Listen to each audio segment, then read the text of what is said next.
And as the day goes on, it will get busier and busier. And let's hope the weather continues to improve as it is.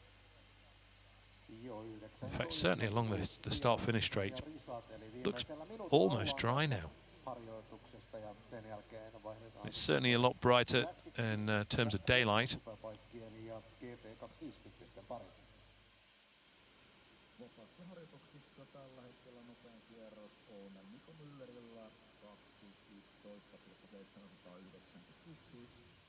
Pre-practice quickest lap time at moment, Nico Müller's 2 minutes 11 seconds and 791 thousandths.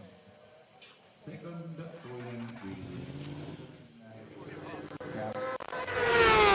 2.3 seconds to lead. Eli ero kärkeen 2,3 sekuntia kakkospaikan Ville Valtosella. Third, Brian McCormack.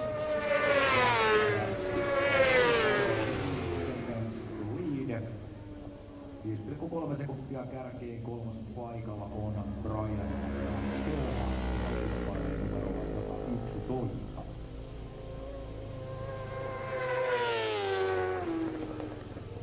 Ja koko ajan kuivaa, kyllä kuivaa tällä hetkellä. Selkeinen pinta. Joo, se vähän niin kuin ujosti aurinkokin yrittää välillä. Se pikkusen koittaa pirkistellä tuolta pilvien takaa. Se kuivattaa rataa. Harjoitukset päättyneet. Ruutulippu liero. If you're just joining us, good morning from Imatra in Finland. We've had an open Supersport practice session. We're just completing the open Superbike practice session. Next will be the classic Superbike Retro Superbike Grand Prix 250 practice session as well. All the practice sessions taking around 20 minutes to complete. And so far, some very happy, smiling faces. And that track continues to improve and to dry as well.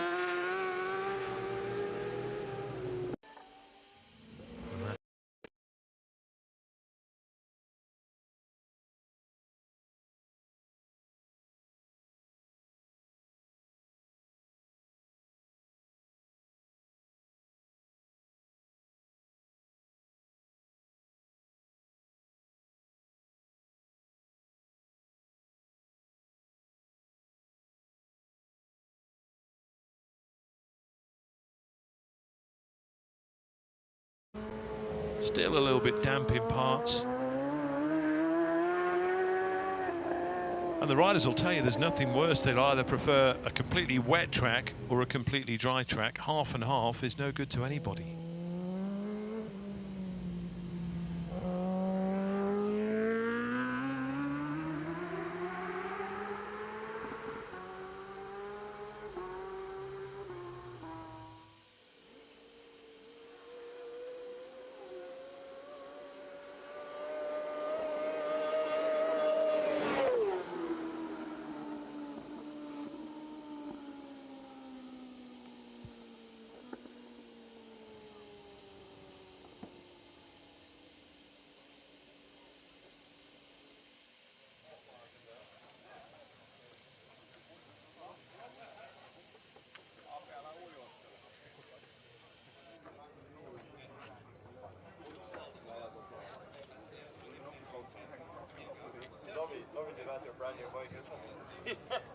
Done 3 laps.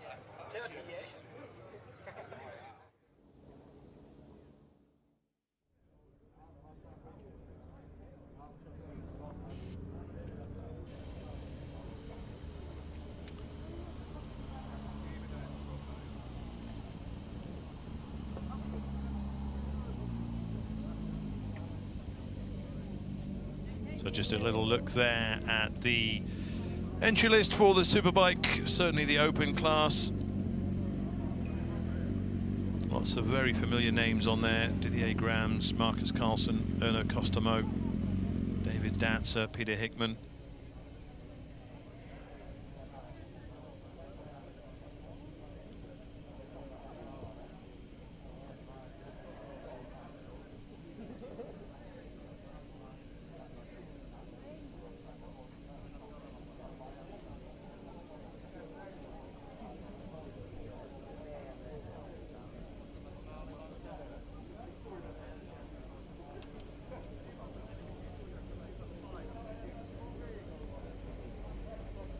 It'll be the final practice session for the solo bikes next.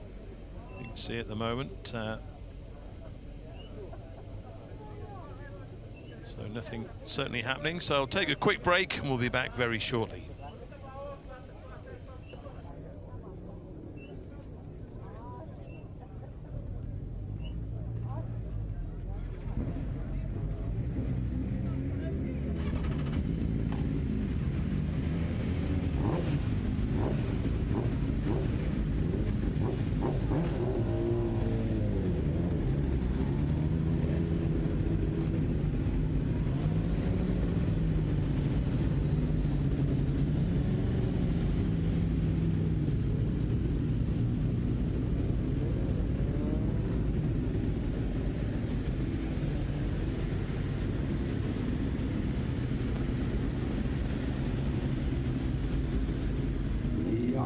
Tasan puolen tunnin kuluttua kello 11 on sitten tuolla valtiohotellin lähellä siinä aivan täällä Valtsikon vieressä tuolla alueella, jossa on myyntipisteitä.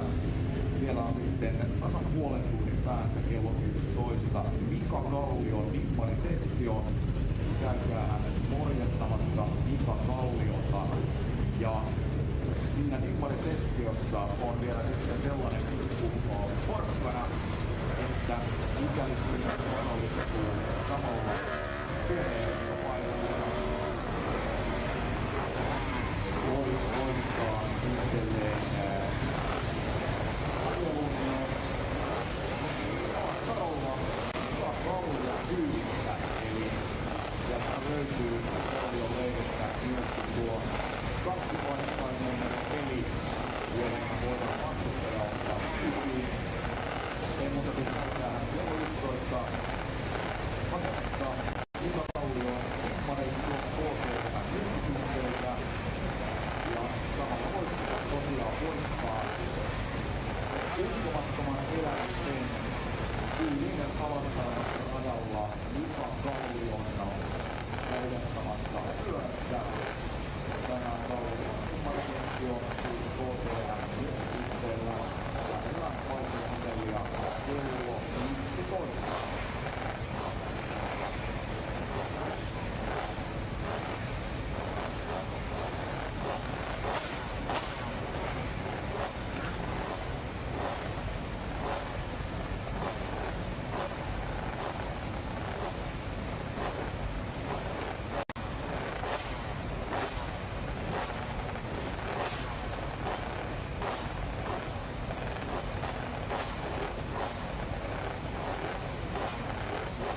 Ja vielä kerrotaan tuolla Mika Kallio nimmarisessiolle. Paikkahan löytyy tosiaan, kun menette tuosta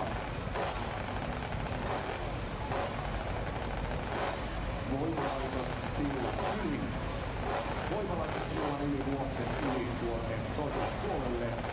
Ja sieltä sitten, kun olette sillan yli tulleet vuoksen toiselle puolelle, niin ei muuta kuin vilkku vasempaan 90 astetta käännössä kohti valtiohotellia, niin sieltähän löytyy sitten tuo alue, jossa on myyntipisteitä, muun muassa tuo KTM oranssi teltta, ja sieltä KTM-teltalta löytyy kello 11 puolen tunnin kuluttua Mika Kallio jakaa nimmareita, ja tosiaan voi voittaa tuon elämyksen Alastarvon moottoreilla kyydin Mika Kallion kyydissä kaksipaikkaisella pyörällä.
Hello again from Imatra. This time it's the classic retro superbikes and the 250 Grand Prix bikes, an interesting mix. And also, if you're struggling with the feed from the website, you can always go to the YouTube channel. For those links, go to the Imatranajo website page and you'll be able to get a link there, or on any of their social media platforms. And if you're really struggling, you can go on my Twitter feed, and I've posted a couple of links on there as well. So you can either watch, hopefully, on the website, and I know some of you are getting quite a few messages through saying that the website feed is working perfectly now, but just as a backup, if it isn't and it's not playing ball, then it's being broadcast live on YouTube as well. I've posted that YouTube link on my Twitter feed, but you go to the Imatranajo, any of their social media platforms, you'll be able to get the YouTube link there as well.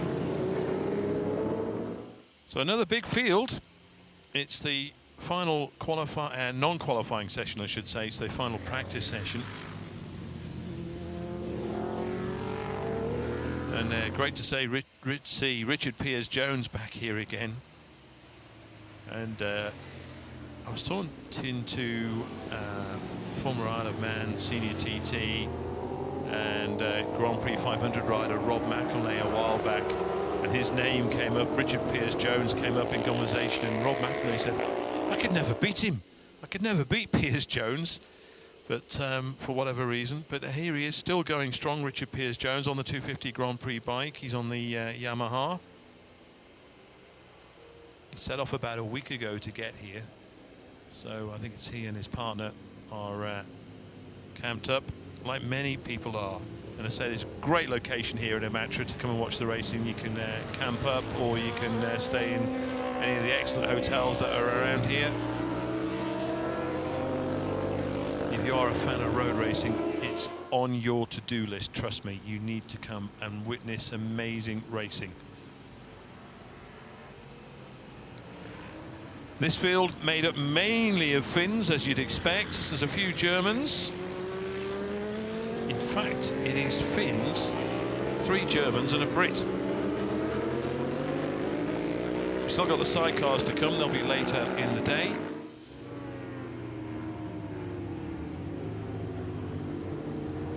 So the first sidecar practice will be midday local time. That's 11 o'clock Central European and 10 o'clock back in the United Kingdom.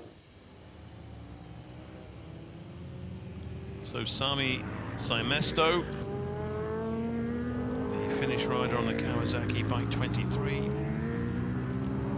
And you can see now they've had their 2 guided laps. So they'll be free to roam as they please now. But as I said earlier, no stopwatches. There are stopwatches out, but none of it will count towards anything. Nothing to be gained by putting in a fast lap, apart from building up your confidence with yourself, your machine and the circuit. Timo Kangas, bike 11 on the Slick CNT Aprilia. But there again is Sami Saimesto. So as I said, all Finns in this class, apart from Rico Wagner, Uwe Elksner and Stefan Tenstad, German riders, and then of course Richard Piers-Jones, the lone Brit, but an Imatra regular.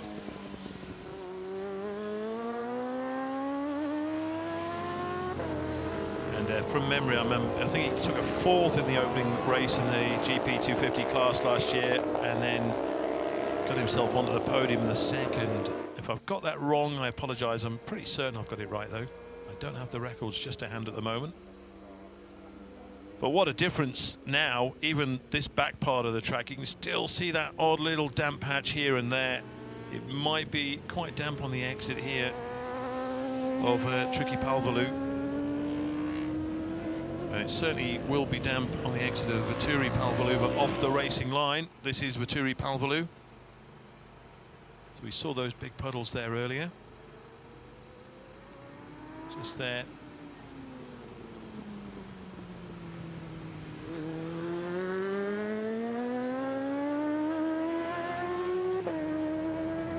So after this session is over, it will be the first qualification, and that will be for the Super Sport machines. So that will be on the hour, so in about 20 minutes time, and that's when we'll start putting down qualifying times, start sorting out some grid positions for the races to come later on today and tomorrow as well.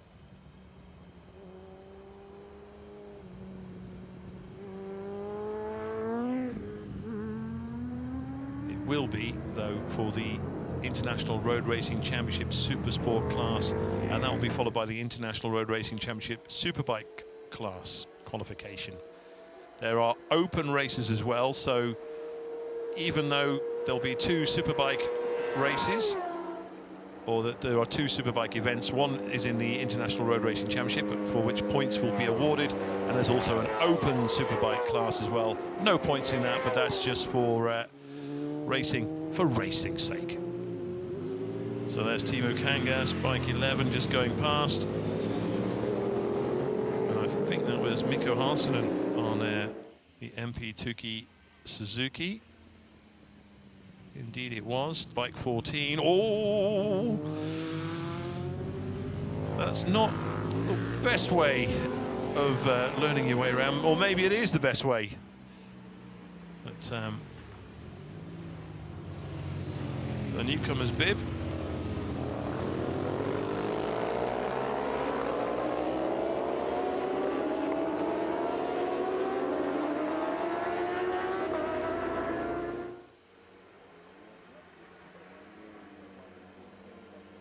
Also in the picture, Aku Korhonen.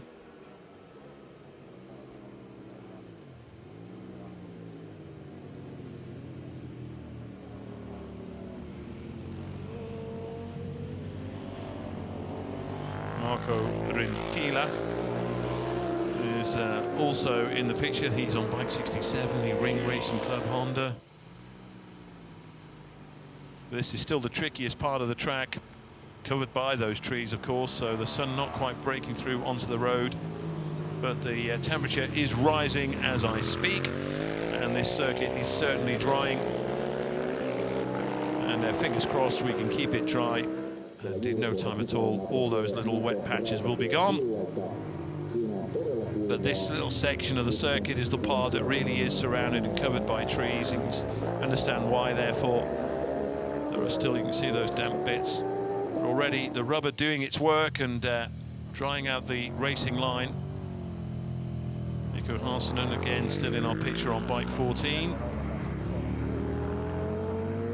He's certainly confident enough not to have to follow one of the regular riders to find his way around, follow the racing line and find out all those bumps, etc. He found one before at TechnoSafe.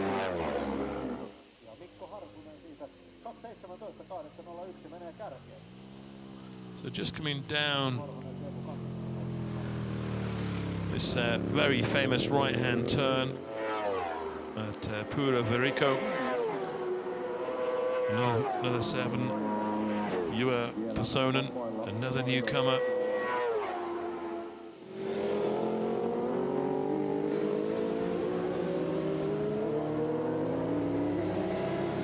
That's a classic Aprilia machine. Rintila 67, 35 is Sahonen. Pasonen on bike 7. And going through a little bit more tentatively than we saw from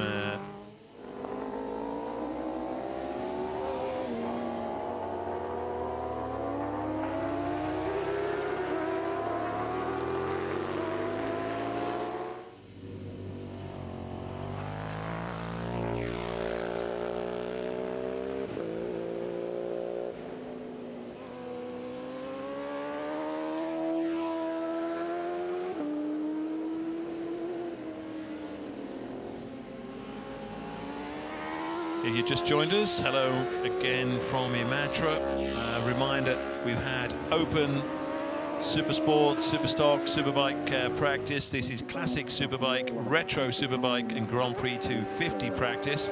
First qualification is coming up on the hour. That will be for Supersport, then will be followed by Superbike. Sidecars will have their first practice midday local time. We're 2 hours ahead of the UK and an hour ahead of the rest of Europe. And there'll be a break, all being well, at 12:25. Then at 1:15 local time, be qualifying for the open classes in the Supersport and Superbike categories. And it will also then be followed by the first qualifying for the Classic Superbike, Retro Superbike and Grand Prix 250 categories. First sidecar qualification 3:45 this afternoon. Veli-Pekka Hänölä is on the screen at the moment, bike 73. Still not seen 33, Richard Piers-Jones out there. And there is one of those smaller bikes. So Rico Wagner on the MZ. That is an MZ. Just out of screen, unfortunately, but just ahead of Patakowski and Hänölä. Out now on track goes Hakala, followed by Taurama. And certainly Taurama will be one, Markku Taurama will be one to watch this weekend. Had a great ride last year.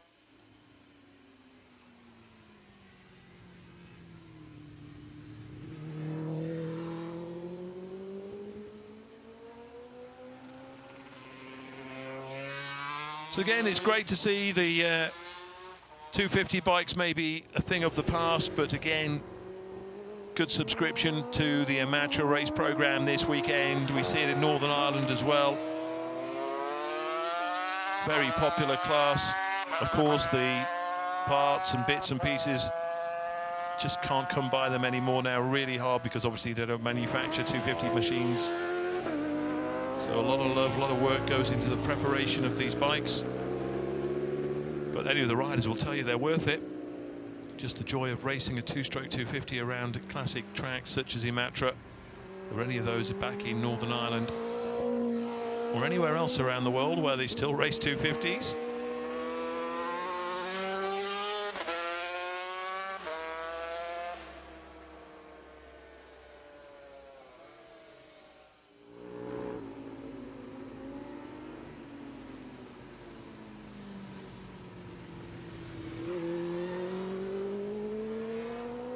Interesting. He goes and takes a splash. Maybe he's got wet weather tyres on. Wants to cool them down. Taurama. So Taurama on his way over the bridge at Kisa Imatra into Tamanen. That is Mika Sakari Komu.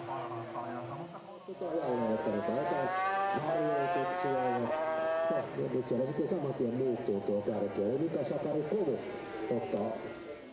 No toi on kyllä, mä en usko tähän aikaan nyt, koska toi aika on nyt se on minuutin luokkaa. Not too long on this session to go then. The riders acclimatizing themselves to the track, reacquainting themselves with the 11 turns around this famous circuit. Finding out where's wet, where's not so wet, where's completely dry. So Markku Taurama, can anyone stop him taking the spoils in the 250 Grand Prix class this weekend?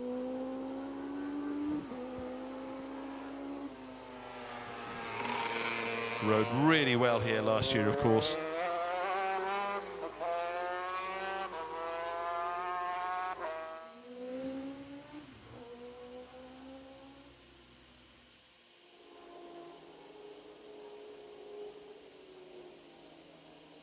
The 250 class record, just checking, belongs to Greg Hansford on the Kawasaki KR250 back in 1979.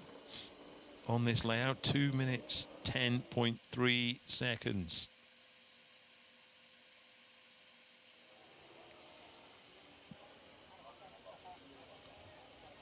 Juha-Matti Husari Bike 72, that is the Honda. Quite a few under the IMK Racing banner in this class this weekend. Pitkanen and Torama. Both of his teammates this weekend here at Imatra. Now looking at Hakala on the MRC Kawasaki. Another of the many newcomers. Here's the German rider still. He's still keeping, that's Wagner, and he's still keeping Petakowski and Hanela at bay.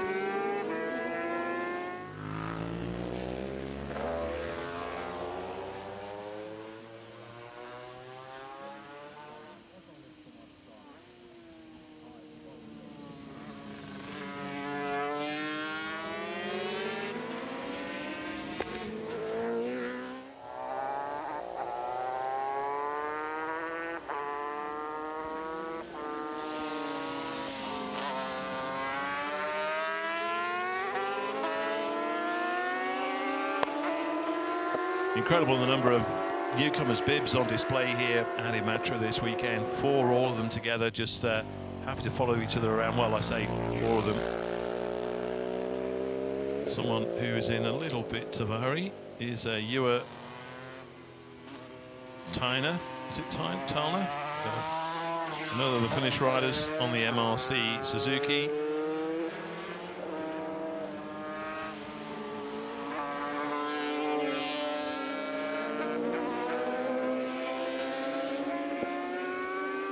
Yes, Taina.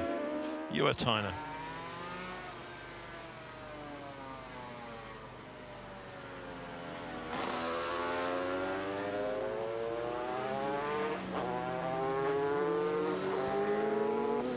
That MZ, certainly a thing of beauty. But no wonder Rico Wagner has brought it all the way here from Germany to race at Imatra this weekend. Just coming out of Ovarco into Kieser Imatra, then into Tamminen, this right-hand turn. Then through Jausinen, Asanas, into SUF Helsinki. Then the left-hand turn to Mitra to go back onto the start-finish kink, as I keep referring to.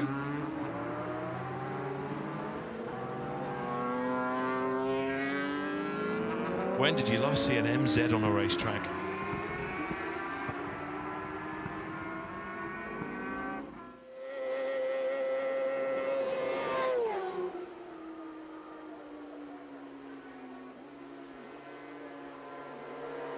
Pitkanen, number 69, just going through the shot, but again we're just looking at that wonderful looking MZ of Rico Wagner being dwarfed by these classic superbikes. That's his compatriot that he's alongside there, Uwe Elschner. So they'll get one more lap in. They've just gone through, so the checkered flag is out. We'll just listen to this MZ as it comes past again.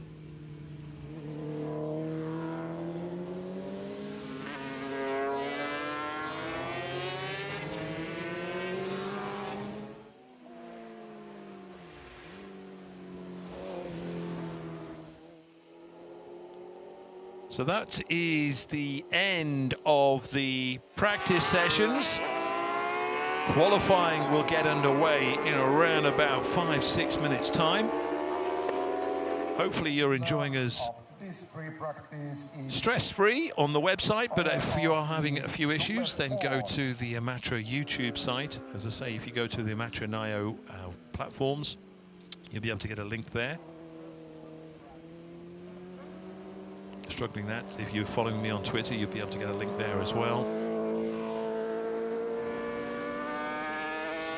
But we're expecting the pace to pick up. Nothing really to report these early morning sessions. They just, again, the riders acclimatizing themselves, getting to know the track. Thankfully, a drying track, a rapidly drying track as well. But we'll start to get excited very soon. When the stopwatches come out, we start putting some qualifying times together. That's Rhino Ias, Finnish rider just pulling in. So this is the little return road back to Parc Fermé that just runs adjacent alongside the river that runs alongside the Imatra circuit, the Jarno Saarinen circuit, as it was named last year.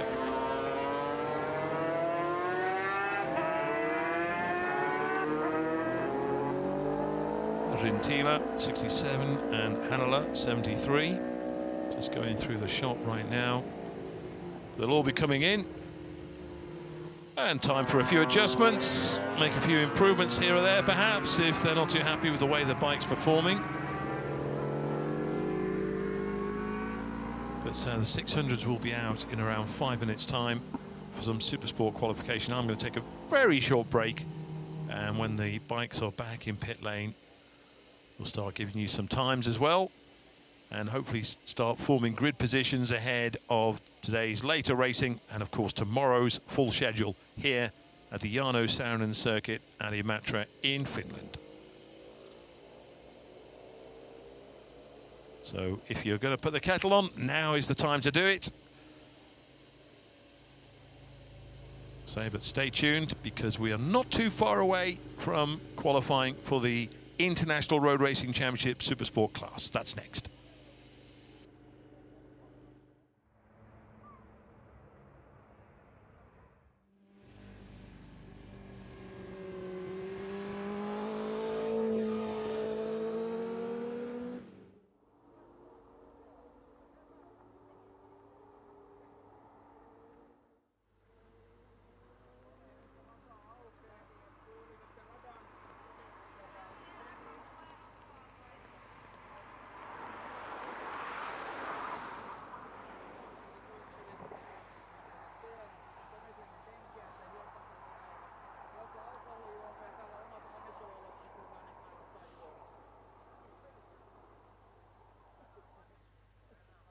Näillä hetkillä on siis tuolla myyntialueella valtiohotellin läheisyydessä voimalaitossillan toisella puolella alkamassa Mika Kallion nimmarisessio KTM-teltalla.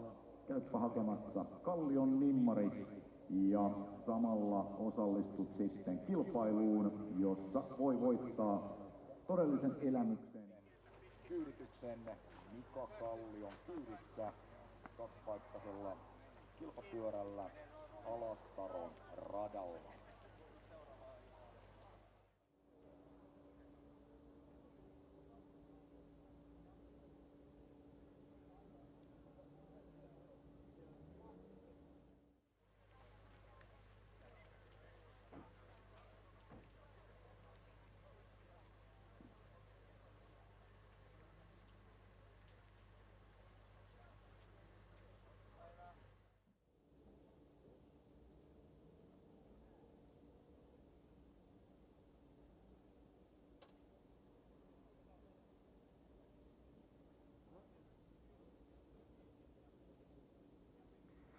Radan lisäksi sitten tapahtuu, kuten Totti tuossa kertoi, siellä on Kallion nimmarijakotilaisuus, arvontaa ynnä muuta sitten siellä tapahtuma-alueella, ja siellä tapahtuu myös paljon muuta radan lisäksi. Sitten radalla mennään täysin ja varmaan mennään täysin myös sitten tuolla muualla, mutta jos käydään vähän läpi näitä, mitä muuta sitten ohjelmalla on tarjolla. RIB Saimaa veneajeluja Vuoksella lähdötte Ravintola Sulan laiturilta kello 10 alkaa sitten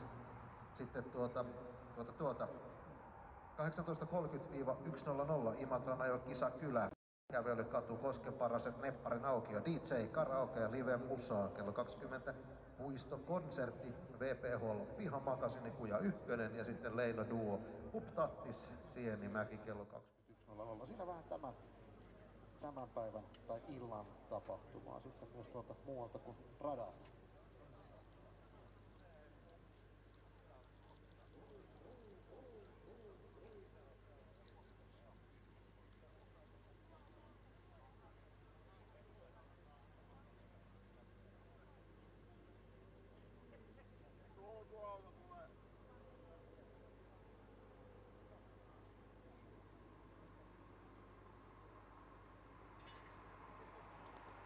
Ja näin sitten kun tulee kilpailijat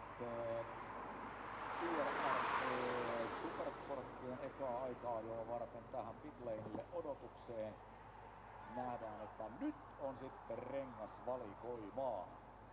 Nyt siellä on, sen mäkin ymmärrän, että nyt on kaikkea mahdollista.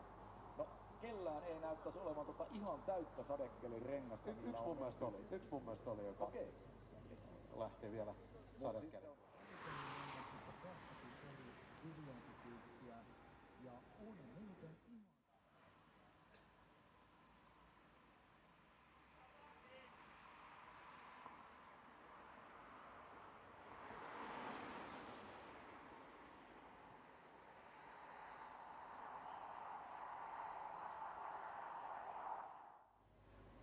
Joo, yhdellä kilpailijalla on siellä ihan täyssadekkelin rengas.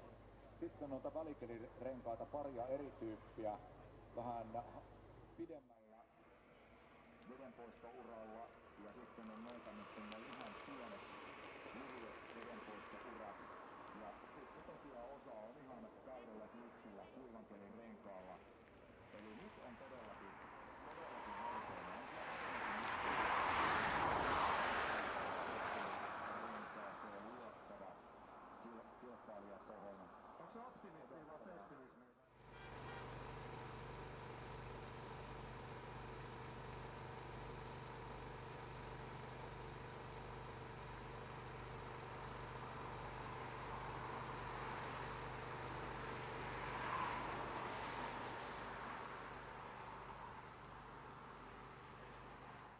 harjoitusten uusiksi tässä luokassa. Tosiaan mielenkiintoista, kun siellä on niin kuin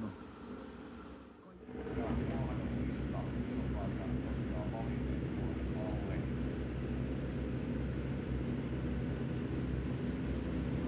Nähdä, mitä se on.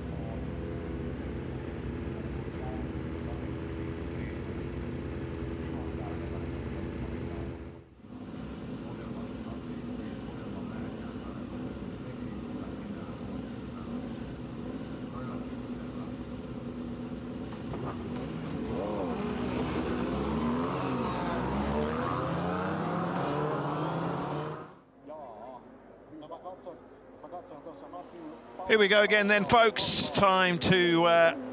we've stretched our legs, haven't we, really, this morning? And we've kind of got things underway again. But now we're starting to lap for real. This time, the times that they post will start to mean something. So this is the 600 class, the International Road Racing Championship Supersport category. So a 20-minute session for them. First qualification, of course.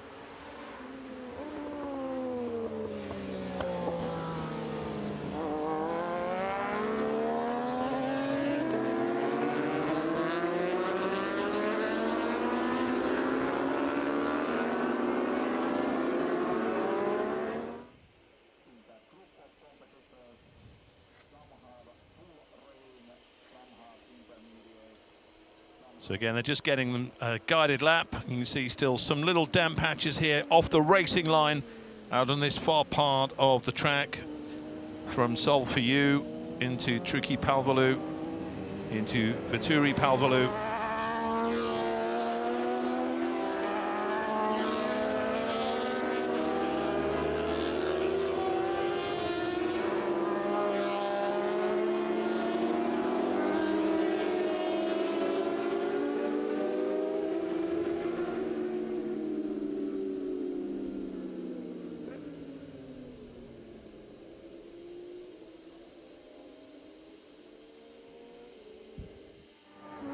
Showing Peter Hickman is down as an entry on the Trooper Triumph, but I'm not sure whether he's out, but we'll find out.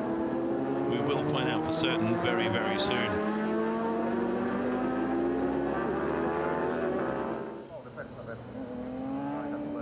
So again, just getting a guided tour maybe for the first couple of laps. Brian McCormack there on bike trouble 1. Hopefully we can stay on this shot. We'll just see exactly who is out on track. There he is. Peter Hickman, in fact, is there. So he is on that Triumph bike treble 6. So a little hand up there from bike 21, that's Thomas Vendel. Maybe if these just maybe got into someone's way or whatever, just apologising or maybe thanking someone. Again, just a guided lap.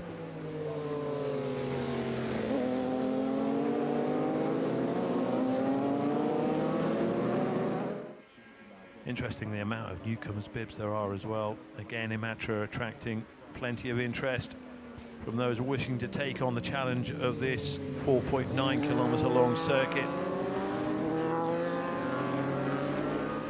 Certainly the town is buzzing as well. Fans from all over, well, not just Finland, but Europe as well, here to enjoy the racing this weekend. Plenty going on as well away from the track. Those are great bars and restaurants. Imatra really does come alive at this weekend. So you can see Brian McCormack there on bike treble 1. And that's his teammate that's just ahead of him, Pierre Vispian, the Frenchman.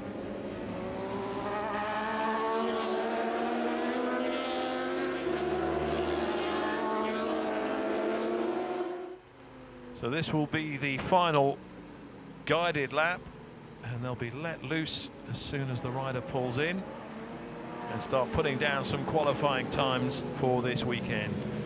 This is for the International Road Racing Championship category. There is Peter Hickman on the treble 6 bike, just behind Andreas Joachim, the German rider, on the Yamaha. Good mix as well. There's even an MV Augusta in the class this weekend. Look out for that bike 74, Sami Simesto.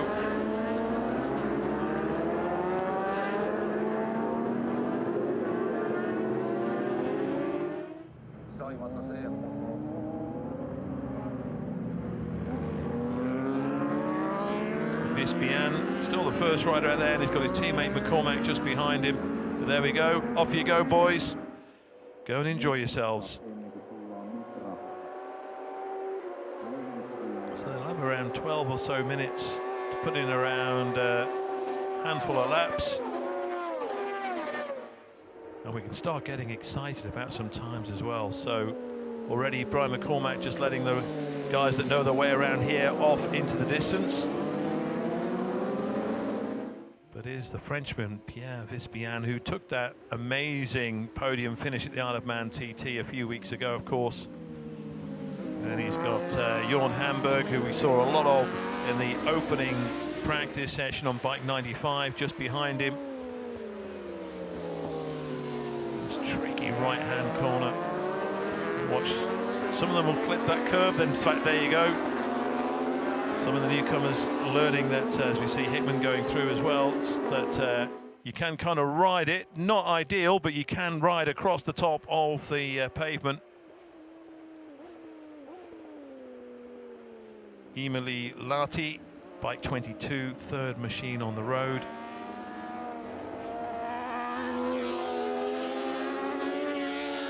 Another that's his Yamaha shot for this weekend. So yeah, plenty of Yamahas, Suzukis, Kawasaki's, and Triumph, of course. There's the odd Ducati, MV Augusta, and the Honda as well. But it is mainly Yamahas and Triumphs, and quite a few Kawasaki's as well this weekend at Imatra. Still though, it is the Triumph of Pierre Vispian, the Frenchman, on the Trooper Triumph by Peter Hickman Racing Performance, that is first out on the track. And Bian went so well here last year as well. I'm sure he'd have been in Peter Hickman's ear about coming here this weekend. So we'll be watching the timing screens very soon. 51, Anssi Koski. There's McCormack. And there's Hickman. Just looked like as if he was going past Kuoza, the Finnish rider.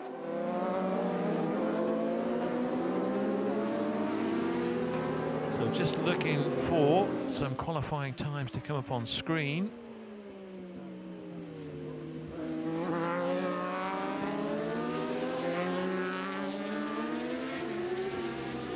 saying here, Pierre Vispian with a 2:04.6.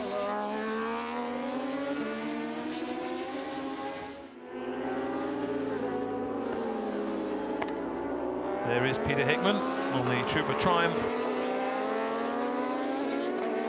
What can we see from him this weekend? Will he be, well, you'd expect he will be running at the front, but how close to the front remains to be seen. His teammate is being passed by Sebastian Froescher. That's Brian McCormack, but here is Hickman now coming down into Tricky Palvelou.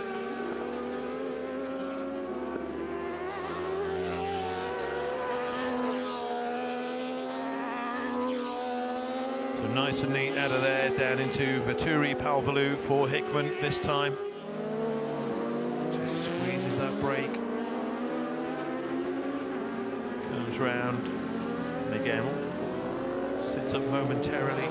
Then back on it for Ovarco. Then into Kiza Imatra over this bridge. Watch the front wheels go light. Then into the right-hander at Tamanen. And then Jouseman, Diesel Asanas. Amazing how many yellow newcomers bibs there are out on track at the moment. It's nice to watch Peter Hickman on his debut at Imatra. That bib will be off come racing, of course. It's just to let the other riders know that someone who's not that familiar with the racetrack is on the circuit with them at the moment. And you have to wonder how much is he enjoying this right now. So he crosses the line. He does a 2:06.5. So that puts him just inside the top 10 as things stand. So Peter Hickman with a 2:06.52. And his teammate Pierre Vispian did a 2:01.7, just to give you an idea.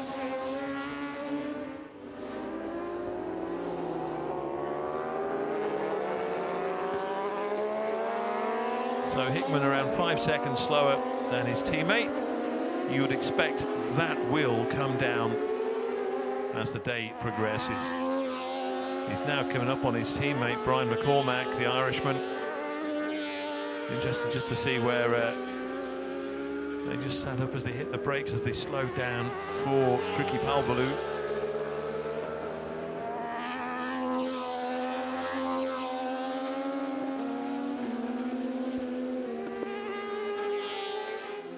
Fastest rider so far is Marek Čevenia, the Czech Republic rider, 2:01.0, so he's 7/10 of a second. I'm not sure that's, in fact, I don't think that's from this session. I think that's from an earlier one. I think it's still Pierre Vispian is fastest. I'll wait for confirmation on that.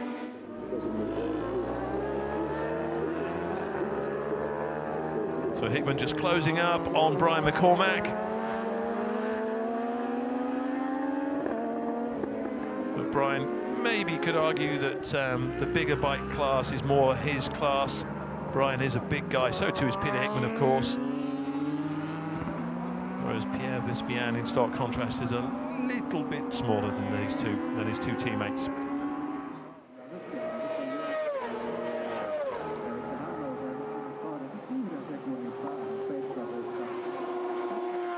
So here they come, yellow bibs are flapping in the breeze.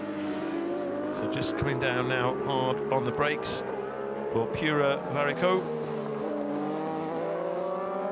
And over there's the railway line just there, made famous, of course, by Kenny Roberts and Barry Sheene, those iconic pictures from the 1970s when this was part of the World Grand Prix 500 Championship.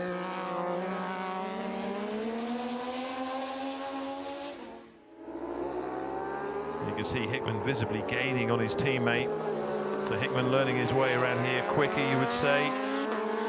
Just feeling a little bit more confident with himself and the machine than maybe Brian McCormack is right now. We're just waiting for them to come into, they'll come into view now. Here comes Hickman just going past McCormack. So he'll be saying, follow me, buddy. This is the way to do it. So Hickman did a 2:06. That was a 2:05.6 that time.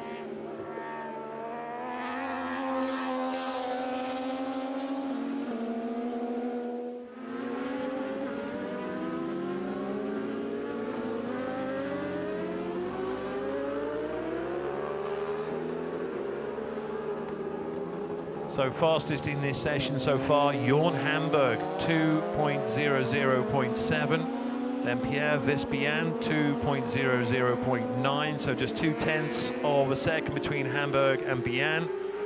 Then Koski, third fastest, 2:01.4. Then Romain Clis-Savoyen, 2:02.7. Thomas Wendel, 2:03.2. Nico Latiranta, 2:03.3. Sebastian Froscher, 2:03.4. Nico Tanskanen, 2:03.5. Ilya Kalyau, 2:04.3. Peter Hickman, 2:05.6. Brian McCormack, 2:06.9. Rhys Hardesty, 2:07.2. The Welshman. In fact, things are changing as I speak.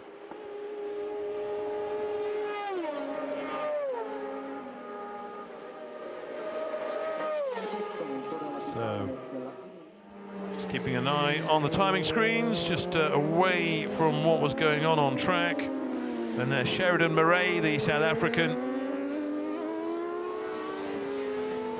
Made his Macau Grand Prix debut last year, of course, on the laser scanning Europe by PSB Motorsport Yamaha. And just looking for a time. Murray not really troubling the top of the charts as things stand.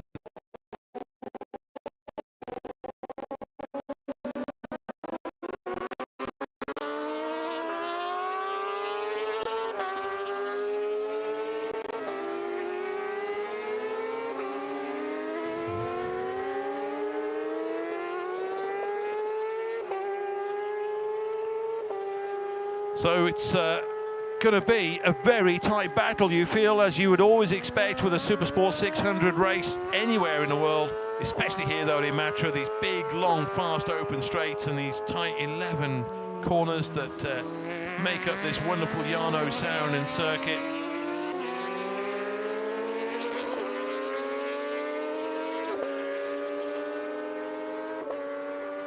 It's amazing actually, because Rhys Hardesty, the Welsh rider, I'm not sure if he's a late entry or not, because he's not on my official list, though he is on my timing screen. So great to see the Welshman here in Imatra this weekend.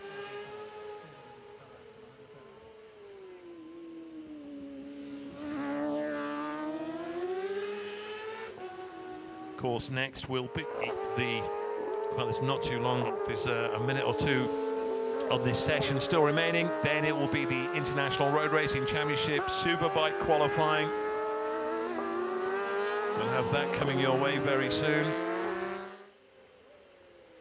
And as I talked, again, we mentioned that there was certainly wet this morning as we came down to the circuit with drizzle in the air, but now conditions improving by the minute. Still a fair bit of cloud around, but it's white cloud. And there's quite a bit of sunshine breaking through as well. It's a lot brighter now than it has been all day. Not too much wind either. So that seems to be a blessing. There's a slight breeze, but you can see a little bit of the trees moving, a few of the leaves, but so there's not much to contend with. In fact, if anything, once this track dries out, conditions will be pretty perfect, I would say, because last year when they raced here, it was in sweltering heat. It was almost like being in Asia. The temperatures were in the 30s. It was baking hot all weekend. But this time, it's a little bit cooler. Still in the 20s, the high 20s, but it's not as certainly as hot and sweltering as it was last year here at Imatra.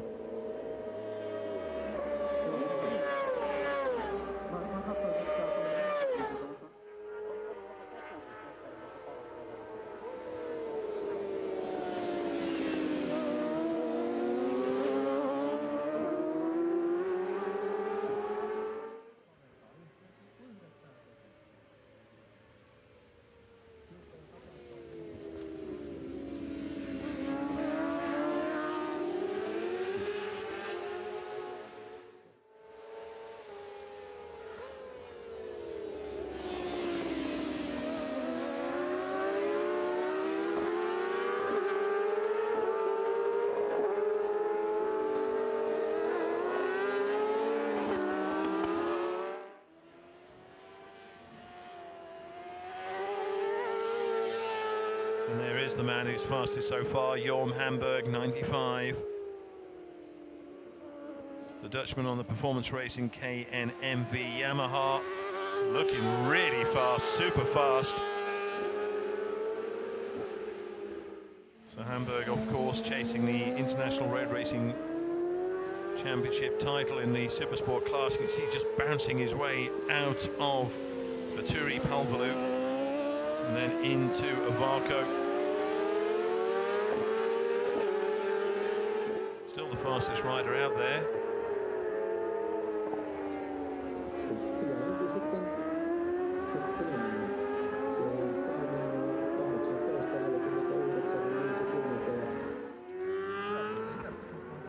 So Hamburg then putting down the pace for everyone else to follow in the early stages of this opening qualifying session at Imatra.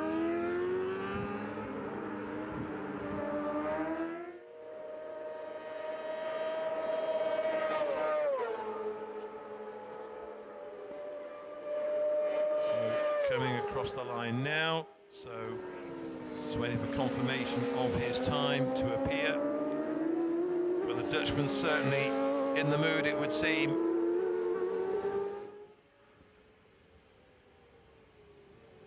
And already leading the other riders that he was circulating with a moment ago.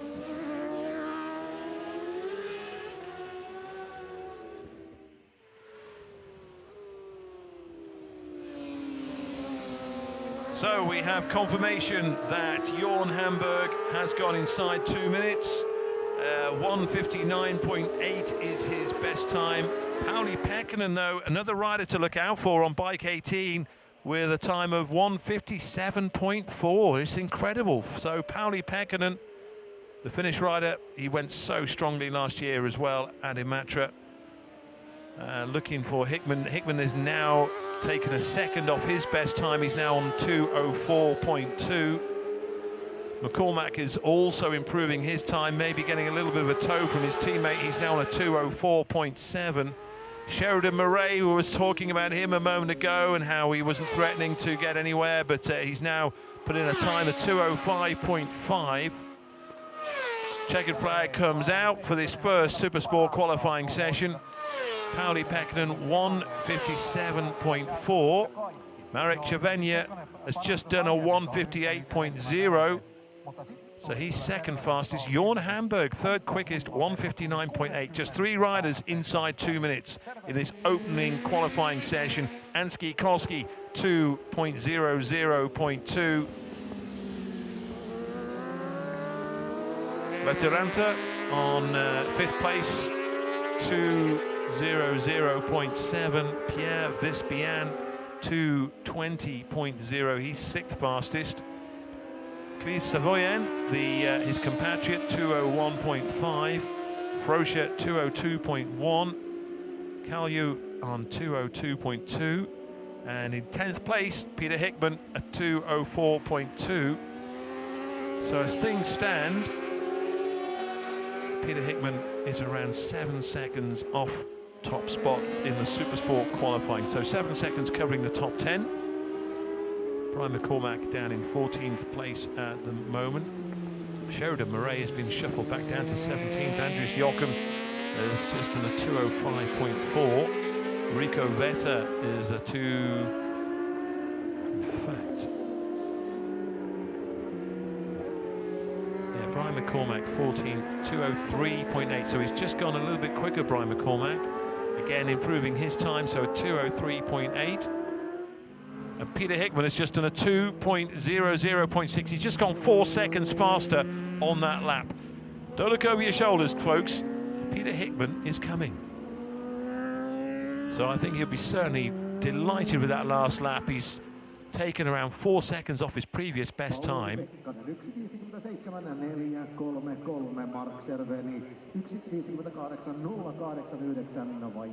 So just going down, Pierre Vispian has just gone 4th fastest as well. He's actually gone inside 2 minutes. He's done a 1:59.8. So 4 riders now inside 2 minutes.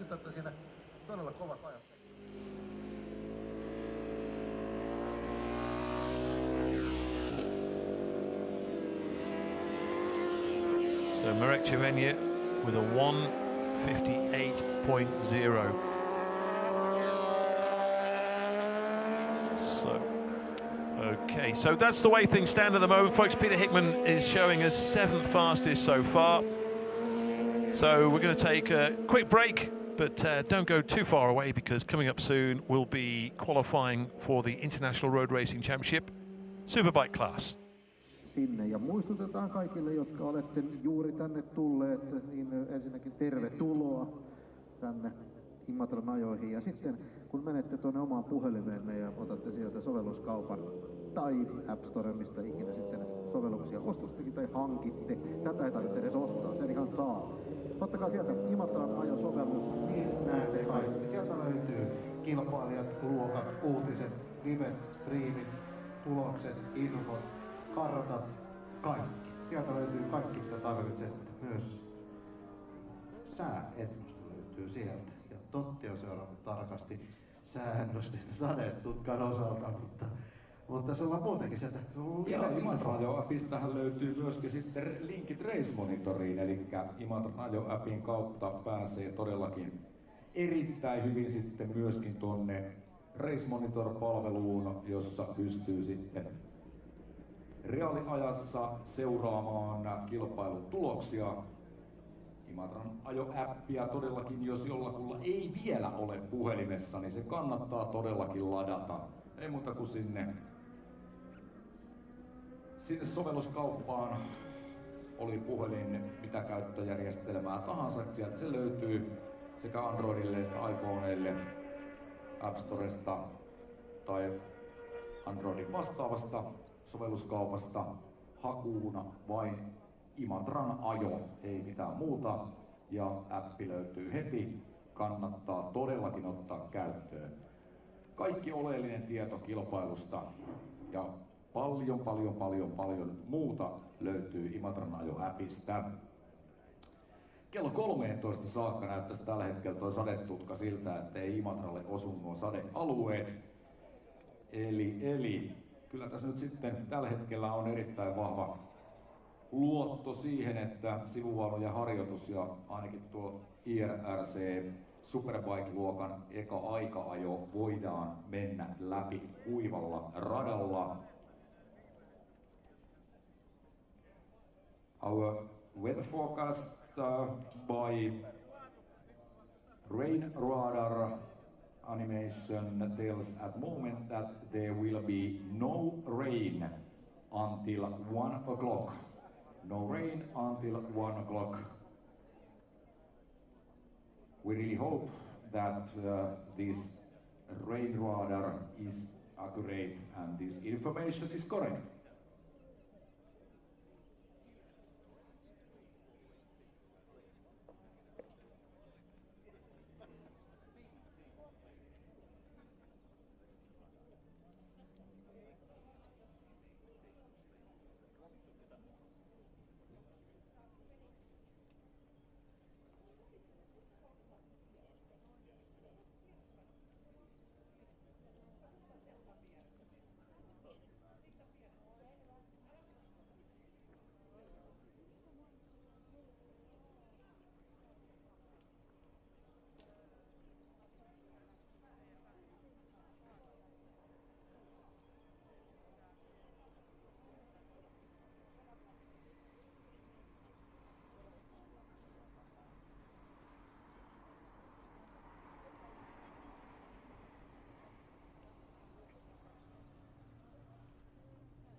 Joo, eli mennään eteenpäin 11.30 sivuvaunut ja siellä sivuvaunuja ja meni radalla ja kun tässä alkoi nälkä hiukomaan, niin tuli sieltä viestiä tuolta Maalisuoran pätkältä. Sieltä löytyy Pyynikin Smokehouse sieltä.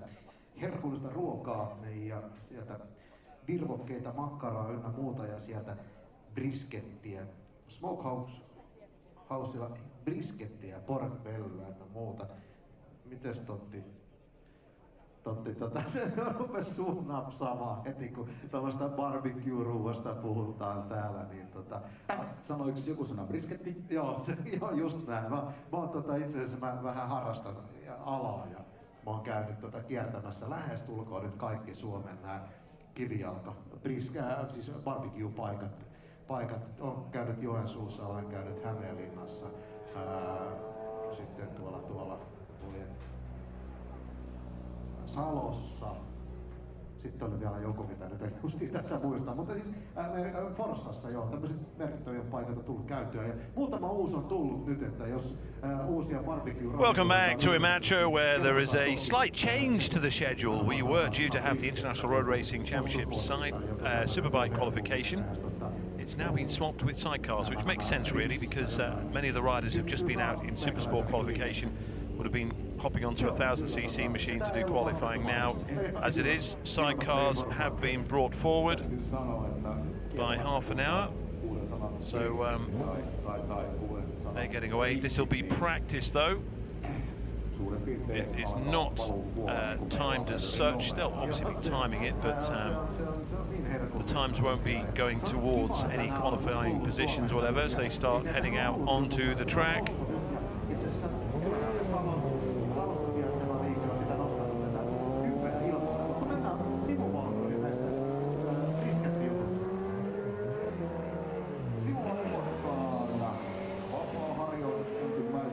Edessä 20 minuutin mittainen, kuten kaikki ajosessiot aika-ajojen harjoitusten osalta tänään ovat. Ja montaks paria meillä on mukana? 12. So looking at the lineup for the sidecars, as you'd expect, being in Finland, plenty of Finnish interest, plenty of Finnish crews out on the track. But we do also have a Belgian outfit, we have a German-Swiss outfit, we have an Estonian outfit, in fact we have two German outfits, we have a Dutch-German outfit, and we also have a Finnish-German outfit. And we also have, it's worth mentioning, outfit number 20, that's Minna Rantala and Mia Kajalainen, Finnish pair, the Mimi Sidecar Racing IMK Racing team on the ASR Yamaha, and they are all female. There's also some other women out there as well, passengers, etc., but they are the only all-women team that are out on track at the moment, or competing in sidecar this weekend here at Imatra. We won't be expecting too much from this session, so we maybe just run through some of the outfits to look out for. We just saw number 44, Pekka Päivärinta, and Kevin Kolsch, number 44. Amazing how many Europeans are called Kevin, and amazing how many of them were inspired by Mr. Schwantz. Many are named after such a hero, of course, but it's incredible. So I'm not saying that Kevin Kolsch is.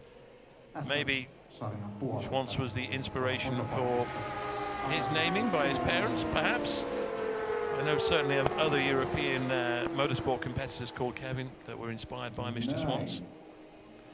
Anyway, just behind them, Helmut Lingen and Fabian Schmidt, outfit number 13, two Germans on the LCR Suzuki.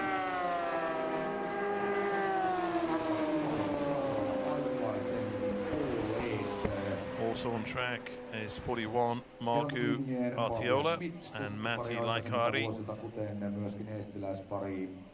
on the Artiola Sidecar Racing ASR Yamaha machine. Again, went so well last year. Sitten Then fourth on the road at the moment, number 19, Petri Makala and Jana Sapa.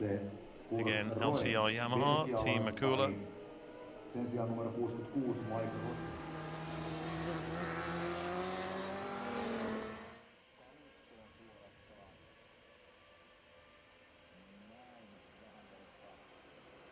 And also Joni Manninen and Tero Manninen, again back at Imatra this year after last year's exploits. Also LCR Yamaha for them.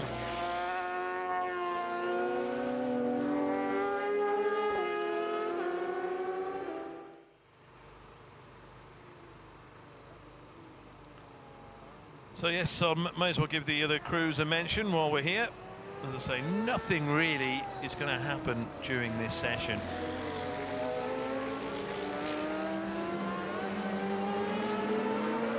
So number 3, Marco Herma and Jari Pekka Rakonen.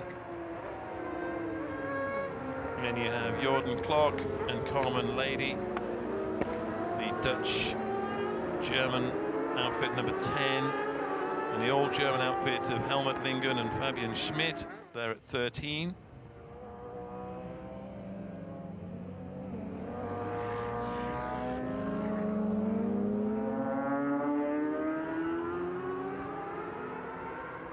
Yeah, 21, Silver Kursk and Marco Pielade. We've not mentioned 44.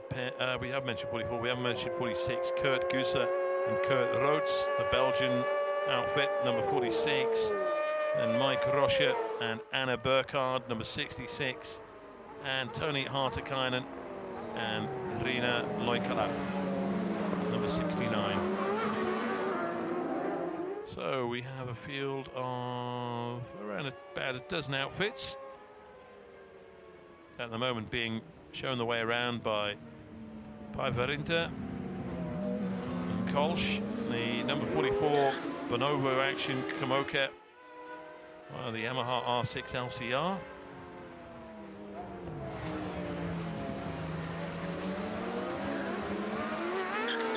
So really, it's passing on the brakes into corners or on these long straight parts as being demonstrated now.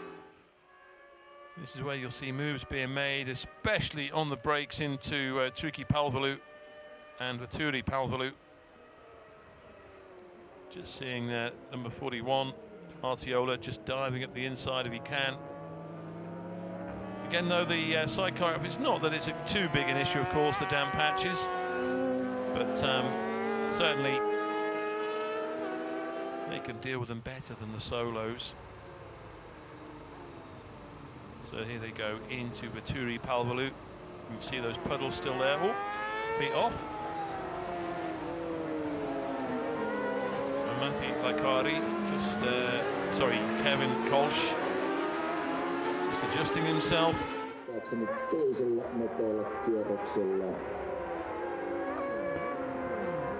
So into Tamarin.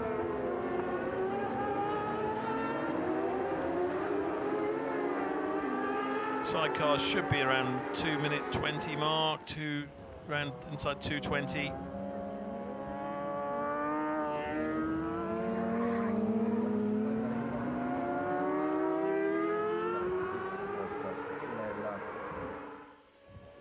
Ja nyt kun tullaan seuraavan kerran tuosta maaliajanottolinjan yli, niin sitten alkaa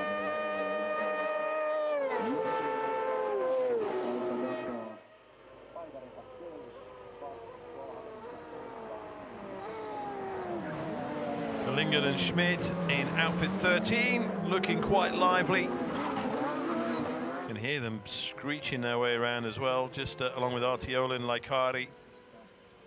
41, just ahead of them on the road, but still setting the pace. It's Päivärinta and Kolsch.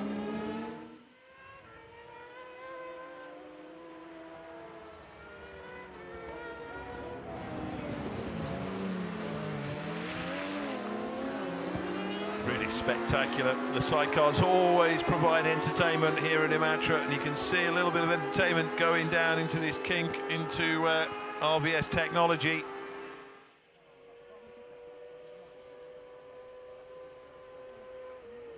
So really, Artiola, as expected somewhat, setting a quick pace, pushing it, taking over at the front from Päivärinta.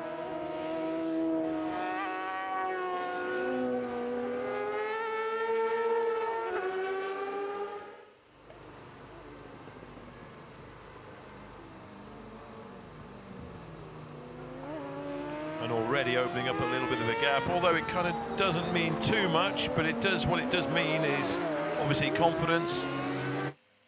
As they continue to push, they know how hard they can push these outfits around the Jarno Saarinen track. Just find the how they can, where they can brake, etc. If they can brake just that little bit later.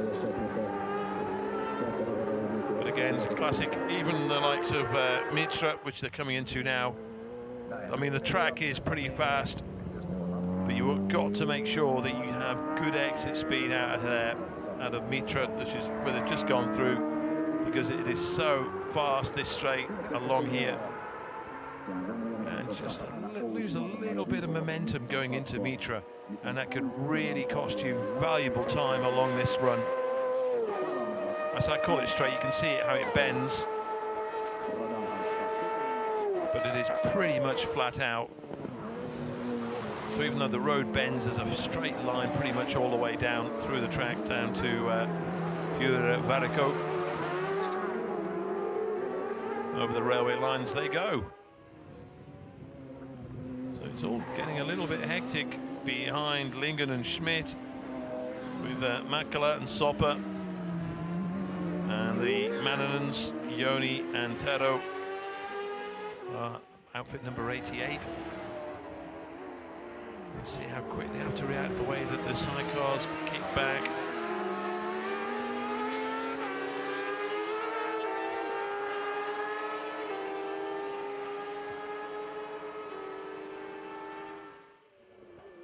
So here they go, the Mannonens. No, just trying to find that moment, but it's not going to happen unless they dart up the inside. I don't think they're close enough to Mäkelä and Soppa to do that. You can see how much speed they're scrubbing off as they come down to these two little chicanes.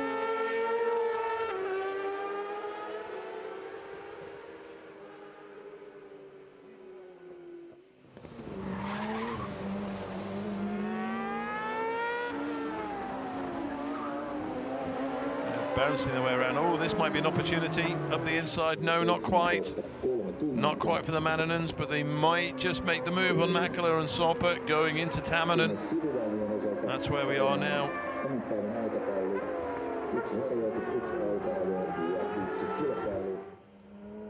So you got some times on the screen at the moment, but it's practice, not qualifying. Qualifying 1 is still to come. That's at 3:45, or it should be. It's still scheduled at 4:45 for this afternoon. Thankfully, the schedule has not had any delays to it. We've managed to keep going. Early days, but no flags. We've had to be waved as Artiola and Laikari go across the line and begin yet another lap.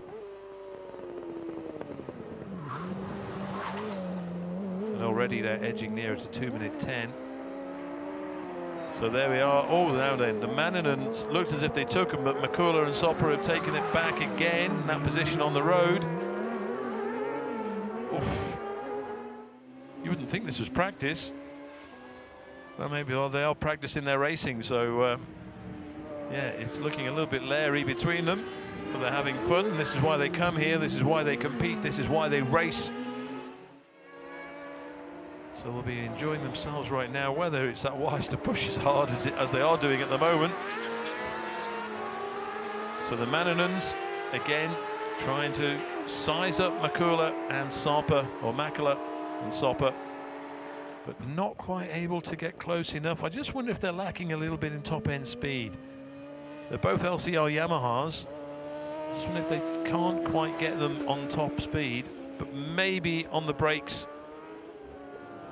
And in terms of corner speed, they just carrying good speed out of the turns. The Mannanens are now looking to dive up in the inside if they can. Oh, no, they're going to have to just tuck in behind once more.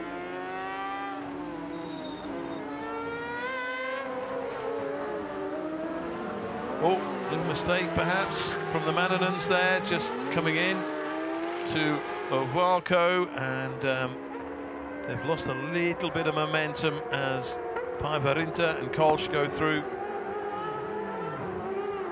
It's not cost them too much time.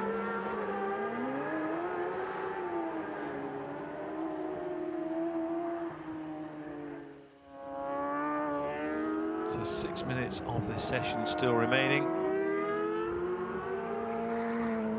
And again, demonstrating just how quick they are through the turns, the Mannanens. However, now then, we might just learn a little bit about top-end speed here. So the Mannanens have gone through, and Mäkelä and Soppa 99.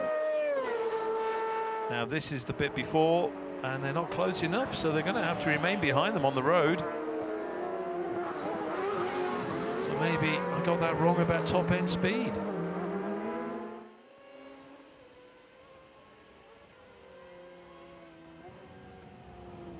Joni and Tero Manninen on their charge, and leaving Petri and Jana, Petri Mäkelä and Jana Soppa behind the Team Mäkelä LCR Yamaha.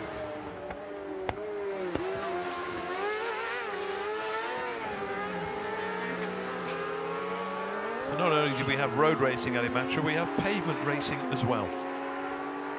As demonstrated there by Joni and Tero Manninen. And that's their next target, Pekka Päivärinta and Kevin Kolsch on the Bonobo Action Yamaha R6.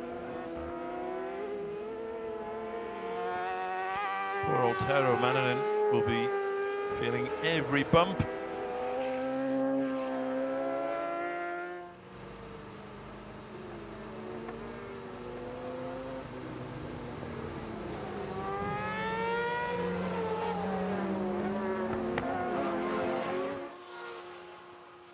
There we are. I was going to say, I thought we were a bit previous, but the checkered flag comes out as the Mannanens continue to close on Päivärinta.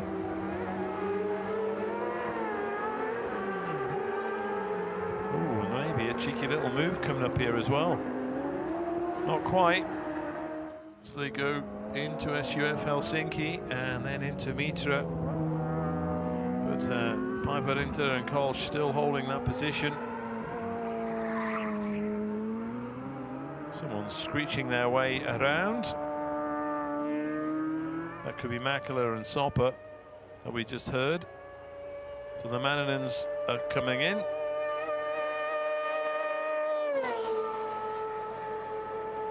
We'll be qualifying in earnest later on today, of course. Next will be the Open Superbike, not the Open, it'll be the International Road Racing Championship Superbike qualifying, first qualifying of the day. And surely local hero Erno Kostomo will be the man to beat. He'll be the man you'd expect to be setting the fastest times, but there are some very good men out there, of course, in the Superbike class that can push him, the likes of Datsa and Lucas Mora.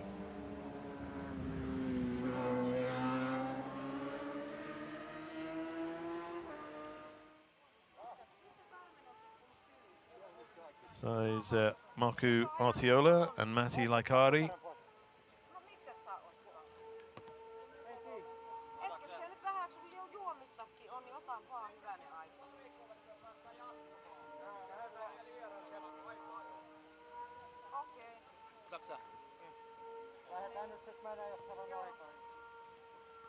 So they've got to be happy with the way things went for them.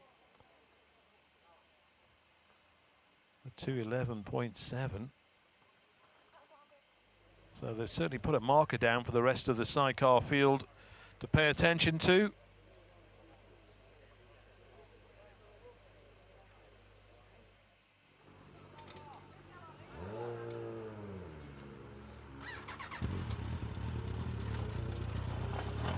So that's the end of the sidecars then. Take a little break and then we'll be back for the Open, I keep saying Open, I apologize, the International Road Racing Championship Superbike class.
IRC-sarjan Superbike-luokan aika-ajoon mennään. Ja näin sinne sitten. Ensimmäisenä näyttäisi olevan lähdössä tuonne letkan kärkeen tiimikaveri numero 36 Markus Karlsson, ruotsalaiskilpailija. Kuka sitten onkaan hänen tiimikaverinsa? Selässä oleva numero sen verran heikosti luettava, että etsitäänpäs tuolta listalta toinen Hoffman vai MRP tiimin kuljettajana. Siellä on ainakin 174 numerolla Laurent Hoffman, belgialaiskuljettaja. Hoffman vai MRP tiimistä. Katsotaan, että se on sitten hän tuossa ruotsalaispilotin vierellä. Sitten katsellaan renkaita. Kun katsellaan, niin näyttää siltä, että nyt on sitten kaikilla ihan siksi. Eli täysin kuivan pelin renkaallahan sitten mennään. Eikä ihme, koska tosiaan rata on kuivanut ja kun sivuvaunut ajoivat tuon vapaa-harjoituksen, niin he kyllä sitten tuo laittaa olosuhteet huolehti sitten siitä lopusta kuivauksesta radan osalta. Sieltä on kyllä kaikki kosteus sitten poissa sivuvauhdin jälkeen.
Welcome again from Imatra in Finland as the first qualifying session for the International Road Racing Championship Superbikes is underway. Oh, and that's Marcus Karlsson, the Swede, popping a front wheel up in the air. 2 laps guided, and then qualifying will get underway. They'll have a second qualifying session later on this afternoon. That's scheduled for around 3:15. Ahead of this evening's first Superbike race at 5:30. First race of the day will be at 4:45, that's local time. Finland is 2 hours ahead at the moment of the UK and an hour ahead of the likes of France, Germany, Spain, etc. Belgium.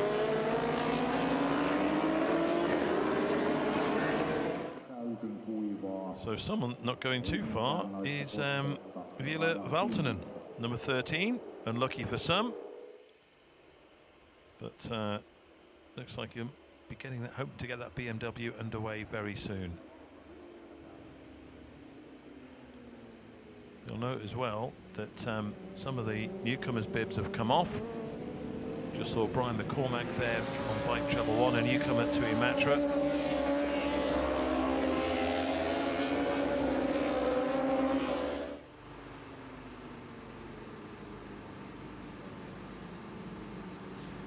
So we saw Nico Muller putting in the quickest time earlier on today in the non-timed practice session.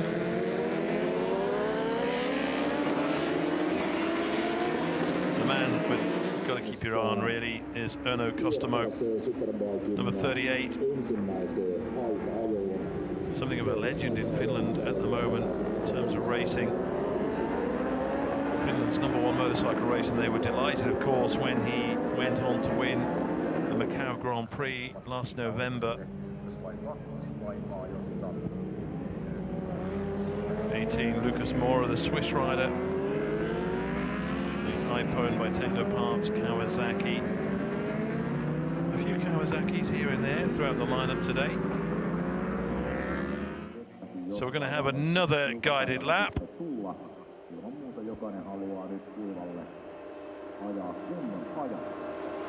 Just Lisbian just going ahead of his teammate there.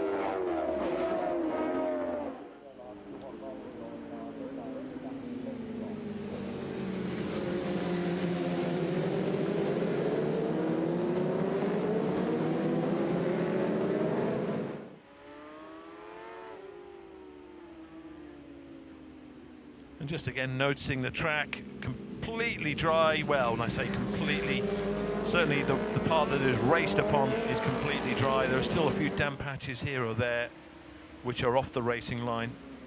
This morning when we awoke here in Finland, the track was wet. There was a little bit of drizzle around. That's all cleared now. Still a fair bit of cloud in the sky, more white than dark.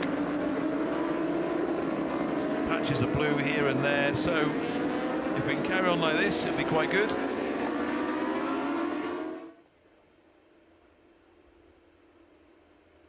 So this is the end of their last guided lap. And there is Peter Hickman, bite 60. And just tucking in behind him, Reinhard Strack, the German rider. Mentioned before, plenty of Finns as you'd expect, but Germans, Dutch, Swedes, Belgian, South African, British, Swiss. A good smattering of nationalities. Just see that puddle is still there, and a little bit of a dry line on the outside, but nothing too untoward. So it will be, certainly there'll be no intermediates. I'll be surprised if it goes on an intermediate, but it'll certainly be dry tyres for this session.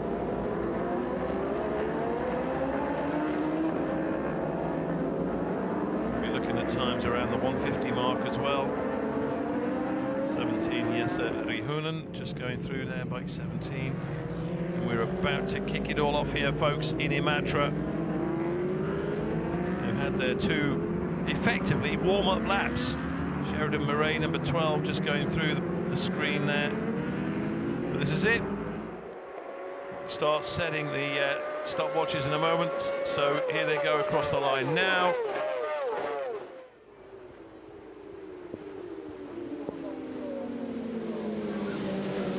So we are qualifying for the International Road Racing Championship Superbike class. Championship points on offer in this one. There's also an open Superbike race as well.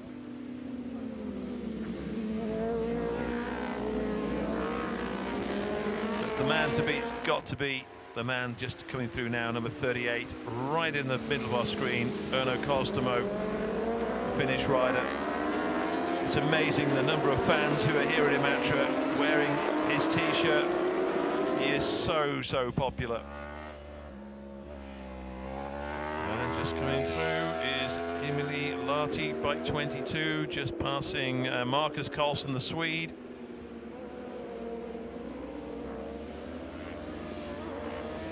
But Lucas Mora, the Swiss rider on the Kawasaki, first bike on the road.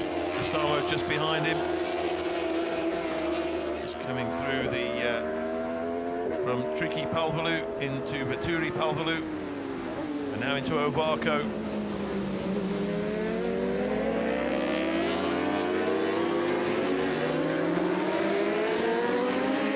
Not had the chance to speak with the likes of Peter Hickman or Brian McCormack yet to get their thoughts on what they think of this track. Hopefully do that later today. This is the part that's sheltered by the trees, of course. So through SUF Helsinki, then into Mitra. Again, good exit speed, vital out of here. You're not on it, it's going to cost you as you go top gear down along. I keep calling it a straight. You can just see the front wheels going light as well. And there's some good speed, certainly by Lahti, 22, tucked in right behind Kostamo, and the time's coming up then. So it is, yeah. Lahti, who is number 22, Emily. So 38 Kostamo. Mora third fastest, Karlsson fourth. Hickman 12th quickest behind Brian McCormack. However, a lot of traffic for him to negotiate through at this moment. But the times, 1:57.6, we'll expect to see a few seconds coming off that. So Lahti fastest so far, Kostamo is the two Finns at the top of the time charts. However, we've got quite a few more laps to bring you here from Imatra.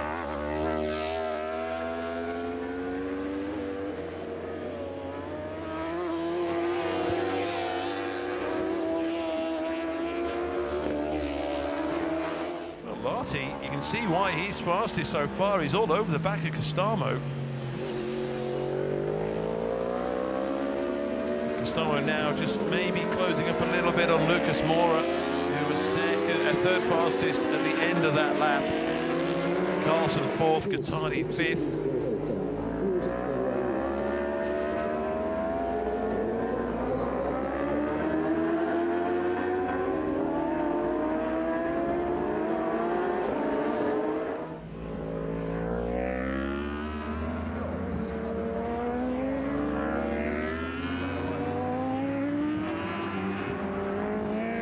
So here we go then. Third lap completed. Well, it's their second fast lap really. So across the line they go. Coming up now, what has that done to the times? And Lucas Mora goes fastest. Mora goes quickest. Just a tenth of a second ahead of Larty. Costamo relegated back to third. Waiting for Hickman to come up, and Hickman goes ninth fastest. He's just behind Brian McCormack. So Hickman with a 159.1, McCormack with a 158.9, 2 tenths between those two teammates. So it's Mora from Larty, from Costamo, from Datsa, from Carlson.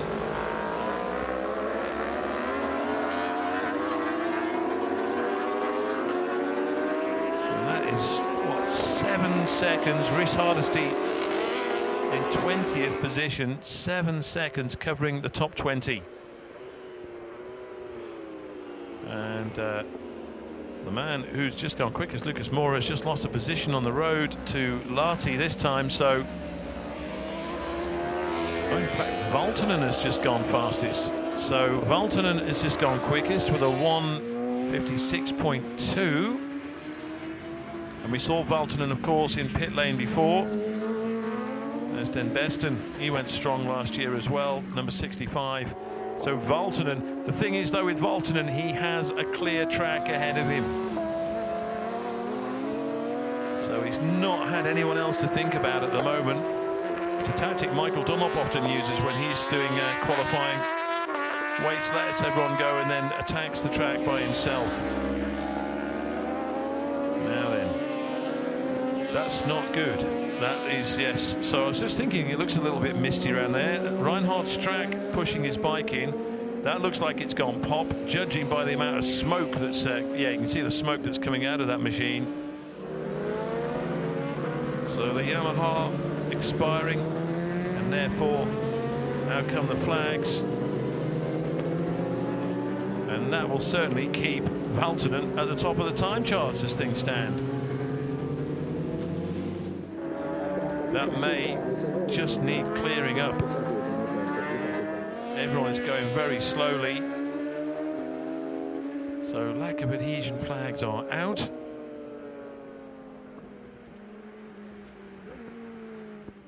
So there, oh, and that's Larty. So Larty's bike, number 22. Oh my goodness, now that looks as if, you can see he certainly was pretty rapid going into Tricky Palvelou, and therefore, unfortunately, looks like he's caught what Strax put down on the ground. And Larty, who was going pretty quick, was fastest after the first real fast lap, now with a little bit of cosmetic damage to his bike. So it shows you at the racing game how fickle she can be. And I just wonder maybe as well, because he was quite rapid going into that left-hand turn. He went past Lucas Mora. And maybe the other riders reacted. I'm guessing here, I am guessing, maybe they reacted to that oil flag. And Larty, maybe had he reacted the same, then maybe we might have a different outcome. But it was certainly Reinhardt's track, smoke pouring out of that Yamaha, the Mogley Racing DMSB machine, and a red flag. So yeah, they are going to have to clean that up. So they'll assess the track, but poor old Larty didn't actually see him go down. certainly, and that might take a little while for things to clean up, but we'll just look at those times. Valtonen fastest so far, Mora second quickest with Lahti third, and Hickman going back to 11th. So here we go. Oh, now that's the moment. So it actually didn't go pop, he dropped it on the brakes going in.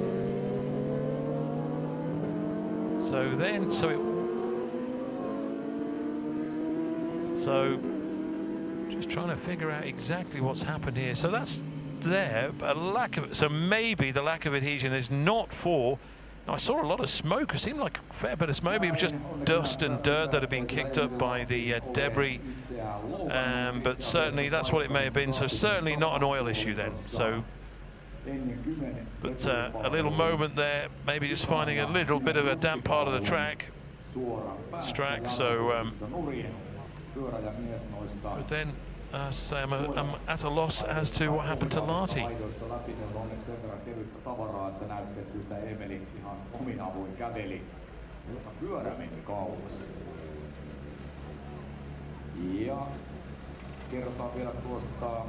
So I knew that would be too good to be true in any hopes of keeping things to schedule, so this will put a little delay on things. However, there is a break scheduled for 12:25, about 10 minutes time.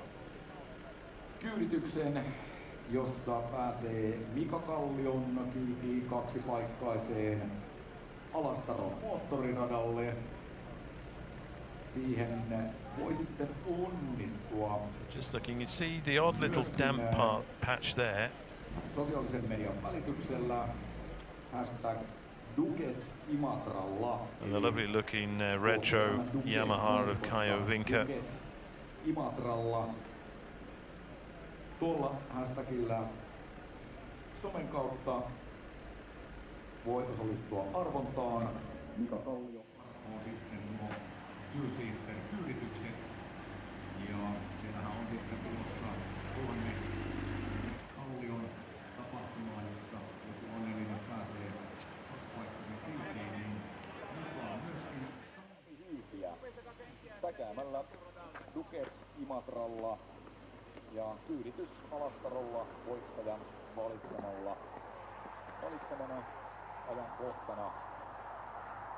Sami Hyypiä tulossa myöskin sitten mukaan siihen tapahtumaan, kun sieltä mennään onnellista kyydittämään. Siellä Kalliopikan taustajoukoissa tuolla keltallakin tässä paikalla. Mika toi Sami ei kyllä ainakaan sitten Mikan olemuksen taakse kyllä ainakaan mahdu hirveästi selän taakse piiloon.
Peter Hickman is certainly itching to get back out there, so too Sheridan Murray.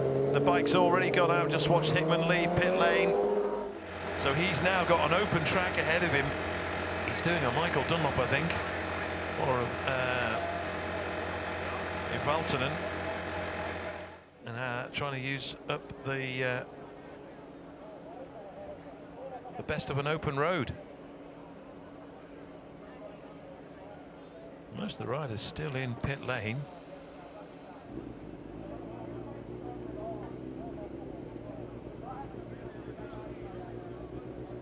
So Hickman has certainly gone off, so too has Sheridan Murray. Another rider went off, I didn't quite catch who it was. Oh, in fact, no, Hickman has gone back in. So they've not gone round. Hickman has just used the return lane, which runs adjacent with the river. So he's gone back. Maybe he's happy with the way things are so far. So too has Murray. I didn't catch the other rider. So 3 riders have gone back. So I would imagine Peter Hickman has said, that'll do me for now. There is a second qualifying session still to come on the Superbikes. So maybe just thinking there's no point in hanging around. You can just see there is the paddock. Just looking down. At the moment, oh, they're cleaning up. Ah, right, okay. So there is an oil line. So maybe it wasn't Strack, maybe it was somebody else.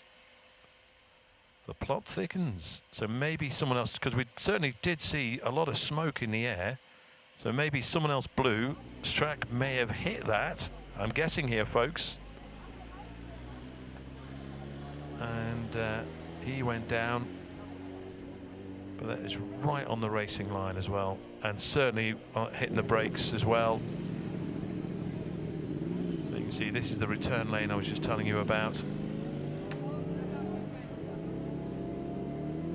So we could be on for an early lunch by the looks of things, because the lunch break is due at 12:25 local time. So Vila Valtonen the fastest so far, 1 minute 56.2. Lucas Mora was second fastest. Emily Lati third fastest. Erno Costamo fourth fastest. David Datzer fifth quickest.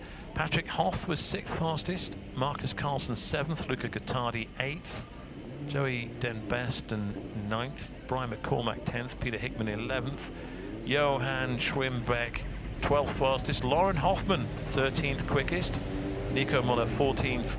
Magnus Collin 15th. Reinhard Strack 16th. Ilari Nijmanen 17th. And Peter Palaranta 18th fastest.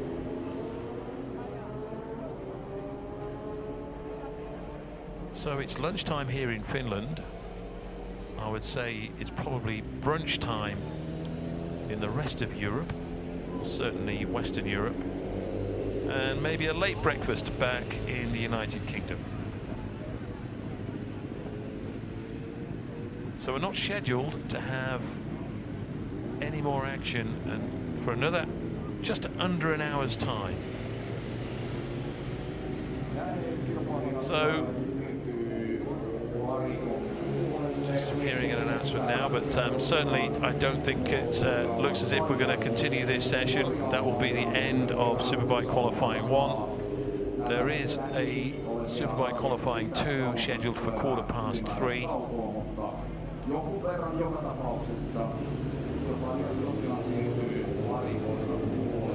And that, of course, will give them time to get the track cleaned up at Trinkkipalvelu.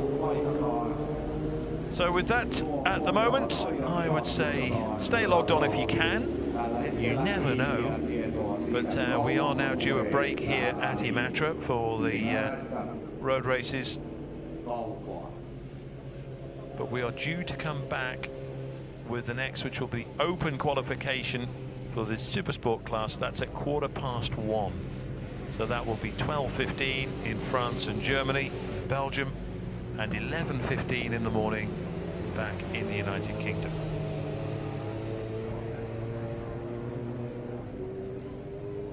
So just watching the bikes going back into the paddock. So as I say, it's lunchtime here, folks, in Finland. We'll catch you very, very soon.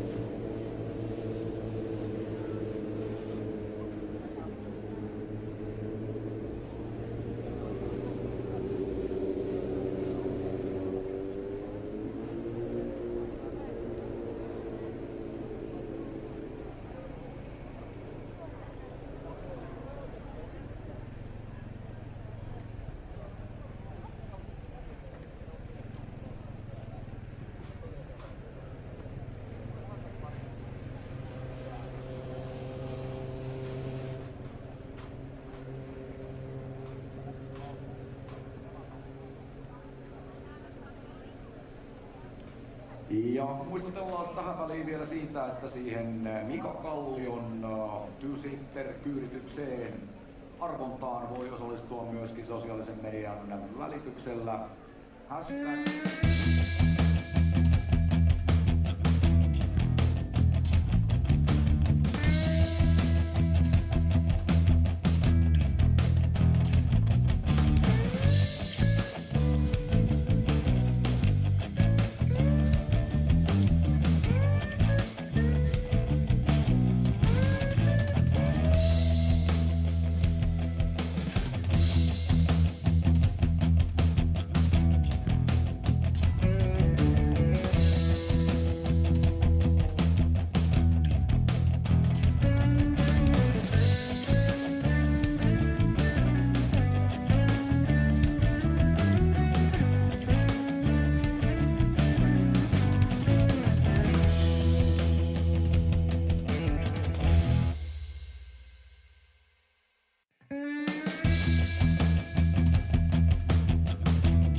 katsotaanpa nyt sitten pikavilkaisu tuohon tilanteeseen, kun on noin 8 minuuttia jäljellä Superbiken aika-ajoa.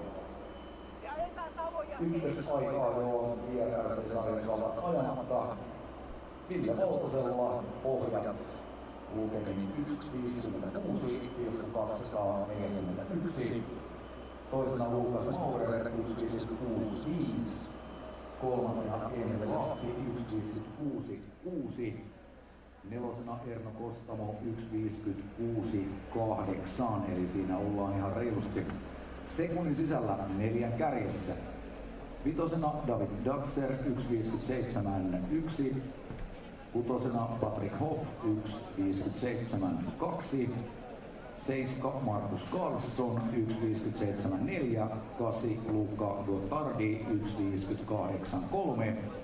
9 Joey Den Westen 1.58.3. Ja 10 Brian McCormack 1.58.9. Aika-ajon alkuhetkellä vähän ihmettelinkin, että eikös Peter Hickman oikein saa nyt sitten otetta. Jarno Saarinen söi kotiin, mutta Peter Hickman aika-ajon keskeytyshetkellä 11 1.59.1. Ero kärkeen vajaat 3 sekuntia. Ja kyllähän Hickman totta kai sitten huippumenestyneenä, todella kokeneena katuratakuljettajana tietenkin näin ainakin uskon, että tulee ilman muuta viikonlopun mittaan parantamaan todella paljon. Tietenkin kun Hickman ei täällä koskaan aikaisemmin ole ajanut, hän tulee tänne kuitenkin siinä mielessä ruukiena, mutta hänen menestyksellaan ja menestyksellään on päivän selvää, että Hickman totta kai tulee parantamaan todella paljon tässä viikonlopun mittaan.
Nelisenkymmentä minuuttia taukoa jäljellä. Tosiaan nyt edetään niin, että pidetään tuo tauko tässä kohtaa.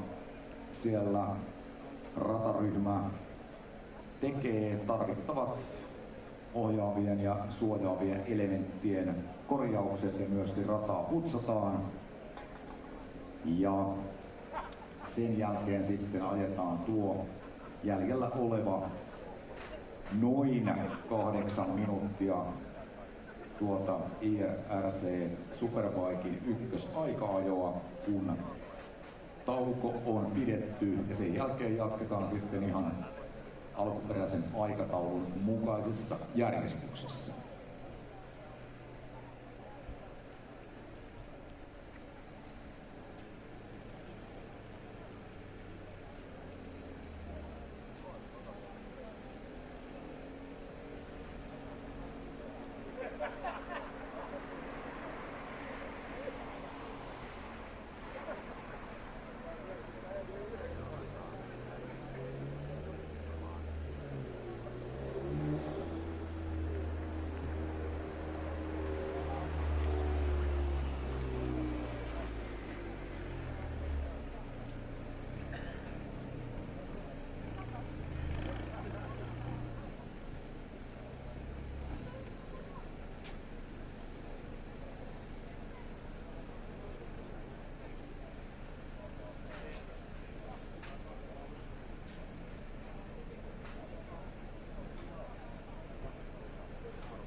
puolisen tuntia on vielä taukoa jäljellä ja nyt sinne lähti sitten yksi rataluokan ajoneuvo. Radalle kerrotaan siitä lisää hetken päästä, mutta kyseessä on siis TC-luokan auto Harri Tepposen Cupra, jolla hän sitten lähti tuonne radalle. TC-luokan autot ne perustuu etuvetosiin neliovisiin sarjatuotantoautoihin. Näissä on noin 300 hevosvoimaa ja ne rakennetaan niin kuin tehtaan korista suoraan aina TCR-autoiksi. Niitä on Audeja, Hyundaita, Hondia, jotka rakentaa sitten omissa tehtaansa TCR-autoja. Ja TCR-luokan autoillahan on, niin näillähän ajetaan monessa Euroopan maassa kilpaa omia sarjoja, on Baltian sarjaa, on Euroopassa sarjoja ja on nyt myös sitten Suomessa. Eli TCR-luokan autot on tuotu Suomeen, näitä useampia täällä on jo ja sitten näillä ajetaan sitten tuolla FRC-kilpailuissa, eli Finnish Racing Championship on tuollainen uusi suomalainen rata-auto. Voiko sanoa semmoinen näyteikkuna ja siellä sitten ollaan aloitettu Alastarolta. Sitten oltiin motoparkissa tuossa viikkoa ennen juhannusta ja molemmissa on ollut myös sitten moottoripyörät mukana. Seuraavan kerran sitten autolla mennään tuonne Seinäjoelle vauhtiajoihin tämän juuri alkaneen heinäkuun 22.–23. päivällä on sitten Seinäjoen katuradalla. Sekin tällainen pitkän linjan katurata kilpailu, eli Seinäjoen vauhtiajathan on ajettu tuolla Seinäjoella jo vuosikymmeniä sitten ensimmäisiä kertoja ja sitten uudelleen elvytetty henkiin, kuten on käynyt sitten täällä Imatran ajollekin, eli hetkeen siellä ei Seinäjoella Kapernaumissa ajettu, mutta nyt sitten taas on sitten useampia kymmeniä vuosia tai useampia vuosia, nyt tarkkaan muista enää kuinka monta, koska se uudelleen aloitettiin, mutta siitä nyt on jo toistakymmentä vuotta pitkälti. Ja sitten on Seinäjoella sen jälkeen tuolla Porselingillä Pärnuussa ja sitten Alastaro 2.–3.9. Alastaro on myös monelle motoristille erittäin tuttu rata ja Alastarossa ajetaan, kun tässä sitten tuo Tepposen Cupra tässä on Vuoksen suoralla. Niin, Alastarossa ajetaan sitten pidennettyä rataa tuossa syyskuun alun kisassa ja sitten kausi päättyy finaaliin eli huipennus rata SM ja FRC yhdessä tuolla Ahvenistolla. Ja Ahvenistolla sitten se on siinä mielessä hieno kilpailu, että sinne on kaiken kukkuraksi vapaa pääsy, eli kauden finaali. Ja siellä nähdään rata SM-luokkia, siellä nähdään tietysti myös, kuten kaikissa näissä FRC-kilpailussa, nähdään tietysti Legendsit. Ja no, itse nyt kun toimin Legendsien kanssa, olen tehnyt vuosia töitä heidän parissa, niin tiedän sen verran, että siellä on 30–50kin Legendsia sitten radalla yhtä aikaa ja lähdöt erittäin näyttäviä. Mutta FRC-luokka on luokka, joka sitten myös tullut Suomeen. Eli 16.–17.9. sitten tuo Ahveniston kisa. Se on finaalikilpailu Hämeenlinnassa, sinne vapaa pääsy. FRC-sarjan Suomesta löytyy lisää tietoa ja totta kai sitten myös Finnish Racing Championship.fi. Sieltä kotisivuilta sielläkin informaatiota löytyy.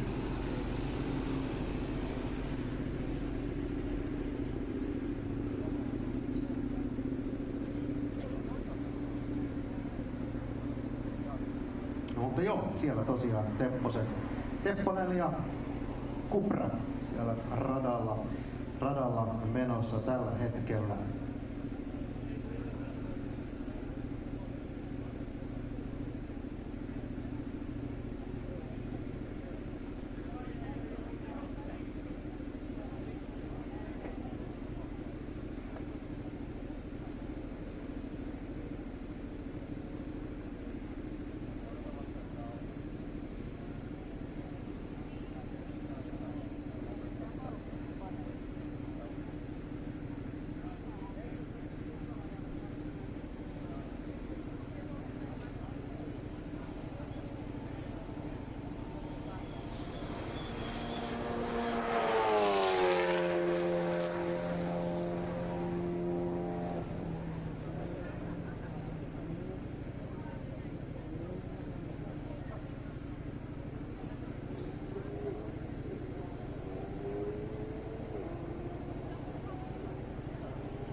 kilpailujohto kävi kertomassa, että kello 13 aloitetaan sitten, mennään se puuttuva 8 minuuttinen siinä, eli kello 13 käynnistyy sitten superbikeen, tai jatkuu superbikeen aika-ajo, eli kello 13 superbike aika-ajo.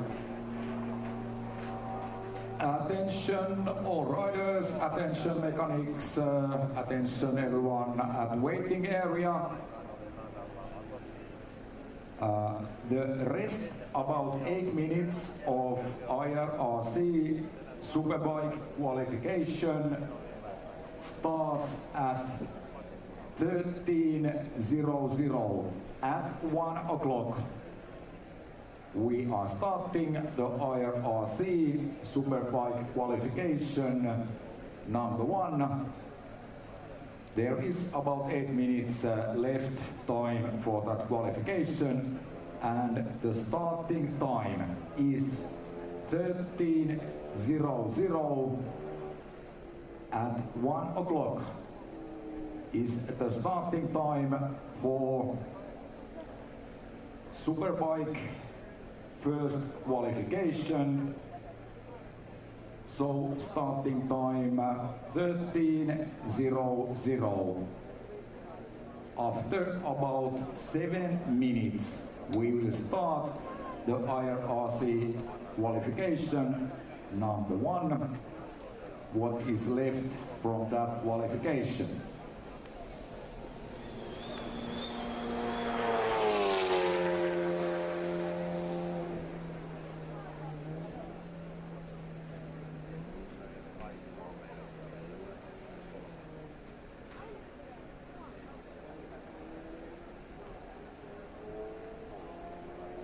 Ja siellähän on parasta aikaa sitten Mika Kallio kaksipaikkaisella kiertämässä rataa. Kyyditettävä kyydissään ja siellä joku sitten saa huikeaa elämystä parasta aikaa. Ja mikäli haluat Mika Kallion kyytiin tuohon kaksipaikkaiseen, niin siihen on mahdollisuus päästä somekanavilla aihetunnisteella Duket Imatralla, hashtag Duket Imatralla. Ei muuta kuin käy täkäämässä tuo tunniste, niin olet mukana, jossa joku onnellinen voittaa Mika Kallion kyytiin. Siellä Kallion kyydissä joku sitten tällä hetkellä menossa juuri Vuoksensuoran päähän tuonne pyörävarikko starttimutkaan. Ja tuohon elämykseen on sitten kaikilla mahdollisuus päästä mukaan arvottaa, jos tuon elämyksen voi voittaa. Somekanavilla hashtagillä Duket Imatralla.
No niin, Kaijan ensimmäinen on Mika Kallion kyydistä tultua saanut kypärän riisuttua. Marika, mikä fiilis? Aika mahtava, ihan huikea. Ei voi muuta sanoa. Ihan törkeä siisti. Ja näyttää siltä, että et edes pahemmin pelännyt. En, mutta jännitti ihan hulluna. Mutta tässä ollaan. Tuliks yhtään niin paikat kipeäkset ja lihakset kramppas tai jotain? No, kädet on ehkä hieman kipeäkset. Ei muuten. Ehkä huomenna sen näkee paremmin. Mut sulla oli kuitenkin tohon Kallion Mikaan täysi luotto koko ajan. Oli 100%. Alright. Onneksi olkoon. Toivottavasti elää hienoa. Oli ja ikimuistoinen. Kiitos.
Attention all riders, mechanics, attention, everyone at waiting area. We will continue the Superbike qualification number 1 after few minutes. The Superbike qualification number 1 will continue after few minutes.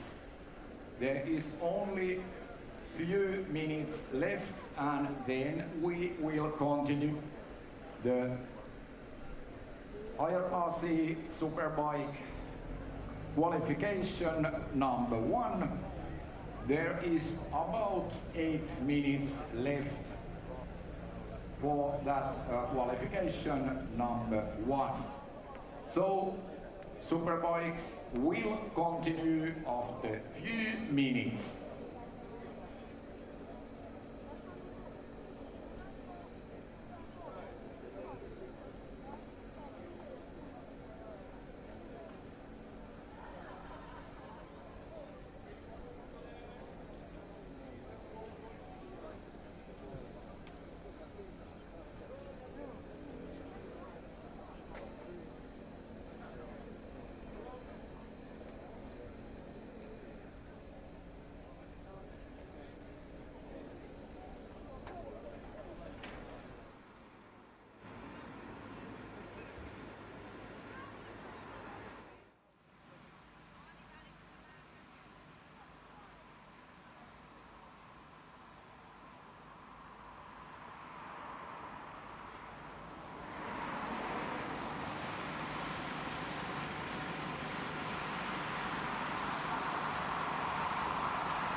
nyt meillä on täällä sitten, otetaan yhdet podcastin juontaja Renne Korppila. Just Mika Kallion kylmistä nousseina. Mikä fiilis? On siisteen asia, mitä mä lähtiin kohtaan. Ähkäpuku päällä. Jähteenpä ilman. Siis vedettiin varmaan puolet matta, niin yhdellä pyörällä, koska olikin mä paljon 2 kiloa. Minä Kallion vähän vähemmän. Silloin, että hän ei säästänyt minua.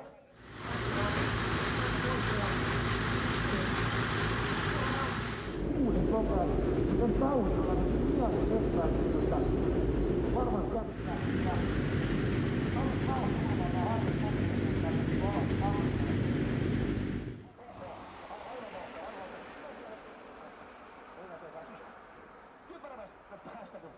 Suorilla, kun ilman vastuun sen verran tuolla, että ei tästä näkynyt muuta kuin enää leukaukasta.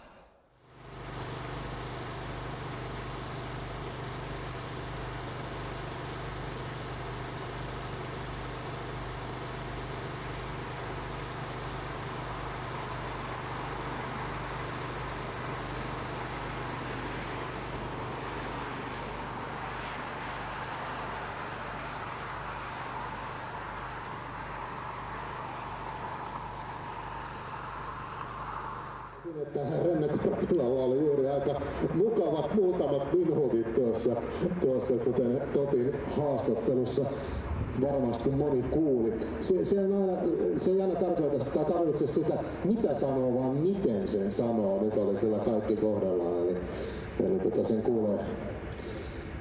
Ja varmasti jokainen voi kuvitella, miten upea tunnettu on ollut, mutta nyt jatketaan aivan kohta, eli Superbike IRC, Superbike ja se 8 minuuttia, mitä jäi jäljelle tuosta ensimmäisestä harjoitussessiosta, niin se ajetaan nyt sitten tähän tauon päättymisen jälkeen.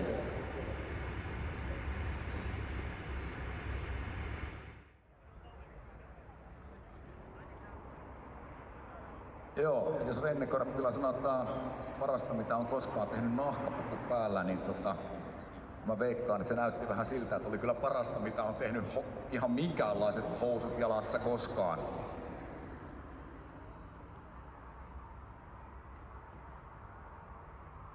Ja näin tosiaan siinä muutama ihminen sai tosiaan nyt sit sellaisen elämyksen, mikä on kyydissä.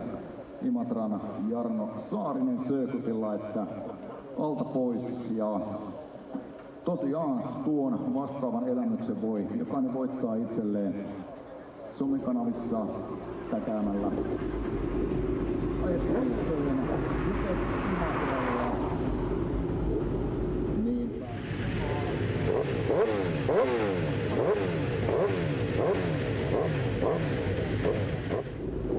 Sovittamana ajankohtana pääsee sitten Mika Kallion kyytiin tuohon Korkean Jukke.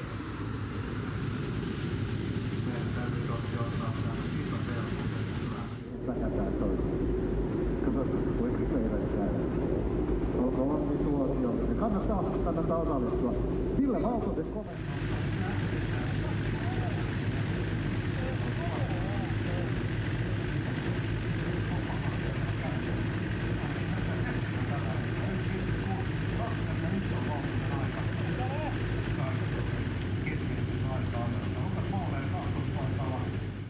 Parikymmenestä perässä, 40 perässä on sitten valitettavasti kaatunut Eeveli Lahti, sitten Norma Postamo 4. 64. David Latser 5. Patrick Hoff 6. Nämä on vielä mahtuvat sekunnin sisään. Sitten Markus Carlson 7. ja 1,2 sekuntia eroa kärkeä. Ville Valtonen siis 1.56.241. Se on tällä hetkellä kohdalla.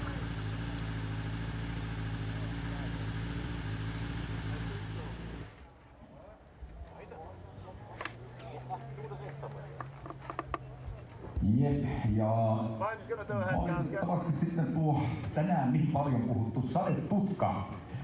Se hetki sitten ainakin näytti vähän sellaista, että tuolla parasta aikaa on tuolla Haminan ja Lappeenrannan välillä.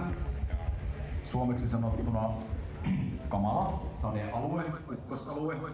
Ja valitettavasti tuo salitutka-ilmoista kertoo, että se sitten toisin kuin se edellinen iso alue, se ei suinkaan sitten mene tuolta eteläisen Suursaimaan. Welcome back to Imatra in Finland, where we are about to get the Superbike session restarted again. Well, not restarted as such, they're going to continue. Unfortunately, some oil went down on the track and we had to red flag the first International Road Racing Championship qualification session. We're continuing this now.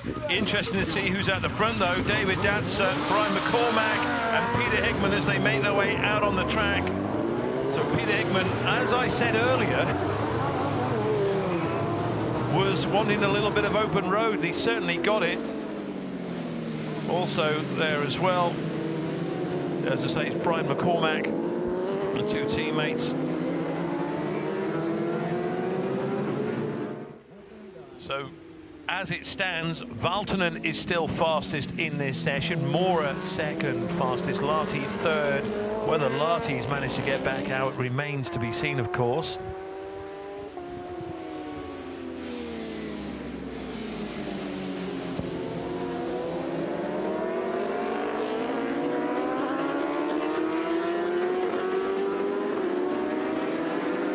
Luca Gottardi on bike 32 also up there with them.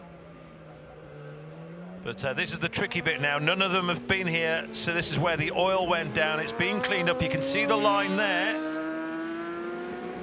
So they'll all have a little tentative look just to see how that goes. So we've brought the schedule forward a little bit if you've just tuned in. They're just on their first lap out. And it's Marcus Karlsson, the Swede, just showing Brian McCormack the way around. Imatra McCormack, a newcomer. Interesting to see Hickman just holding off a little bit there as well. So Marcus Karlsson from McCormack. Costomo is also up in the front runners on the road. And McCormack would do very well just to let Costomo go through. And he can show him the way around Imatra, because no one knows his way around Imatra quicker than Erno Costamo.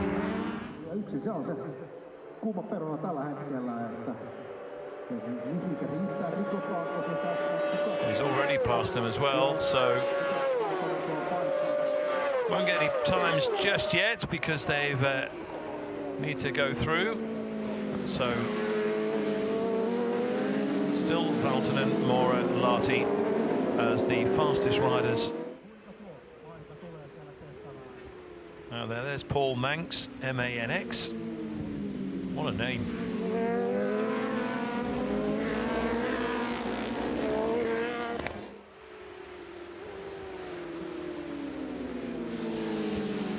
Marcus Karlsson's a man in a hurry. So to Costomo. Just looking for Hickman to come through. There he is. There goes Peter Hickman. So he's had a few riders go past. Here's Datzer up to the inside of Gottardi as they go through. Costomo is just closing in on Karlsson.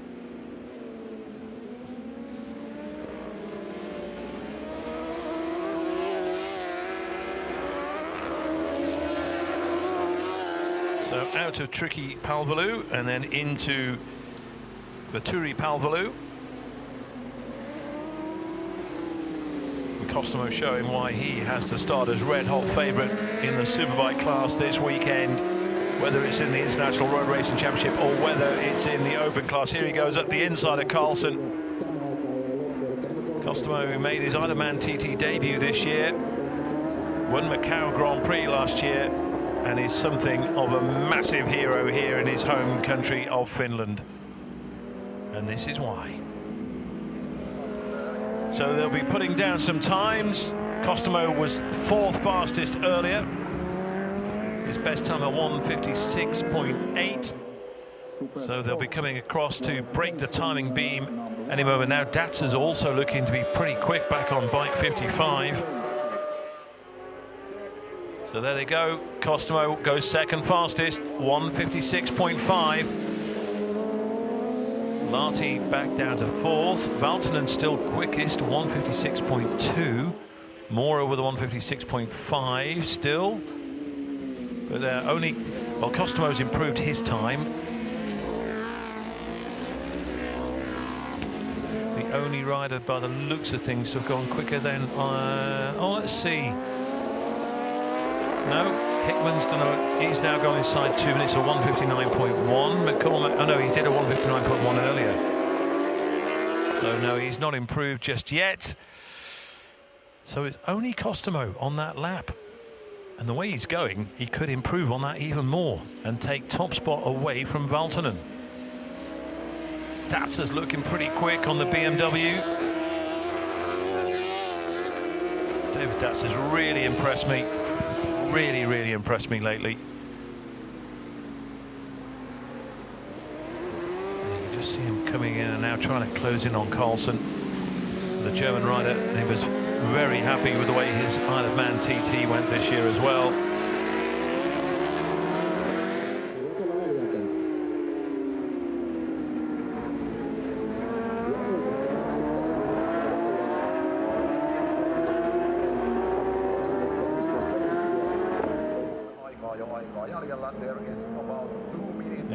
Datsa could be the rider to watch here time-wise.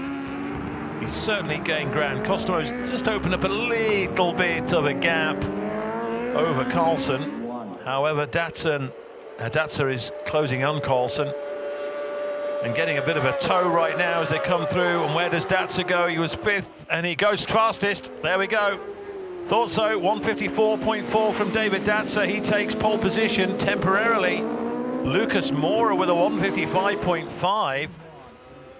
And Costomo with a 155.54. So Costomo actually put his fastest lap in so far, but gets bumped off into 3rd place. Valtonen's got that. Hickman goes 4th fastest. So Peter Hickman, 155.9. Peter Hickman has arrived in Imatra.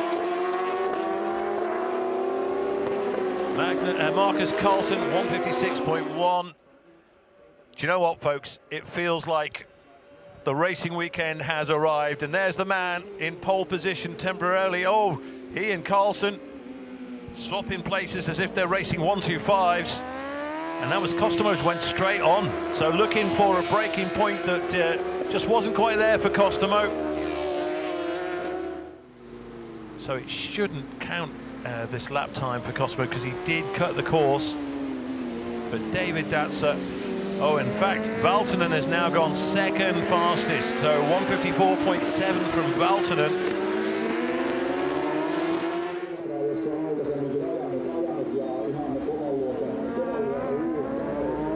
So David Datsa, the man holding pole position, 0.3 of a second faster than Ville Valtonen.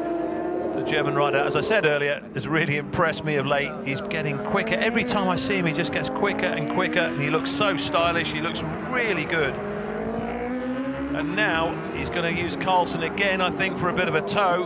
Whether he'll improve on 154.4 remains to be seen. There's not long of this session going. Here goes Datsa again, so 154.4 last time around, and this time a 155.2. So yeah, Mora goes fast. It's 153.5. So Lucas Mora now takes it. So Datsa went slightly slower, half a second slower that time around, but Lucas Mora now takes provisional pole, a 153.5, almost a second ahead of Datsa. Valtonen 3rd, Costomo 4th, Carlsen 5th, Gottardi is now 6th, a 155.5. Hickman is shuffled back to 7th. There is the checkered flag to bring that session to an end. So it really was something of a dash, but we've still got a few more times to sort. Costomo looking down. Here is the man now in pole position, number 18, Lucas Mora, the Swiss rider on the Kawasaki. He's gone straight on, so the job's done as far as he's concerned.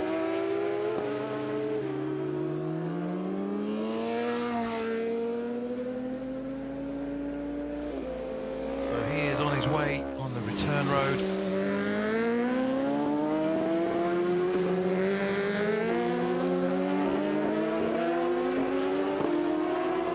So Larty, who was at one point in pole position, is now down in 10th. Schwimbeck goes up to 9th. Hickman is now 8th. So Den Besten has gone 5th quickest, 1:55.0. Just 900ths of a second off Kostomo in 4th. And incredible, really. 5 seconds covering the top 15 riders.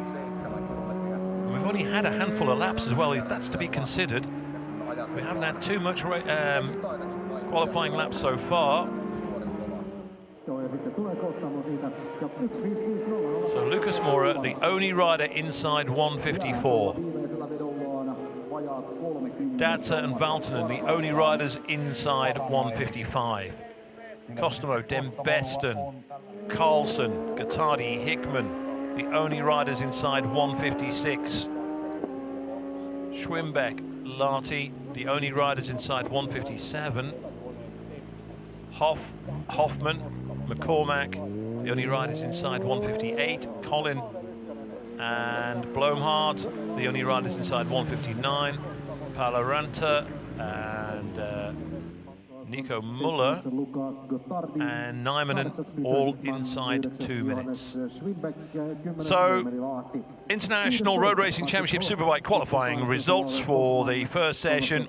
That's how things look. All those BMWs, incredible. You think 15 years ago, you wouldn't see a BMW on a Superbike leaderboard anyway. It would have been unthinkable. So there we go, but it's a Kawasaki of Lucas Mora that holds the provisional pole. There is another second qualification to come, and then of course the first International Road Racing Championship Superbike race is coming at 5:30-ish. Just looking at the schedule, so around 5:30 local time, so that will be around 3:30 in the UK, around 4:30 in Western Europe.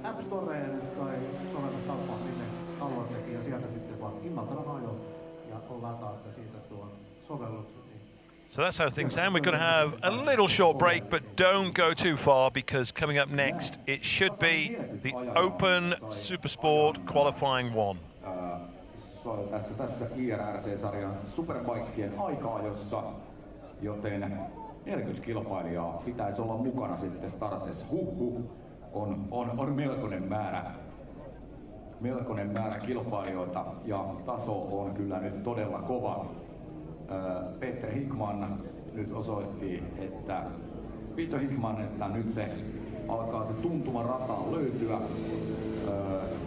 8. sija tuossa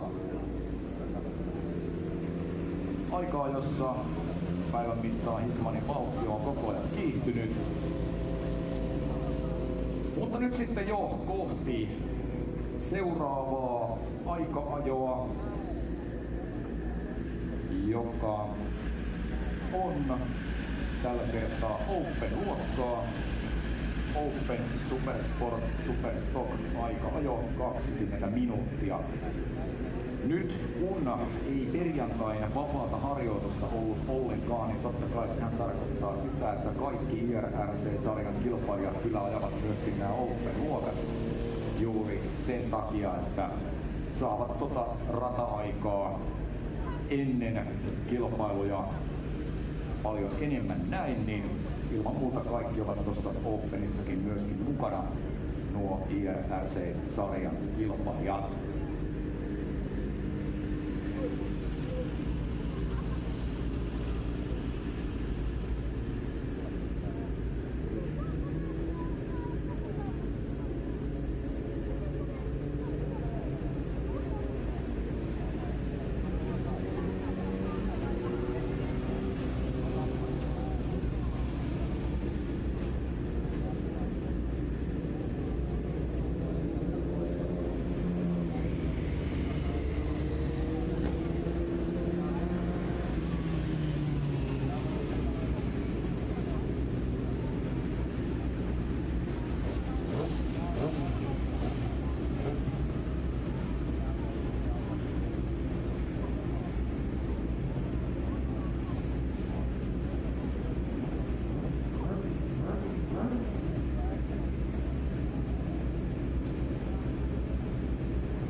We are moments away from Open Supersport qualifying. We've already had a session for the International Road Racing Championship.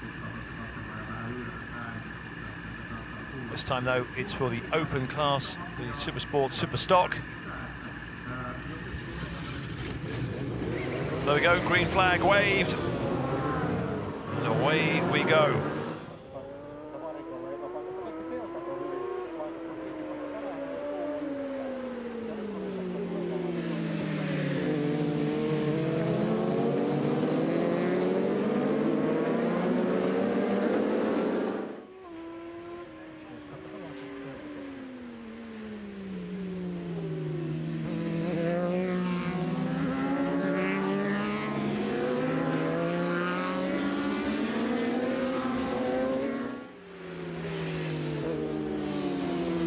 So conditions certainly far better than they were first thing this morning. Just looking at Lucas Mklavic, the Czech Republic rider, just going through on bike 91. But the man who is showing them all the way around the Jarno Saarinen circuit at the moment is Pauli Pekkanen, I should say, Pauli Pekkanen on the Paku Racing Triumph. His teammate last year, of course, was Gary Johnson, and great to get a message from Gary earlier today. He's over in the Isle of Man following his crash in the Czech Republic. He's looking forward to going out racing again. However,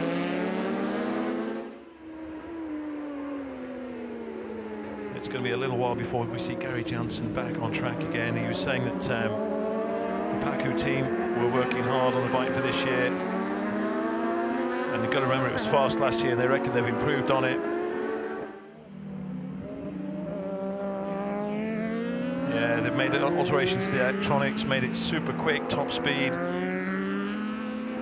But so no surprise really to see Paku Pekkanen coming through to cross the line now. However, it won't be until the next time he crossed the line that we'll be getting a proper time. So he's broken the time barrier. Lahti's also there. Hamburger's one to watch. Chivenya is also another Czech Republic rider, also one to watch. But just back to Gary Johnson, just saying how much that he's would love to be here today in Imatra, but how he was in the Isle of Man doing deep oxygen chamber dives, basically that help the bones heal quicker. He's doing some physio sessions as well, and he'll be at the next round of the International Road Racing Championship, but he'll be watching. But yeah, he's got a bad spiral fracture on the femur, healing time-wise, and ligament damage in his knee, and everybody's doing everything he can to get back out at events such as this here in Imatra. Gary Johnson doing the International Road Racing Championship season this year. However, right now it's the open class that we're concentrating on here at Imatra. Jorn Hamburg, number 95.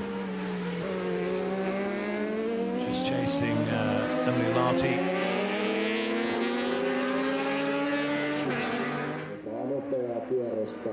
Just see now, they're getting a little bit quicker because you can just see those front wheels rise as they go across the top of the bridge. So they come down to the end of this part of the track, they go over the railway line physically, and then they come back round, they go over the bridge, which had to be raised as well because they now have these double-decker trains. So the old bridge was flat, now it has a hump, a little bit like the hump we're looking at here. But certainly, as we're now waiting for Pekkanen to go through, Pekkanen does a 158.4, so 158.4 from Pekkanen, Lahti 159.5, 159.7 Chivenya, Hamburg 159.8, Koski 2 minutes 0.9, so 0.9 for him. But Pekkanen, the fastest so far on bike 18. McCormack just goes, well, he did go top 10, he's just gone to 11th. We're waiting for Hickman to come through as well.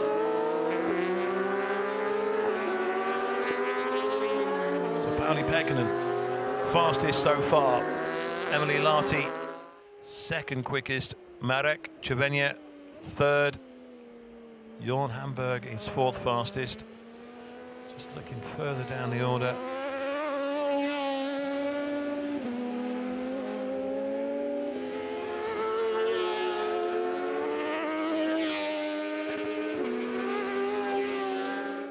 So we've had around 5 minutes of this session so far.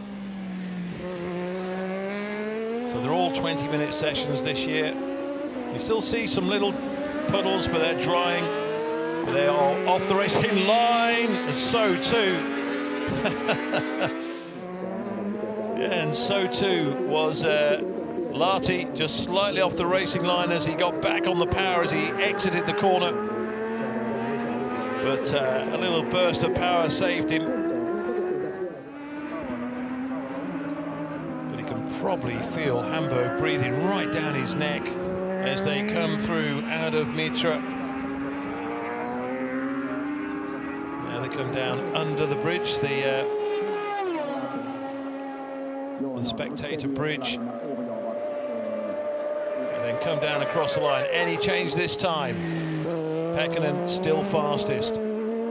Hamburg does improve his time, but he's third quickest. Now then, who's this? Pierre Vispian, the Frenchman. Waiting to see a time for him pop up. And I think he was maybe a little bit late. You can just see how tricky that left-hand turn is there. And look who's behind him as well.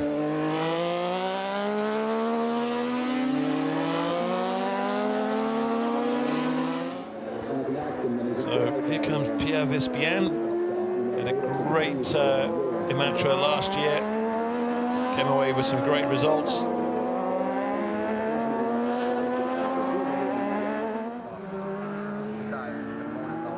So here he is to SUF Helsinki and into the left-hand turn at Mitra.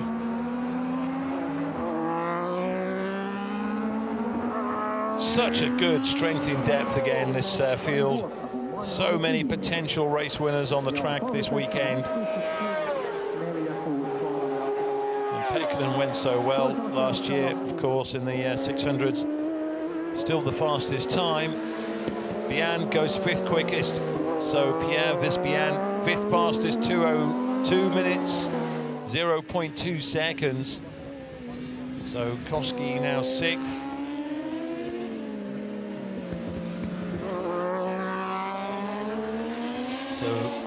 Vispian just with a rider just to negotiate, and he manages to way past Koza, the Estonian rider on bike 7. So Pierre Vispian, who of course, another rider who had a great TT this year, got himself on the podium. Very talented Frenchman, just coming up on another newcomer, Ilkka Haitsalo. Haitsalo, the Finnish rider on the Ring Racing Club Yamaha. So this might just cost Bian a second or two. No blue flags, of course. You see in some championships where to indicate to the slower riders that faster men are coming through. But not employed here at Imatra. Vispian, having been held up slightly, just having a little moment to glance around and see what's going on behind him. Meanwhile, out in front, there's Lahti on bike 22 and the Czech Republic rider Cervenia, who's now second fastest. So they're having a little bit of a ding-dong on track.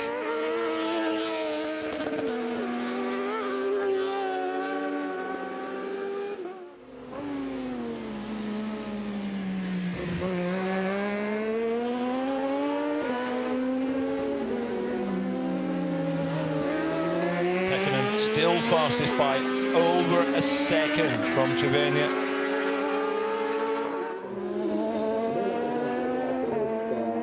Hickman is now 10th. Peter Hickman has just gone 10th. So he's still around 5 seconds or so down on the time. 4.5 seconds to be precise, down on Pauli Pekkanen. But Peter Hickman inside the top 10.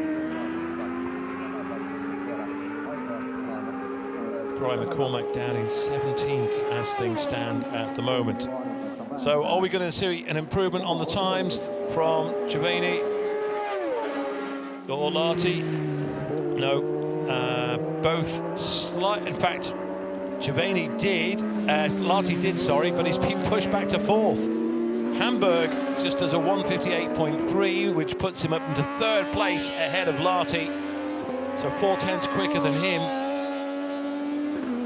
But however, Lahti just posted his quickest lap. However, it wasn't enough to keep him in 3rd place. He goes down into 4th. Tanskanen now up into 5th place. 1:59.2. Letiranta, 1:59.3. Bian has gone back to 7th. And here he is, the fastest man ever around the Isle of Man TT and the Ulster Grand Prix. The British Superbike race winner, of course, multiple times. Right now plying his trade in Super Sport here today at Imatra and looking to improve on 10th place. It would be a surprise if he doesn't go inside 2 minutes on this lap. He's got Siamesto just ahead of him, so just looking for Hickman. And he does, he goes 6th quickest, 1:58.9. So he now reduces it to 2.5 seconds down on Pekkanen, so Hickman's lap 2.1 seconds faster than his previous best. Michael Dunlop was here, of course, last year, but it's worth noting that Peter Hickman is here with his own machinery. Michael Dunlop last year had to borrow machinery, which wasn't really ideal for Dunlop. And I know Michael Dunlop would love to come back and show the Finnish fans exactly what he can do on the right kind of machine. And that's exactly what Hickman hopes to do this weekend here in Finland. After I spoke with him back in November, I can't believe he's actually here. He said he wanted to do it, but it just didn't seem like it was going to be possible. However, here he is at Imatra, first time ever for Peter Hickman.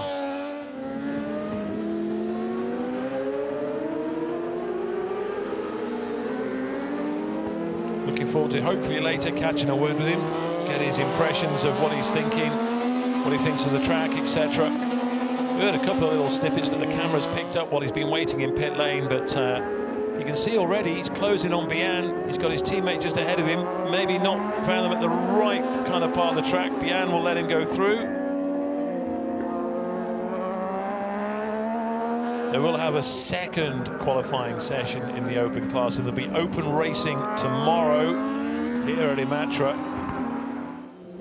So as it works, there's the International Road Racing Championship Superbike and Supersport races, and there's also the Open Superbike and Supersport races as well. So Hickman does a 1:59.1, sorry. So yeah, 2/10 he's just lost there, and maybe he just lost that when he came down into Tamminen. However, he's still in a hurry. He's still got a little bit of time left. I'm sure he'd love to take a second or so off his best time so far, and I feel he probably thinks as he pulls a big wheelie. So that was out of techno safe and into this right, going on to RVS technology. I think it's safe to say he knows his way around now. So he's coming up on other machines. You just see that they find that little braking point there, that little lay-by on the right. So he just tries to carry the speed through into these two little chicanes. He's got a slower rider ahead of him. That might just cost him a little bit. He's got two riders ahead of him. just dive up the inside if he can. So here he goes, he can get, I think he might get 2 for the price of 1 there. He's just going to find his way past Kainalainen, which he does. But it might have just time. However, Giovanni has gone within 4/10 of Pekkanen at the top of the time charts. So Pekkanen, it was 1.2 seconds the gap, it's now 4/10 of a second. Hamburg is also closing in on Pekkanen's time. Pekkanen, though, has only done 4 laps. So too is Peter Hickman. Can he improve? Here we go. We're just going to keep an eye on Peter Hickman now. 1:58.9 is his best lap so far. He's just done a 1:59.1. This time, Peter Hickman posts. It's a 1 minute. Oh, it's much. It's not 1 minute. It's 2 minutes 2.8. So he did lose quite a big heap of time there. So a few seconds lost for Peter Hickman. He stays in 7th with that 1:58.9, but that was not as fast as he would have been hoping. So he gets to attack it again. Well, that's the whole thing with qualifying. You need to make sure that you don't get held up by other bikes, other guys that are out there who have every right just to be out there. Just see there, just on the left of the screen, the way the track, that was where the track used to go in the old layout, used to go off to the left, but now it turns right and it goes down this long, far straight. And again, I fear that Peter Hickman will come across a slower rider unless he can manage to make a move just before they get to this left hand. It would be a bold move, and it's not. So it's another of the Czech Republic riders, Sprojkar. Forgive me if I pronounced that wrong, but he's going to get him this time. Or maybe not. It's costing Peter Hickman time. But this is the nature of qualifying.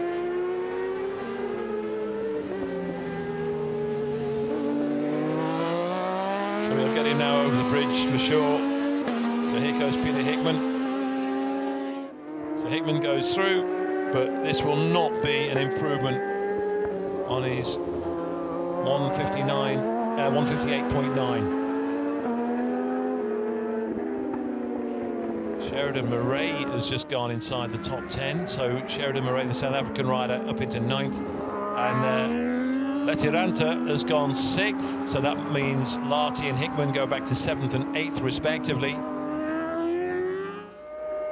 So not expecting any great shakes this time from Peter Hickman. So 2 minutes 2.8 last time around, and it's 2 minutes 1.3. So again, just a little bit of misfortune for the Trooper Triumph rider, Peter Hickman, again, and you can see another rider now that by the time he gets to him, he'll be coming up onto the chicanes, you would imagine. So a couple of minutes of this session remain. Pekkanen still holding top spot. Giovanni in 2nd, Hamburg is 3rd. Here is the man in 2nd. It's looking a very leisurely looking Marek Giovanni as he makes his way towards the end of this lap.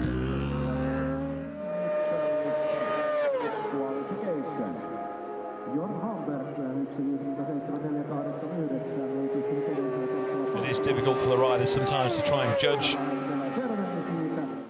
A little bit of space, maybe the Czech Republic rider just waiting for the next rider behind him to drop back to and then have all this open. Oh, whoa, whoa, whoa, whoa, whoa. What was that all about? Not maybe the best place to put your hand up on the exit of a turn, but maybe you just made a little mistake perhaps. So Marek Giovanni, a very experienced rider of course. Meanwhile, Hickman is coming round at Tamminen. It's got a little bit of open road, so I'm not too sure if he's been held up at all by anyone.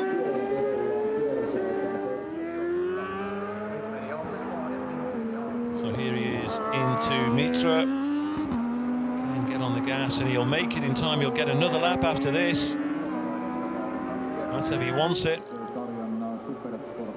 Just goes over that little rise, front wheel goes light, but they're going across the line now. 2:01.3 last time, 1:58.9 to beat. And he does a he goes fifth fastest, 1:58.0. So he goes almost 1.5 seconds closer to Pekkanen. So Hickman goes up to fifth. We've got another qualifying session in this class to come, of course.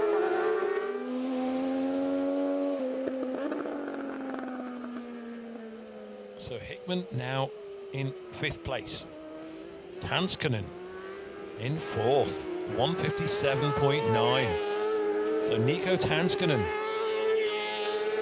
Still Pekkanen in top spot. So Hamburg, Tanskanen, Hickman, Lahti, Bian now in seventh. Just not quite matching his best time on that last lap, the Frenchman. Letiranta in eighth. Sheridan Murray is now ninth. Antti Koski. Oh, in fact, Giovanni has just posted. No, he hasn't. So let's see. Hickman, Lahti, Bian, Letiranta, Sheridan Murray. Oh, it was Kaljau, if I've pronounced that right. Oh, Bian goes fourth fastest. So it's Bian who goes fourth quickest, 1:57.6. So Pierre Visbian goes into fourth spot. So 1:57.6. Hickman goes back to sixth.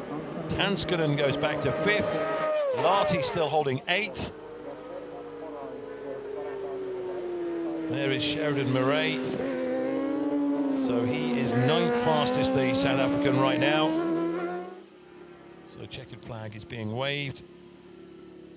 But we can there is still time for riders to improve on their best time so far. Frosja Uski goes through. So there is the man second fastest in this session.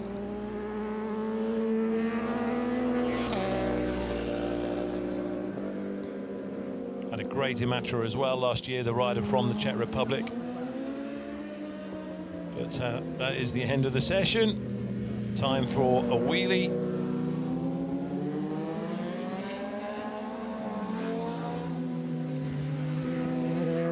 So Emily Lahti, number 22.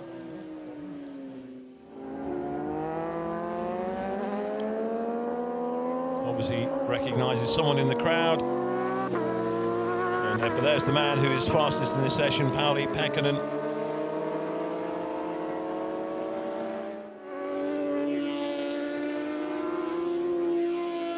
So then, Pekkanen fastest, Giovanni second, Hamburg third, Bian fourth, Tanskanen fifth quickest, Hickman sixth, Lahti seventh, Letiranta eighth, Murray ninth, and Kallio in 10th. That's how that session ends in terms of the top 10, and less than 3 seconds covering the top 10. So that's how close it could be come racing tomorrow. So many nationalities. But triumphs, that's crazy. 4 triumphs in the top 6. So that is very, very, very, very good for the British manufacturer.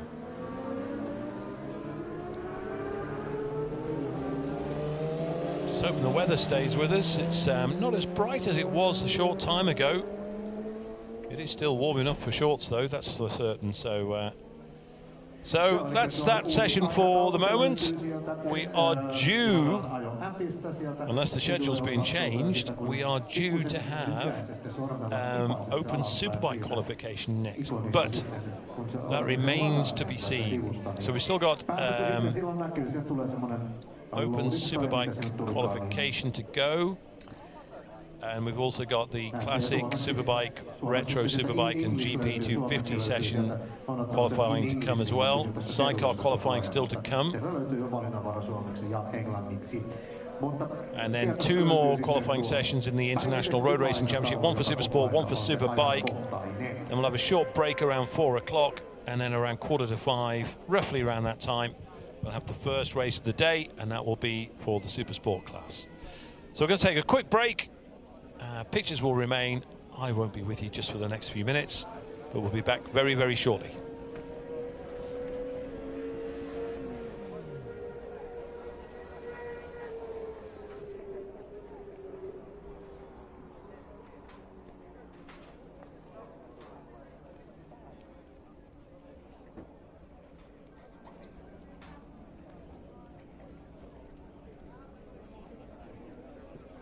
So once again, schedule for afternoon is that next heat on track is open superbike qualification. Next heat on track, open superbike qualification.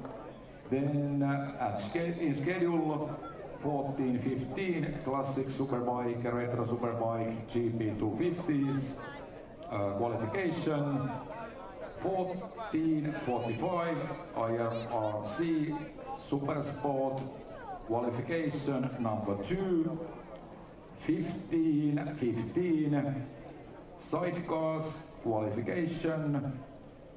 15:45 IRC Superbike qualification number 2. Please load Imatranajo app to your mobile phone. You will find all the important information in English and in Finnish from that Imatranajo app. Just type, go to the app shop and then type to the search Imatranajo and you will find the app. It's free, it's working so smoothly. You will find all the schedules, all the important information. Also in English, in Finnish, you will find all this important information using that Imatranajo app. It can be found for Android and iPhones. Both languages, Finnish and English. Thank you.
Ja valitettavasti tuo sadetutka-animaation ennuste on sitten tullut niin, että sade alkaa ennustettua aikaisemmin ihan kohta noin käytännössä.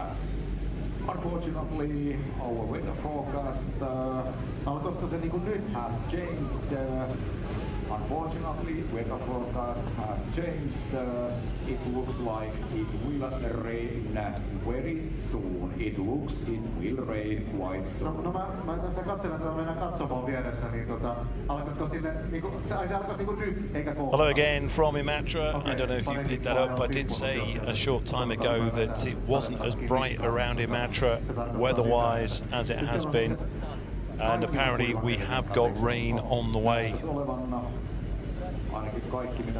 And we will have wet racing at Imatra. So even if it does come down, it will be declared a wet race. So they need to get Open Superbike qualifying underway as soon as they can. Certainly we don't want to have this session, the 20-minute session, interrupted by rain.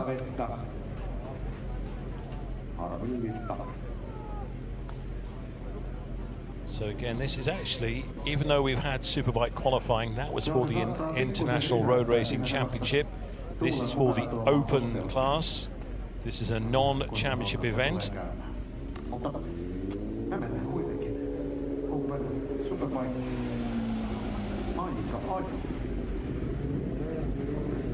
So bikes going out onto the track.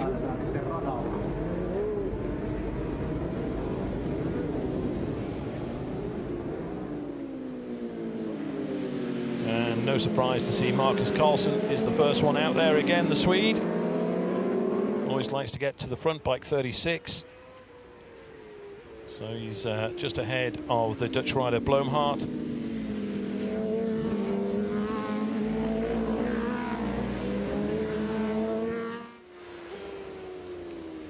Just see how bumpy it is as well. Just look at those front forks and the little bit of compression as Lasakaki comes through. Korki, I think is how you pronounce it. My apologies if I got that wrong. Again, you can see those few little puddles on the left-hand side there. However, I think we're going to get a few more very, very soon. So Ville Valtonen, bike 13, coming through. It is a big field of riders. They keep coming.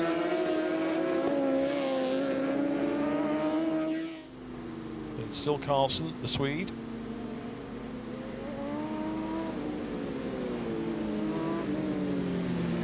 Through Truki Palvelu, and then next it's Vituri Palvelu, it's a little left-hander.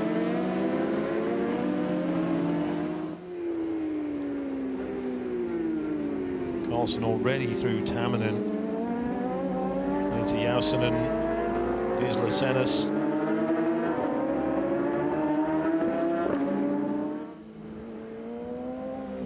Well, there's a few brollies out down at that part of the track. So, yeah, in fact, now just getting a few spots of rain on my windscreen, on my window. So, yeah, you can see the brollies going up and a lack of adhesion flag about to be revealed, just letting the riders know there's rain down this part of the track. It's 5 kilometers almost in length. And certainly on a dry tyre, we don't want to see, as they start this next lap, because we don't want to see anything untoward happen, of course. But how long this session can continue like this remains to be seen. I'm just getting a few spots on the glass here in my commentary position. Nothing to be too concerned about just yet, but they will be getting these on their visors, of course. There is Peter Hickman. Bike number 60, he's brought the Superstock machine with him. In fact, I don't think there'd be any Superbikes on track. They'll all be Superstock. You can see they're all respecting the lack of adhesion flags.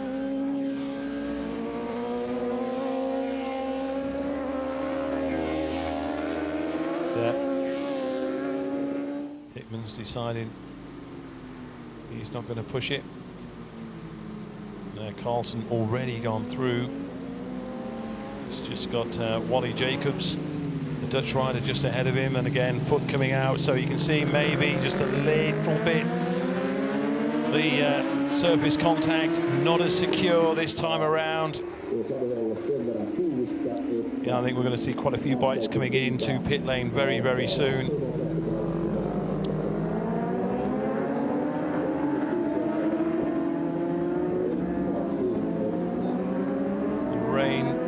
Still not coming down too heavy, it's just there. If you understand what I mean by that, it's just kind of a few spots. It's not letting itself go fully. So I just saw Valtonen on bike 13 there. Red flag, session's over. Yeah, it was due, it was coming. I was hanging on. I didn't want to say the words red flag, but we knew it was coming. We knew it was going to happen, but sometimes even when you know something is about to happen, you still can't judge it. So, change of tyres, I think, and we'll see what happens. The thing is, it's not coming down heavily, and from my position, I can't see all the way around. However, where the rain is coming from, I have to confess that's actually behind me. So, I don't know how big and black the clouds are. I can't tell without actually leaving my position. Ahead of me is clear, but it looks like the cloud is coming this way. So, this isn't why I'm a weather forecaster. I should say. This is why I'm not a weather forecaster, I should say. But yeah, rain is kind of, when they say persistent, it's persistently trying to rain. So we'll see what happens with this session. So what we'll do then, just while there's a lot of chatting going on down in pit lane, we'll just have some highlights if you've maybe just joined us and missed out what's been going on today. We'll just have a little recap of some of the best bits.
So this is Imatra. Unfortunately, a little bit of rain. It seems to be down that part of the track more so than anywhere else. It's still not too bad in my commentary position here at the start-finish line, but it is enough for the brollies to come up. It's not too much wind around either, so it's not moving fast, but certainly that brought a premature end. Well, not a premature end, but it's just brought a temporary halt to proceedings here. Time for the tyre warmers to go back on, try and keep as much heat in that rubber as possible. But the trouble is, it's not pouring down, and again we're back to this half wet, half dry scenario that all the riders hate.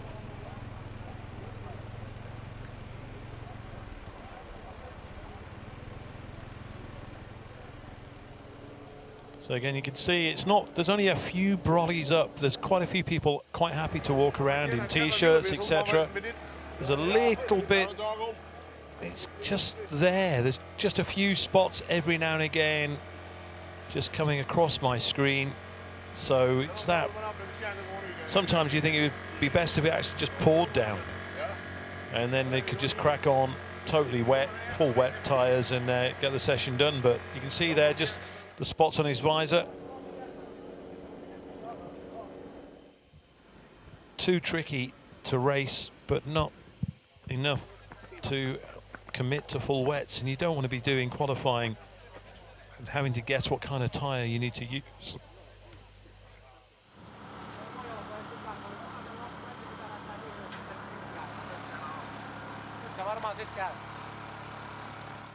So there'll be plenty of debate going on around.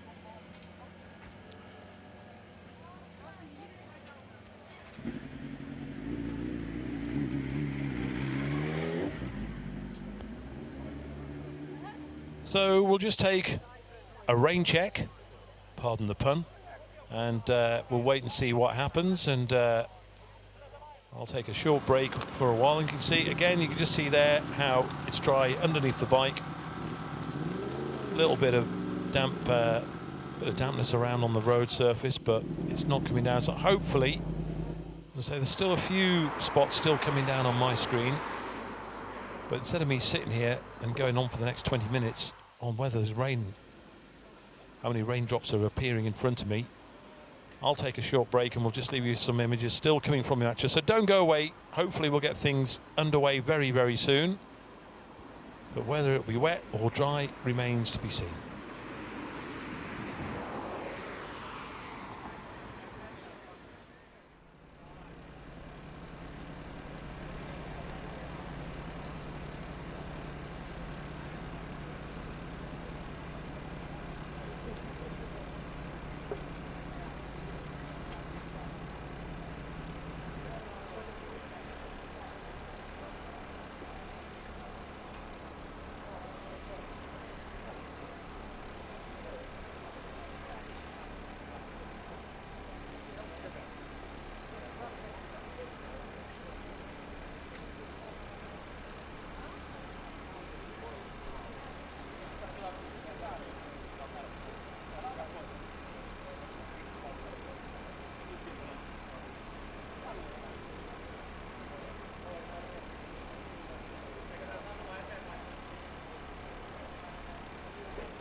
Ihan tarkalleensa en vielä osaa sanoa, milloin päästään jatkamaan sateen takia keskeytynyttä aika-ajoa.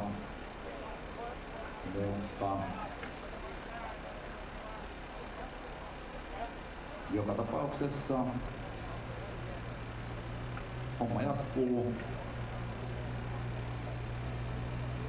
Joidenkin minuuttien kuluttua on tosta jo sen verran kauan aikaa, kun tuo Week Race kyltti nostettiin tässä pitlaneilla.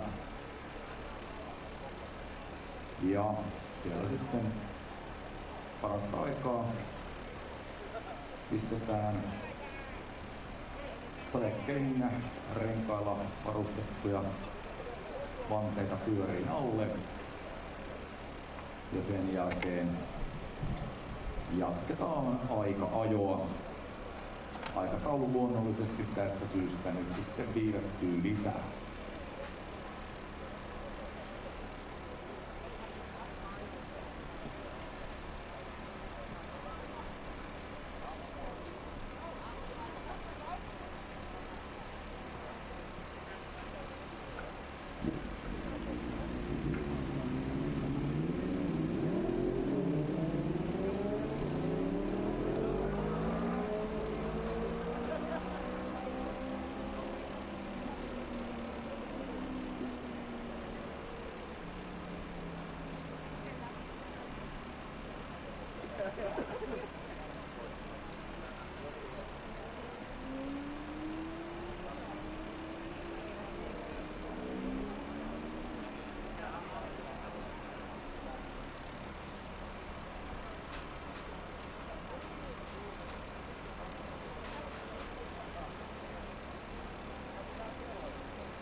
Hello again from Imatra, where we have wet tyres going on superbikes and machines going back out onto the track.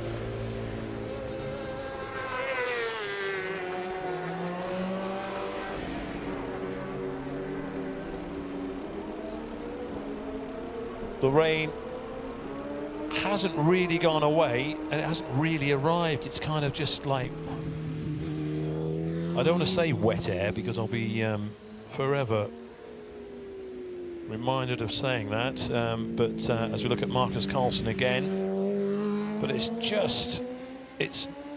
not going away. You just get a few spots every now and again appearing across the glass, so it's kind of just hanging around.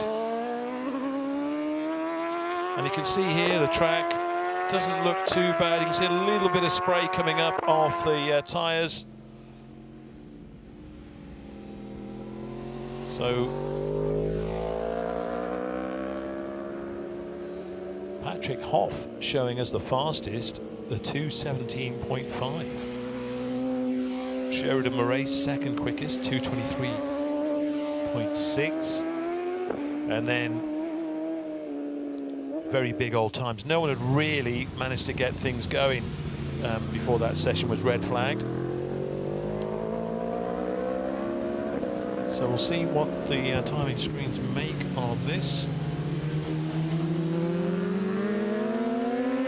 It will, of course, just mean things will be shuffled back a little bit. The Classics Retro Superbikes and Grand Prix 250s was due to get underway in the next few minutes.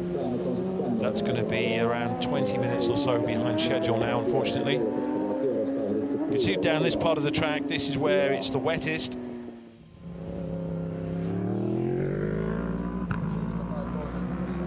Again, the fans that are down there, not only watching the action go past, they're watching it on the big screens. You can see the trees as well. It's dry under the trees. There are dry patches. This is the thing now, it's more wet with a few dry patches, whereas before it was dry with a few wet patches. So Marcus Carlson coming up, in fact going up the inside of Magdalena Weintritt, the Austrian rider, on bike 716. Just riding the waves out of Pure Varico. Varico.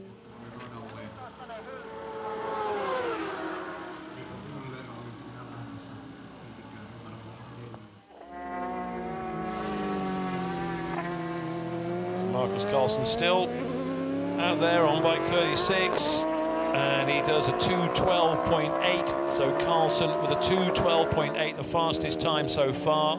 Rihonen's done a 2:36.7. Lorky has done a 2:44.1, so big old times after that.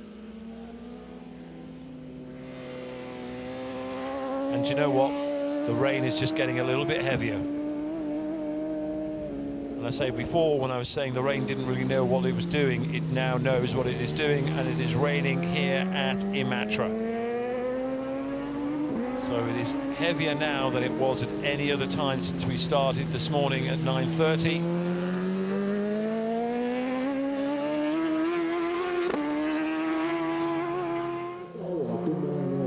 So Marcus Carlson with that 2:12.8, maybe, just with the conditions as they were, might just get the fastest lap of this session. It'd be interesting to know exactly how many bikes are actually out there in the wet. So a few times coming through now. In fact, quite a few riders missing as things stand at the moment. Sorry for my if I'm sounding indecisive, just trying to work out who's out there and who's not. Mikey Manila has just posted a 2:30.3, but no one able to touch this man at the moment, Marcus Carlson, in these conditions. So just goes through Nordic.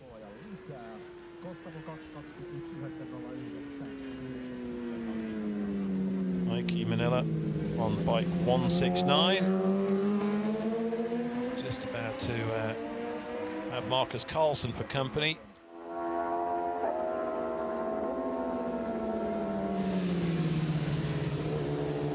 I know you're getting a timing screen there at the moment, which has Costamo as 2:21. However, I'm not sure that's right what you're seeing on screen at the moment, because as far as I'm aware, Costamo's not out there. So I would ignore what you're seeing on the screen right now. The information I have to hand is that Magnus Carlsen has done a 2:12.8. He's just done a 2:15.2, so yeah, the information, my apologies that is incorrect, that you are looking at on screen at present.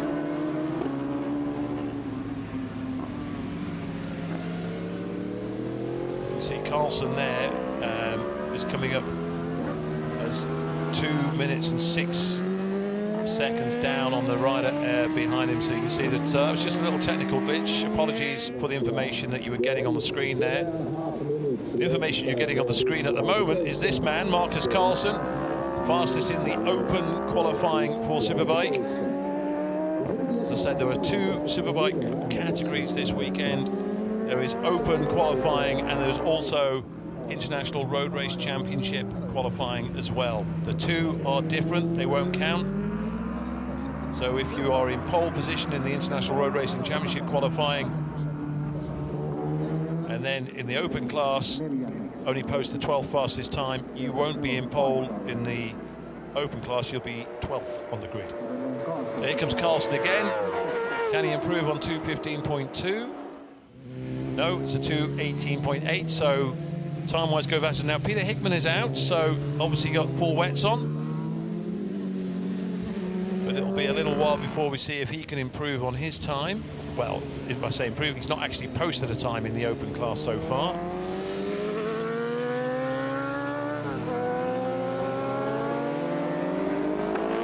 don't think I've ever actually asked Peter if he enjoys racing in the wet.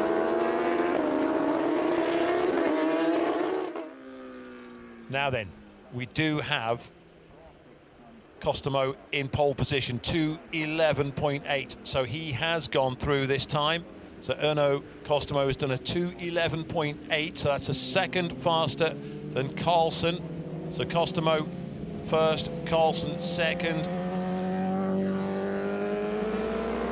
They're the only 2 times of note really so far of this whole session. So Costamo 2:11.8, Carlsen 2:12.8.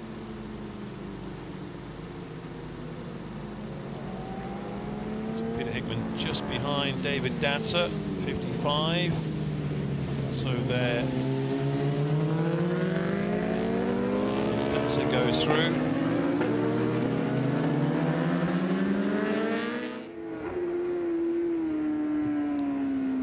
Yes, it is full wets, definitely. Just trying to see if anyone else has improved on their times. Nothing really coming up. Nico Muller's just done a 2:17.9. Datzer did do a 2:23.4. So here he is, number 55. So he's 5th as things stand at the moment. Can he improve on that? 2:23.4 is Datzer's time. Here he comes now. Yep, it is fully wet. And the rain's not going away, and he does a 2:23.6, so just 0.2 slower that time. Incredible, really, given these conditions. David Datzer still stays 5th, and certainly the weather has changed for the worse here at Imatra, unfortunately. Where I saw blue sky before, that's now completely gone. We might have rain for a little while, so we still have the Classic and Retro Superbikes and the Grand Prix 250 qualifying still to come, and also the second and final qualification sessions for Supersport Superbike in the International Road Racing Championship still to come, and First sidecar qualifying still to come.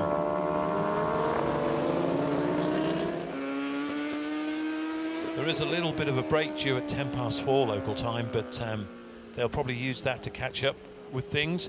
They can keep the road shut here till 8 o'clock this evening if need be.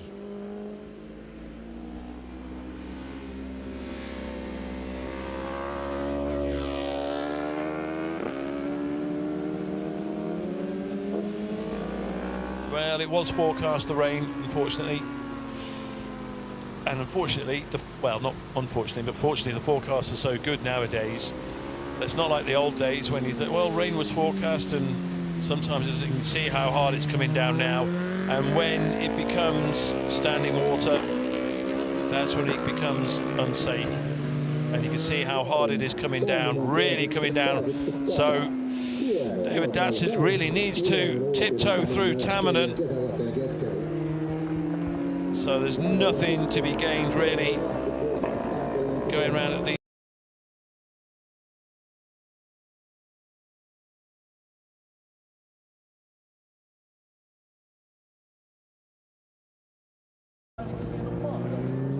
say it's not racing, it ends up becoming more endurance, doesn't it? Look how hard it's coming down now. Yeah, I think a lot of riders will be pulling, because not only is the surface very wet, visibility becomes a major issue as well. Well, Costamo's going though. He fancies a bit of wet weather, or a little bit of a wiggle there on the back wheel for the Finn. As he crosses the line, we're just watching Datsyuk coming in, and he won't be the only one. Carlson comes in, and that is not good. That is really not good. When you start aquaplaning on surfaces like that, I'd be surprised to see. I think maybe Ono Costamo might be regretting staying out for another lap. There's no way he's going to beat 2:11.8. He's posted the fastest time so far.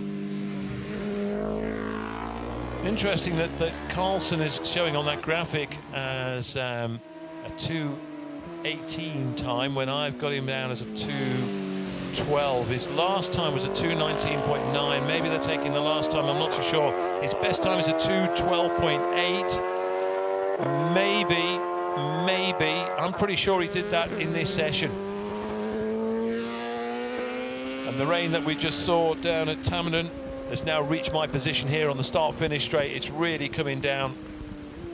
And yes, Gustavo making his way back. And you can hear how hard that rain is coming down now at Imatra. So last year, it was like Asia. Temperatures in the 30s. It's still warm. That's the amazing thing. It is still warm, but however, look, you can't race or do anything in that. And there is the red flag has come out. So that was only a matter of time. So you can just see those bikes setting out from pit lane. They're not going back on track. They just use the return lane, which is on the other side of the road. And they'll just turn around and head back. But we are going... The good thing, as I say, it's coming down that hard at the moment. It won't stay for long. Famous last words, I know, but maybe, just maybe, it will blow itself out sooner rather than later. We shall see.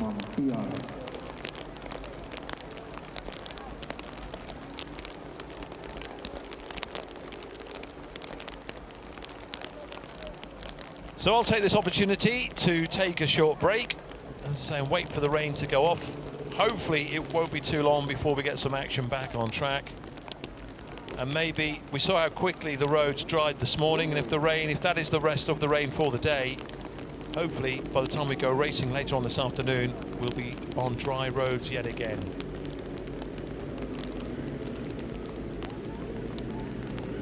So bear with us, folks. We'll get some action to you as soon as conditions improve. But maybe for now, wherever you are, it could be a good time to have a sandwich, get yourself some lunch, put the kettle on, pour yourself a drink, and wait for us to come back with hopefully plenty of entertainment from Imatra later on this afternoon. But for the moment, don't go too far.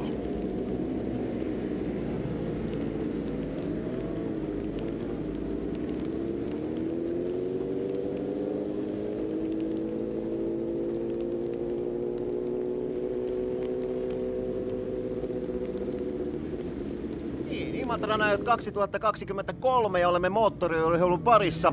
Minulla on vieressä tässä eräs tunnettu henkilö, joka on päässyt Mika Kallion kyytiin juuri äskettäin. Renne, miltä se moottoriurheilu nyt sitten maistui? No, kyllä se tuossa Kallion Mikan kyydissä maistui aika älyttömän upeata. Siis tää oli mulle ihan niinku ennakkoon nakittu tää homma, että työtä semmoisen pienen haasteena, että uskallatko lähteä? No, totta kai mä uskallan. Samaan aikaan jumalauta mua pelotti niin paljon. Mutta eikä se yhtään hellittänyt siinä vaiheessa, kun mut tungetaan tohon, sanotaanko näin niin kuin kondomitiukkaan nahkaasuun ja sit mut asetetaan tuohon Mikan kyytiin. Tuntuu, että mä oon siellä aivan helvetin ninja-asennossa.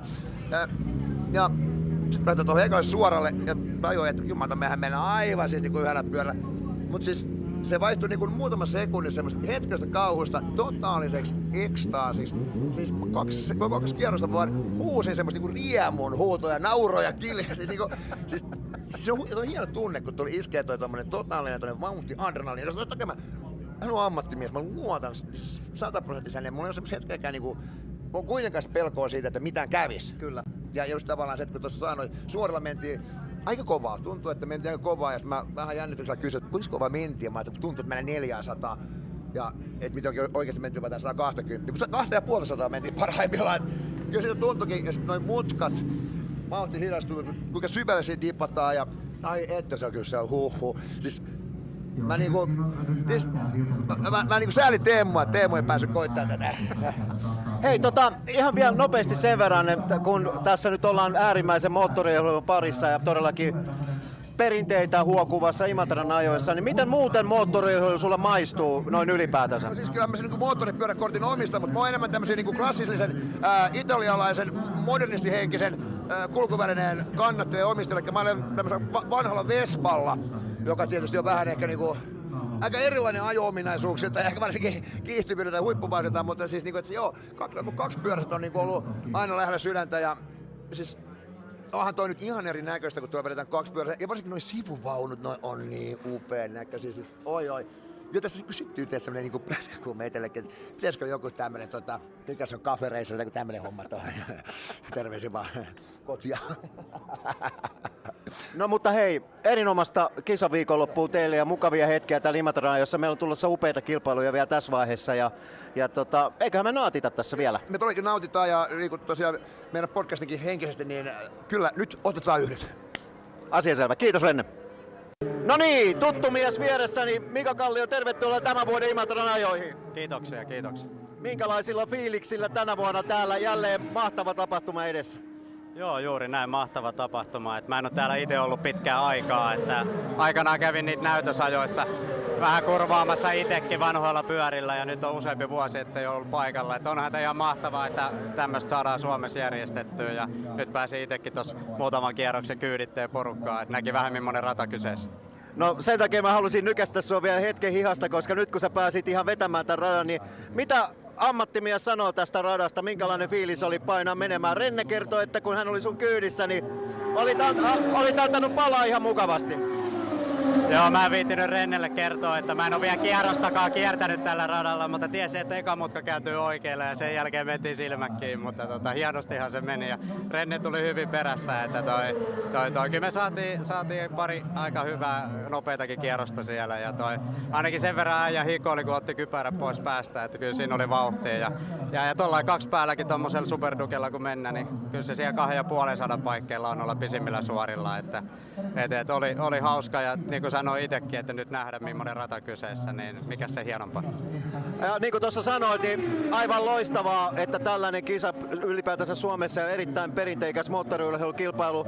Ja nyt kun tosiaan vielä täytyy kysyä tähän lopuksi, että kun nyt pääsit ajamaan tätä rataa, niin minkälaiset ajatukset radasta, jos oikein kilpaa itse ajaisit, niin minkälainen tuntuma sulla on? Onko rata hyvä? No kyllähän se varmasti on niin hyvä, kun tämmöiselle katurataolosuhteisiin pystytään rakentamaan. Että porukka on tehnyt paljon talkootyötä ja yrittänyt löytää sitä turvallisuutta niin paljon kuin mahdollista katuradoille. Ja uskoisin, että tämä on varmasti yksi parhaista katuradoista, mitä on.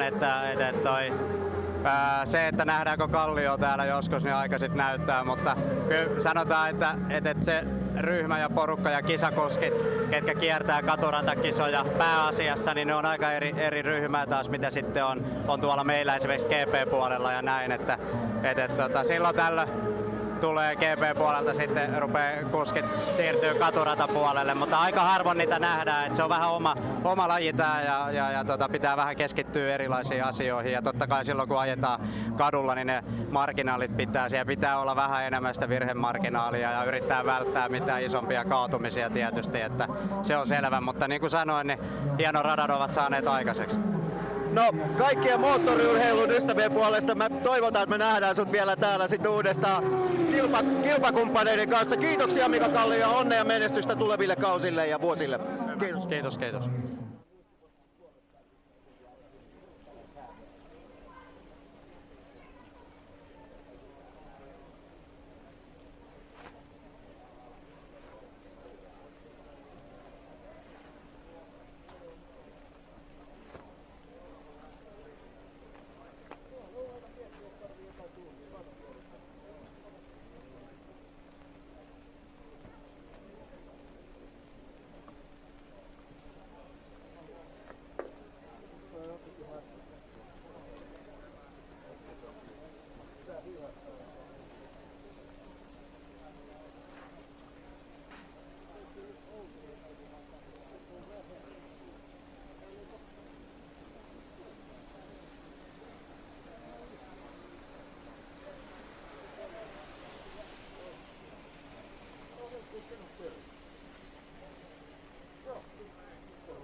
Ja kerrotaan tämän hetken suunnitelma jatkosta. Se on tällä hetkellä varmaa, että Retro Superbike GP 250 luokka aika-ajo, joka piti nyt ajaa, on peruttu. Sitä ei ajeta ollenkaan. Ja näin ollen, mikäli säätila sallii, jatketaan sitten aikataulun mukaisesti seuraavalla aika-ajolla. Eli tuolla IRC Supersport aika-ajo kakkosella.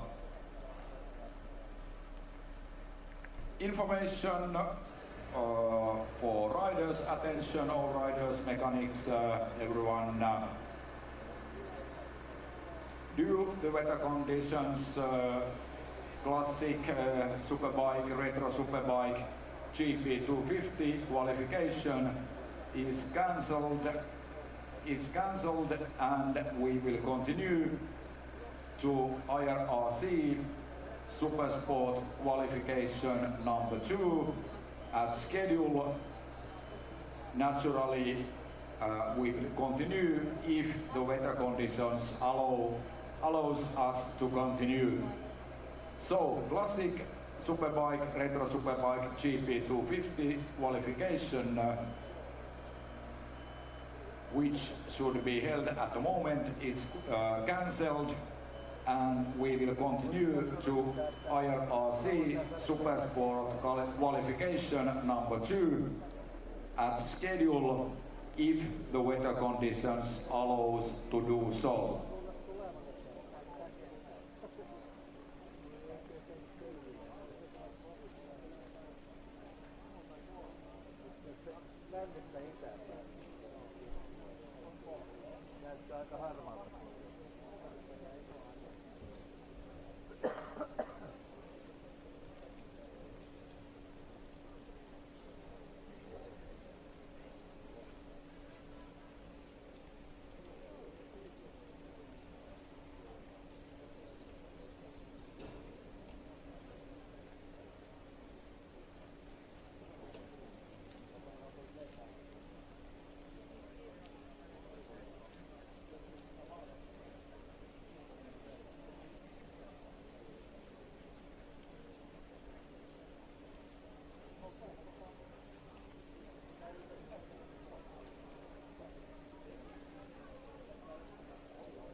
Sehän oli aivan hullua. Ja tiedätkö niinku ihan hyvä, ettei aina kierrostilla tämmöinen katsottuna.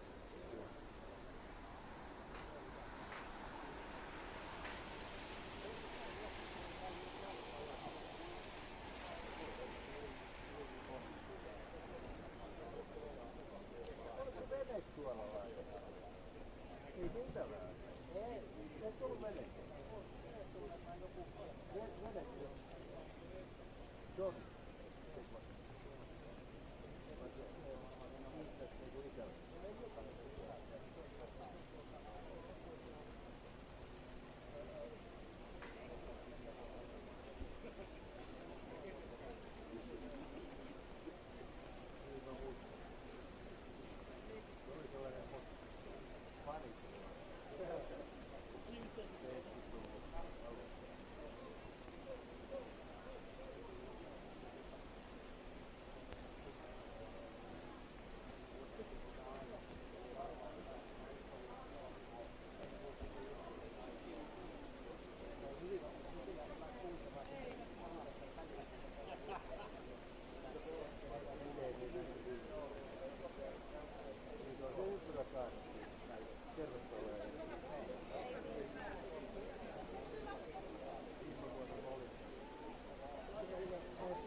Mun mielestä se oli erikoista. Mä maksan 25.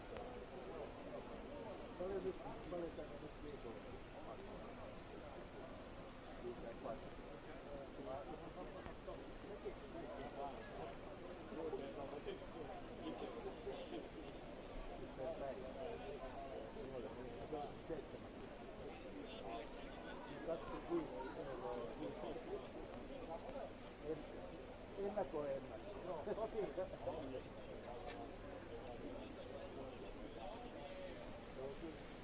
Isolla porukalla voi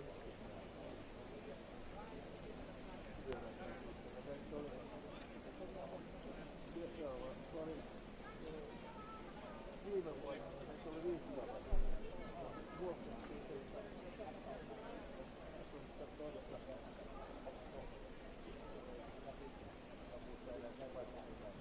Sitten on sellainen kilsa tähän radalle.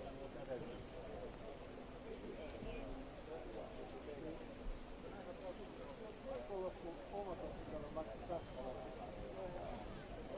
Sauna. Olitko viime kesänä? Ja muistat mitkä helppoa. Siellä on ilma. Ilmakohtaisella. Kun ostan siihen kuuluu lakana, sauna ja ilmastointi ja 2 kertaa sitä omakohtaisella tankkaa. Viidellä jalkalla se on ihan ilma. Ei ollut sitä. Ykköhän on se mukautu vuokraa. Sekin lähtee merkille.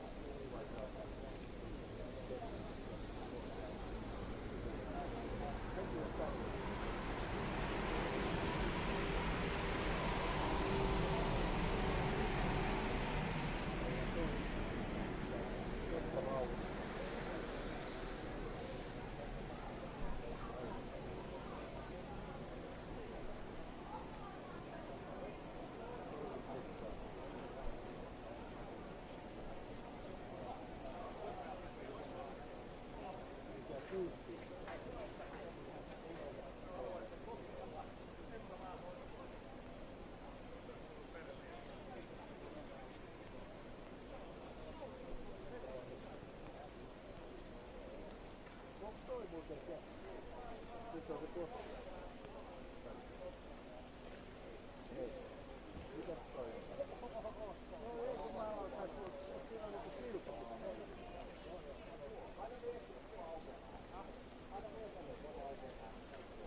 Ja tällä hetkellä siellä on rataryhmä edelleenkin tarkastelemassa tilannetta. Joitain paikkoja radasta ajetaan imuautolla läpi. Toivotaan, että sade tästä ainakin harvenee, vähintäänkin harvenee, mutta tällä hetkellä ei vielä ole tietoa, milloin päästään jatkamaan. At the moment, track group is working under pressure. There is some places which are cleaned by the hoovering machines. And at the moment, there is no exact time when we are able to continue, but we will inform as soon as possible which is the time when it's possible to continue.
Niitä on joka paikassa.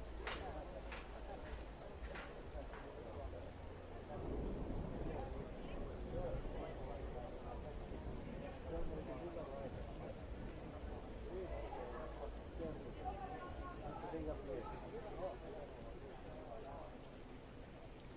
Se on hyvä. Se pystyy itse käyttämään. Ostat sen patruunaisen kanssa 8 kertaa käyttää. Joo, hyviä uutisiakin tuolta tietysti tulee. Kello on 14.54 ja 14.55 IRRC. Sieltä sitten Supersporttien toinen aika-ajo, 20 minuutin setti. Se on alkamassa ajallaan suurin piirtein, koska näin saadaan tätä tietoa sitten saatettua eteenpäin. Mutta joka tapauksessa sade on sen verran tässä nyt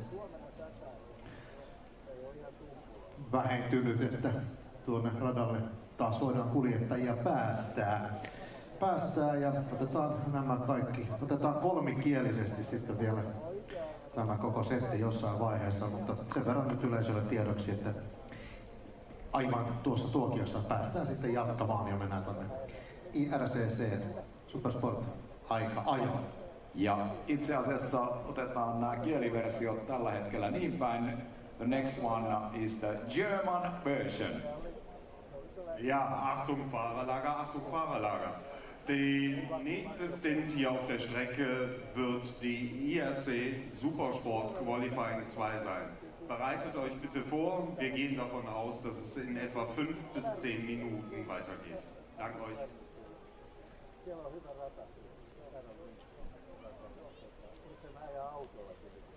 And attention all riders, we will continue as soon as possible to IRRC Supersport qualification number 2.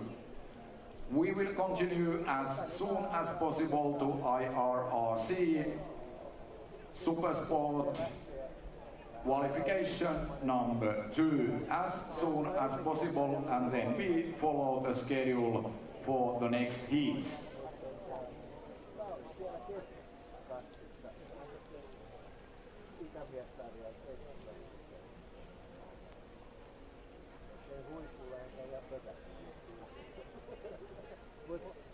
Helvetin kivaa tuli.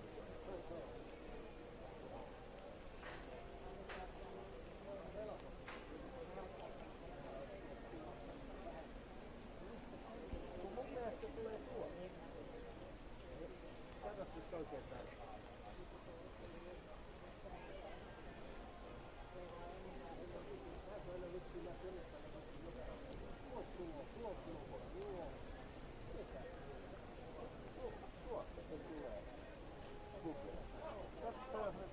Toisessa hässäkkä, mitä nyt sataa, sen jälkeen tulee kirkkaampaa. Ja toi iso paska nyt menee tuolta eteläkäsin.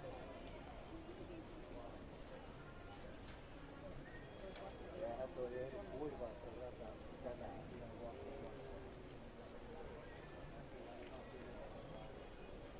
Aurinko paistaa.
Periaatteessa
Welcome back to a very wet and damp Imatra. It's certainly not the conditions to be pulling wheelies. However, we are on for the second and final qualifying session for the International Road Racing Championship Supersport class. That was Emily Lati. There he is, number 22, who we saw pulling the wheelie. And it'll be interesting to see exactly how wet this track is, because since you were last with us, it hasn't stopped raining. It's still raining. There's some very dark clouds above me, but it's all about there, things like that, standing water. That's not a good sign. A puddle is not so bad, but when you start aquaplaning and the bike is no longer under your own control, that's when there's an issue. You can see, though, it does seem bright. However, let's hope that everybody stays upright and tiptoes their way through. And the incredible thing is, really, considering the conditions, no one is going to improve on their first qualifying session time as well. So, as it stands, the only positivity you can get from holding this session is that should it be raining by the time they come to race in the Supersport class in the International Road Racing Championship, they'll have a wet bike setting. But you can see how bright there is there. There is sunshine up there somewhere. You can just do with it now rather than later. And I'm just hoping that this one doesn't come back to bite anyone on the backside, this running this session now, because as you can see, it is very wet, but how wet, we'll find out.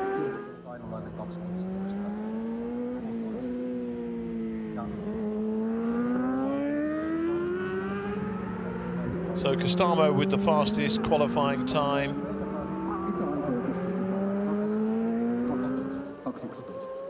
In fact, I'm waiting for an updated Supersport qualifying, because at the moment they're feeding a Superbike qualifying. So just waiting for a Supersport qualifying. That's what we have at the moment.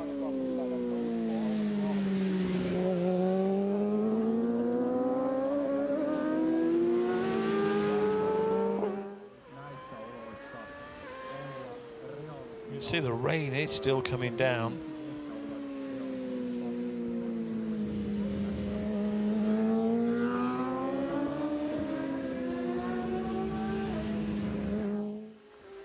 And it's Emily Lati that we're continuing to follow.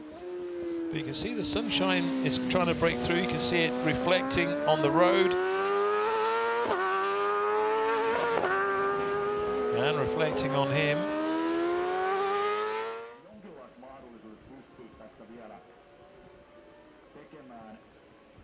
The big puddle's just to his left, Emily Lati.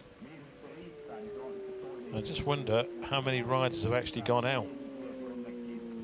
Because certainly when they opened pit lane, there was certainly, I think, less than a dozen that went out onto the circuit.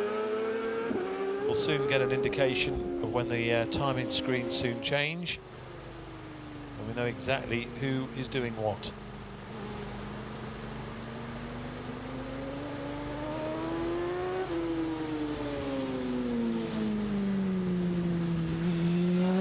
Certainly is a balancing act. You can see how shiny the road surface is here, through from Avarco through to Tamanen.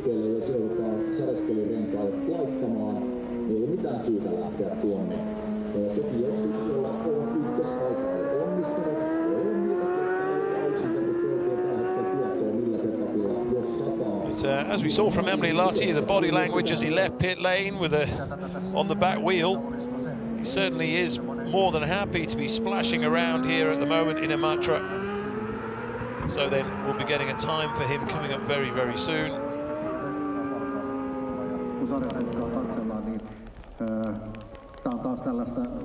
The good news is the rain is forecast to stop. over the line he goes.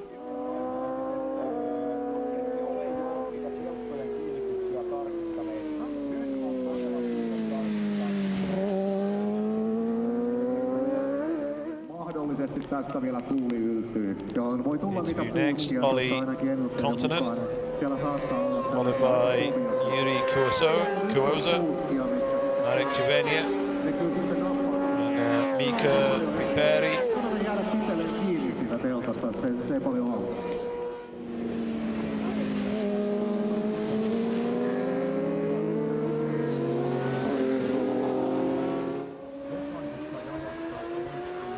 Well, it really is. I'm not sure how much longer they can carry on like this, because, as I said earlier as well, not only is the surface treacherous, visibility has got to be reduced as well. Certainly at the moment, you can just see there again, little moments, little twitches.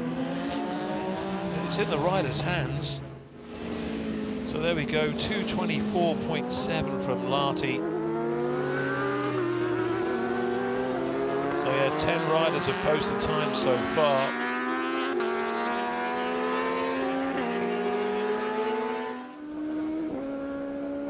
Not a great deal to report really, as I say. You can see now with so much spray going up, the rain still coming down.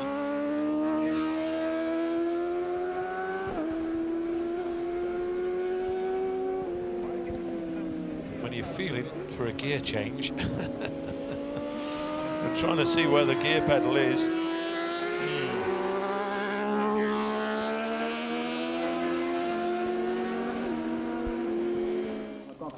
Oh my goodness me.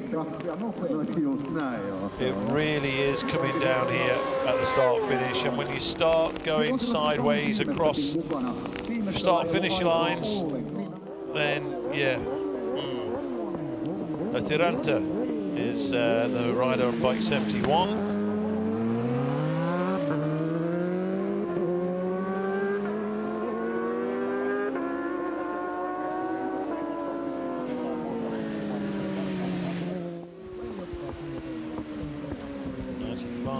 Is also out. That's Hamburg, Johan Hamburg, of course. So he's gone out. He was one of the quicker riders earlier on in the first session.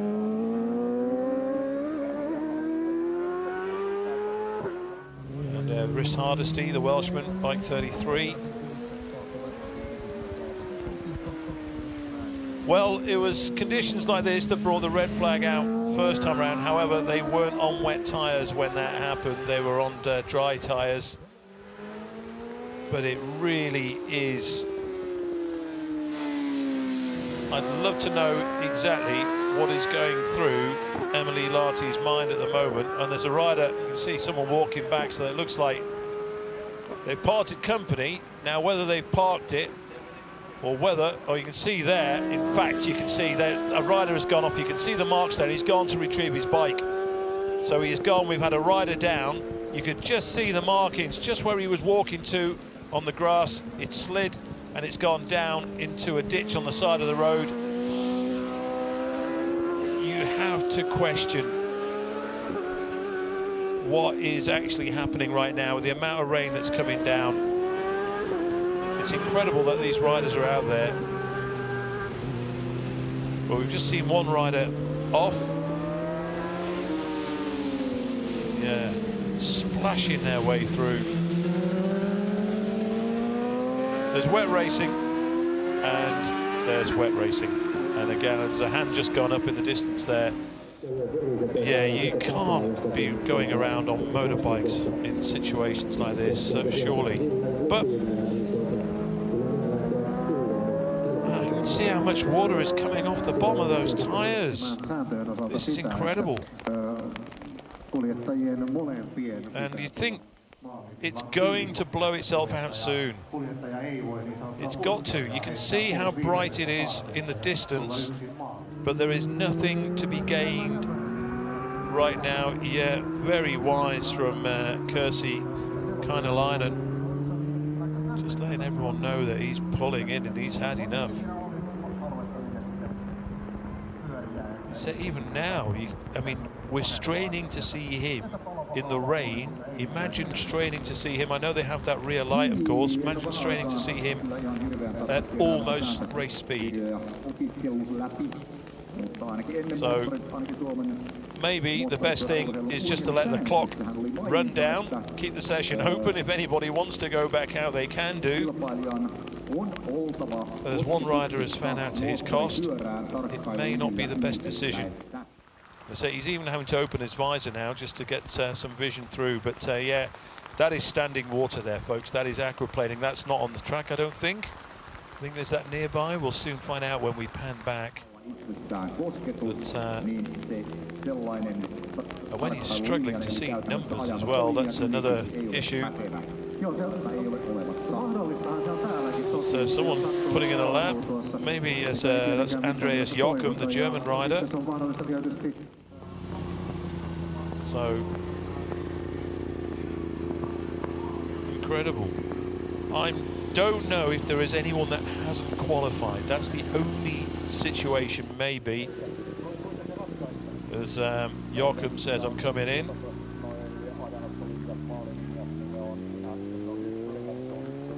But at the moment, the amount of water that is running down is almost, in fact, I did say last year we had like Asian style weather here in terms of the temperatures here in Imatra. We now have a tropical type rainstorm going on.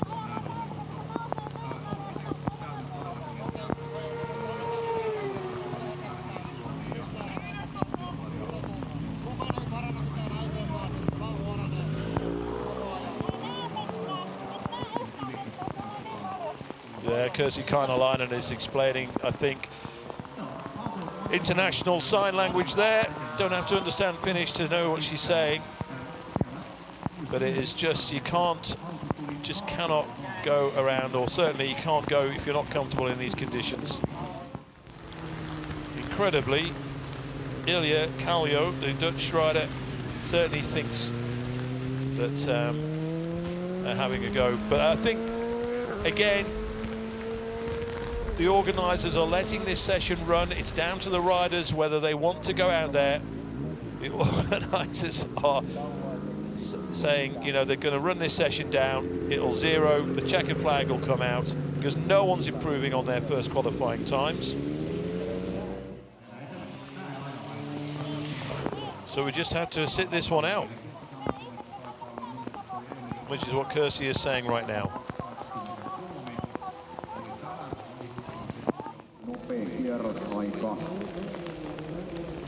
The good news is the forecast for the rest of the day is quite good. So if they just get this out of the way, have a little delay on the next session. We were due to have Classic Retro, Superbike and GP250 qualifying. That's Continent coming in. But we were due to have that. Now, whether that's been postponed or whether that's, well, it has been postponed. It won't have been cancelled because they'll need to have a qualifying session at some point. We haven't had any sidecar qualifying yet either. As I said earlier, we can keep the roads closed until 8 o'clock this evening. So if things should improve, and I'm told they will, then we should be able to get our races in later on today. And that will be in the Supersport and Superbike categories into the International Road Racing Championship, and also the first sidecar race of the weekend too.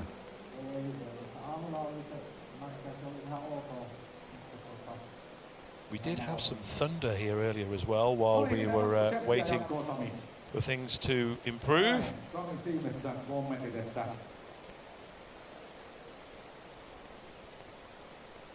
Of course, not only that, depends how many sets of leathers some of these riders have. They'll want to get them as dry as possible. There's nothing worse than getting into wet leathers. Ugh.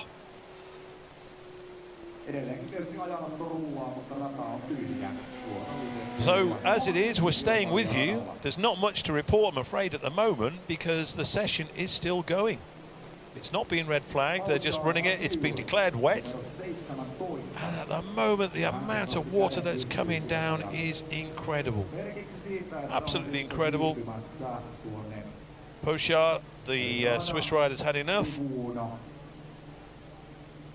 Numerolla 17 ajava Matthew Pochard, sveitsiläiskilpailija, taitaa olla muuten nimi tuossa meidän ajan. Complete contrast to the conditions that we enjoyed here in Imatra last year when it was completely baking. And there you can see the session is still live. I don't know how long we've got left. Nyt tässä vaiheessa tässä aikaajossa ja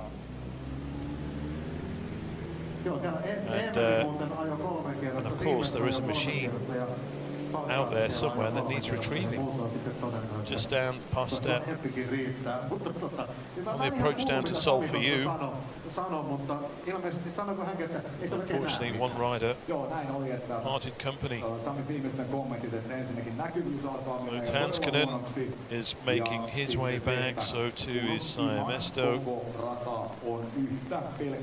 Enough is enough. And here is Kainilainen. Yeah. She's certainly not happy with the conditions, but hey, she had a go. Yeah, that can't be much fun either. So once she gets going, try and make her way back. So it can't be too long left on this session. I don't have a timing screen to hand, unfortunately, at the moment, so I can't bring you up to date on that information, but certainly I can tell you there's no one out on track right now. Water continues to come down at the moment, so stay tuned. As soon as we have an update, we'll bring it to you.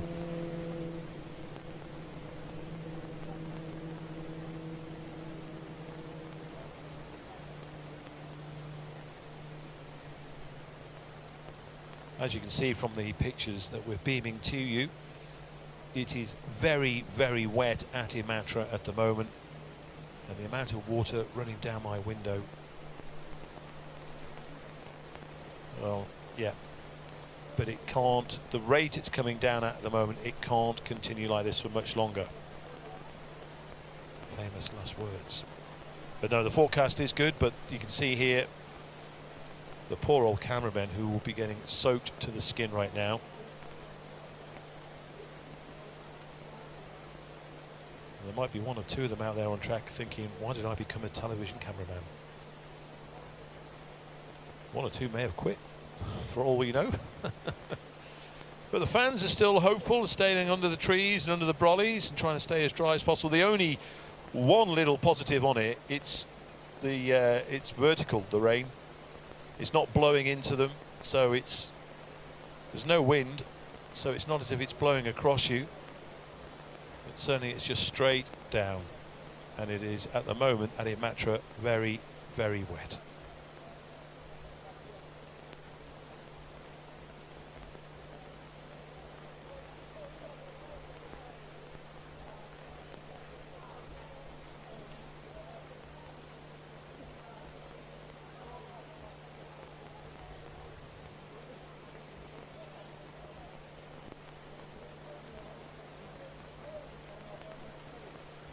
So as I suspected, this session is counting itself down, and if it hasn't zeroed already, it can't be too far off. So at least they've completed qualifying 2 in the International Road Racing Championship Supersport class. So they will now be ready to go racing. They've got their times from the first qualifying session, which will determine the grid for the race, which will be as per the schedule, although that schedule is being changed, or has been changed, I should say, because of the conditions so far. But they have room to change things around if need be. At the moment, we're still showing as a 4:45 local time start, 4:45 in the afternoon for the first Supersport race, the International Road Racing Championship.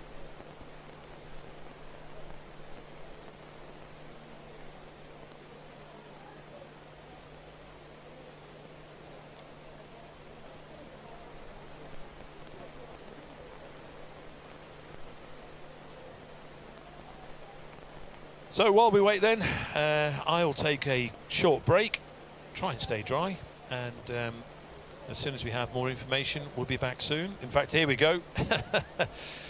There's the end of the session. So the checkered flag is waved. So they did exactly that. They counted it down instead of pausing it and then making the riders come back out. It may have been a different situation had it been qualifying 1, but as it's qualifying 2 and everybody's qualified, I would imagine, that was here today, then we do now have a grid, as I said, for the first International Road Racing Championship Supersport race. So yes, I'm going to take a quick break, and as soon as note of anything happens here at Imatra, we'll be back with you very, very soon.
Much drier weather, at least some time,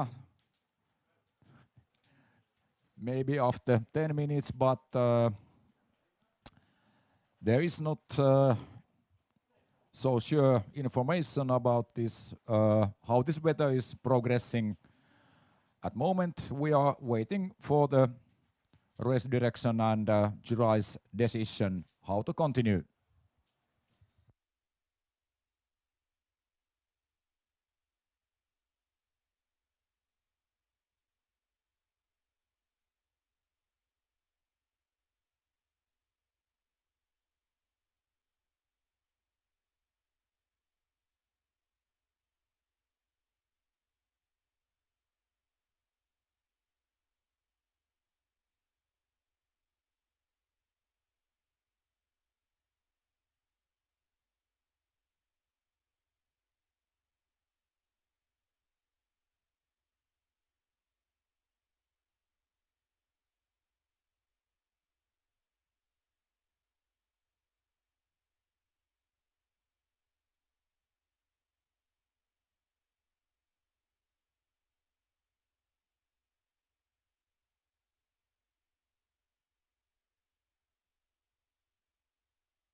Jep. Ja tälläkään hetkellä meillä ei ole Vuoksen suoralla pääsuoralla tässä tornin kohdalla suoran keskiosalla ainakaan siis äänentoistoa käytössä. Muualla ilmeisesti sitten kuuluu. Ja tässä vaiheessa sinne, missä kuuluu, tiedotetaan sellainen asia, että 1 kappale puhelimia on kadonnut tänne Vuoksen suoran alueelle, pääsuora-alueelle siis on kadonnut 1 puhelin.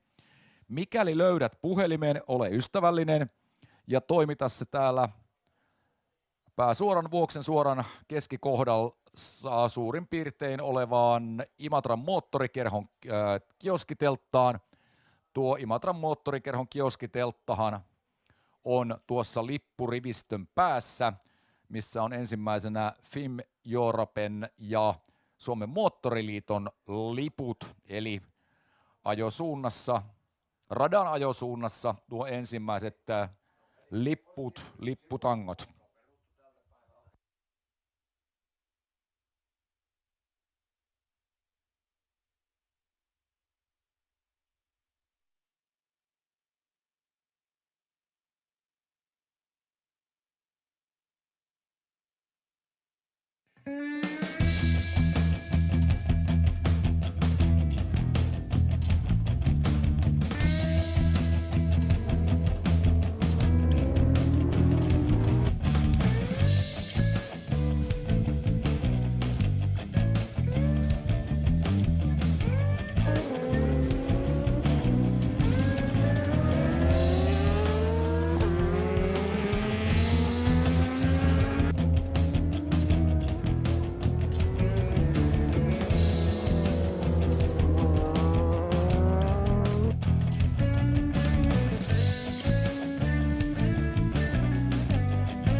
Vasemmassa alakulmassa toimii hienosti. Ja tuon IRRC Superbiken kakkosaika-ajon jälkeen esittäytyy Imatra EGP sähköpyörät ja sen jälkeen sitten kello 17 aikataulussa on IRRC Supersport-kilpailu. Näin edetään. So attention, all riders, mechanics, all persons involved. The next heat, which should be run, sidecars qualification, is cancelled. Sidecars qualification for today is cancelled, and then we continue to the IRRC Superbike qualification number 2 at 15:55. 15:55 IRRC Superbike qualification number 2. That's the next heat on track.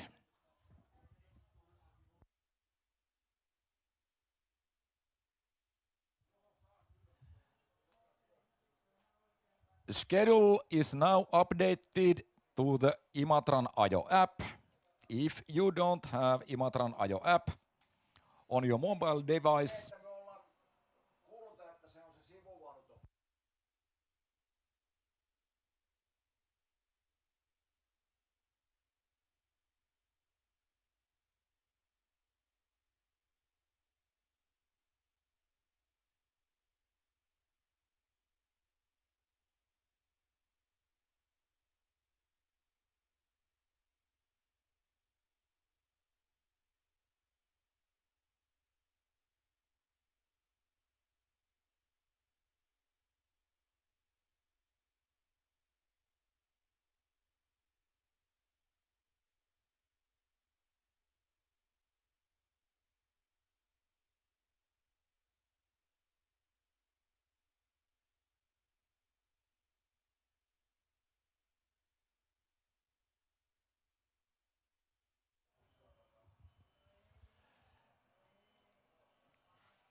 so once again, we will continue the IRRC Superbike qualification number 2 at 15:55. About after 15 minutes, we'll start Superbike qualification number 2. And after that, there is electric bikes demonstration ride, and then these today's races starting at 17 o'clock.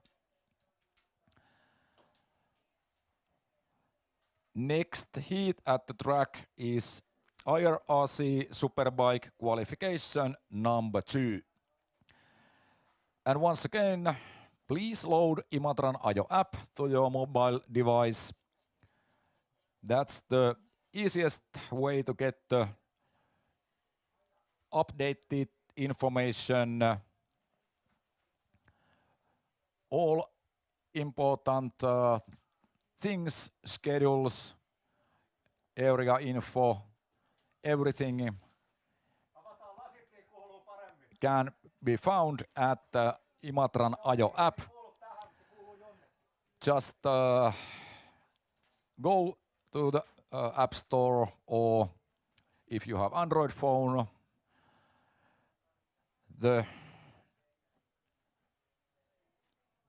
not a problem. Imatranajo app is available also on Android phones and iPhones.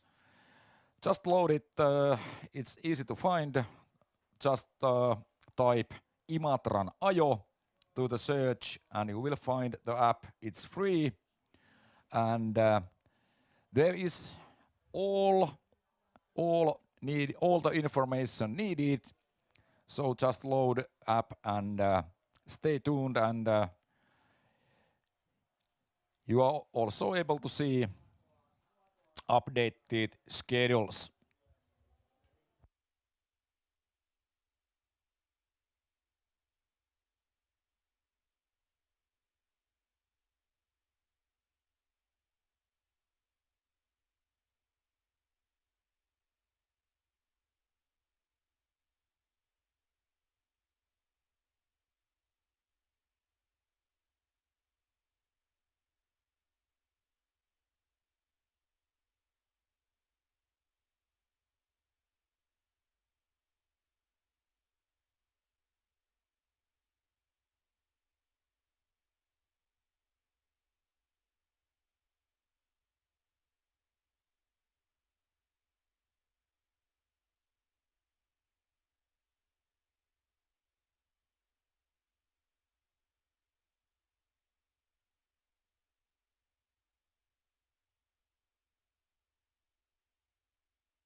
1, 2, yes. Tai ainakin mun mielestä tää on ihan kiva, että tää ääni kuuluu. Tuli sieltä yksi peukkukin sieltä, kiva, että tää muutkin tykkää. Tuli toinenkin. Mä ajattelin, että sieltä heti kun käännetään peukkuja alaspäin, niin nakellaan nämä mikrofonit tonne vuokseen. Jep, tässä Vuoksen suoran osalta, se loppukin sitten siihen. Eli meillä hetken aikaa oli sähköt äänentoistossa myöskin Vuoksen suoralla, mutta ei ole tällä hetkellä. Joo, se oli hetken hurma tää. Eli muualla ilmeisesti kuuluu ja toimii ja sitten kisaradio toimii, mutta Vuoksen suoran keskiosan äänentoistosta katosi silloin todella rankkasateen aikana sähköt ja näköjään ne nyt sitten meni uudestaan, eli tämäkin vielä.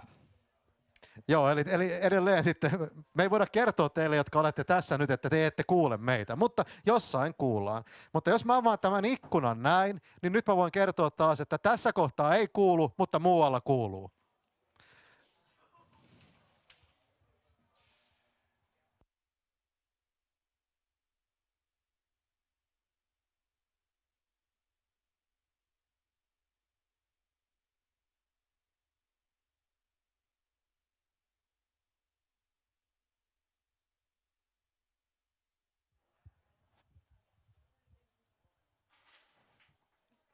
So once again, to those areas where the sound system is working at the main straight near the finish line, sound system is off at the moment, but to those areas where the sound system has electricity, I will tell that we will continue the IRRC Superbike qualification number 2 at 15:55.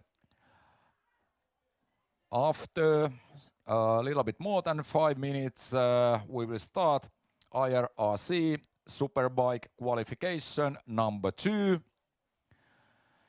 And after that, there is a small break with electric bikes demonstration. And then today's races will start at 17 o'clock with IRRC Supersport Race 1. That is how we continue.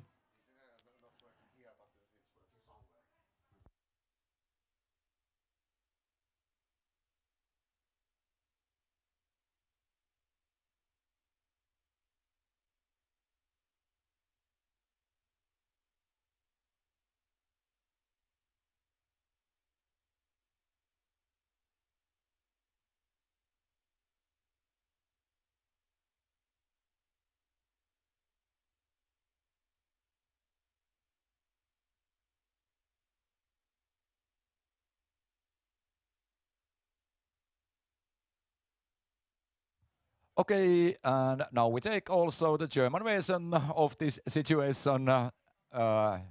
I pass the microphone to Andre. Yeah, thank you. So we are again, Achtung Fahrerlager, Achtung Fahrerlager. Wir werden im Moment noch die Strecke etwas reinigen. Wir haben einige Kehrmaschinen draußen, die noch die größten Pfützen einmal wegbringen. Aber es ist geplant im regulären Zeitplan, das heißt um 15:55 Uhr, die zweite Qualifikation der IRC Supersport zu machen. Also macht euch langsam bereit. Wir versuchen im regulären Zeitplan zu bleiben. Wir machen gerade die Strecke noch ein bisschen frei. Aber ansonsten schaut in die App, da ist immer wieder die aktuelle Zeit auch mit drin. Danke euch.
So, ich nochmal. Entschuldigt nochmal bitte vielmals. Es ist natürlich die Superbike, der zweite Qualifikationslauf, nicht der Supersport, Superbike. Und noch einmal, schaut in die App oder ladet sie euch runter, sie ist kostenfrei. Da findet ihr auch immer alle aktuellen Zeiten drin. Danke euch.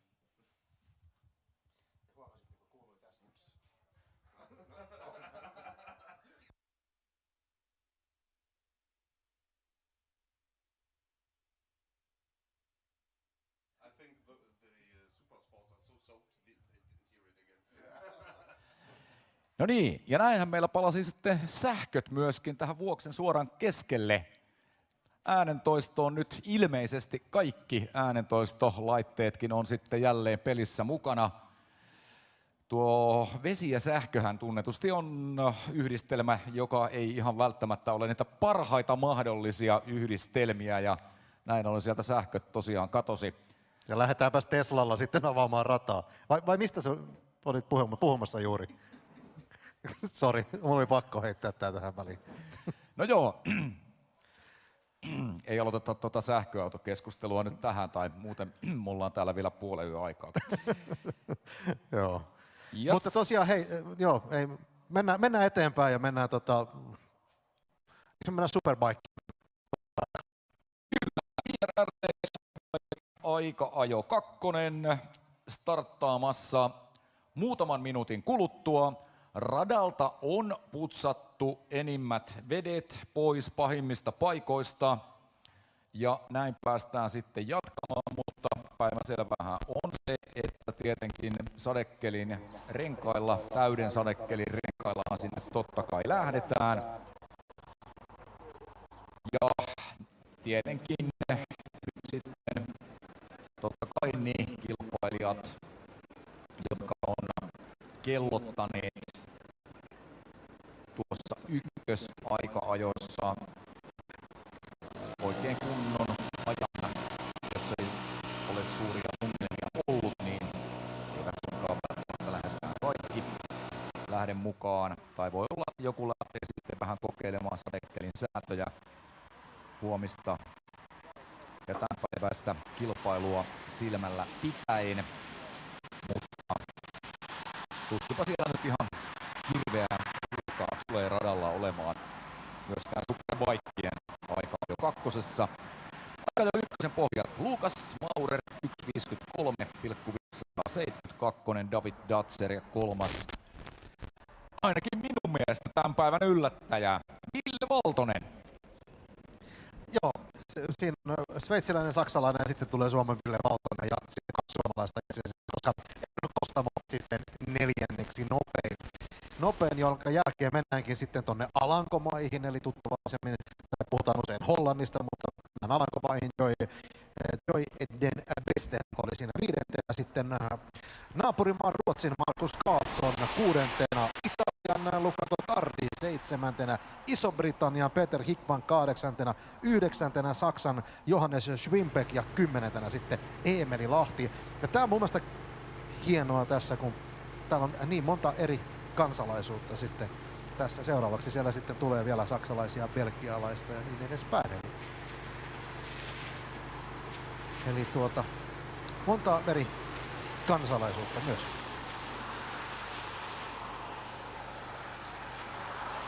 Mutta Lukas Maurer, jolla tuo rataennätys 1.59.79 on, niin hän sitten otti sieltä ensimmäistä aikaa, josta voiton.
No niin, tällä kertaa ei sitten tarvitse edes todellakaan arvailla, että millä renkailla lähdetään, sanoo Tonni vierestä.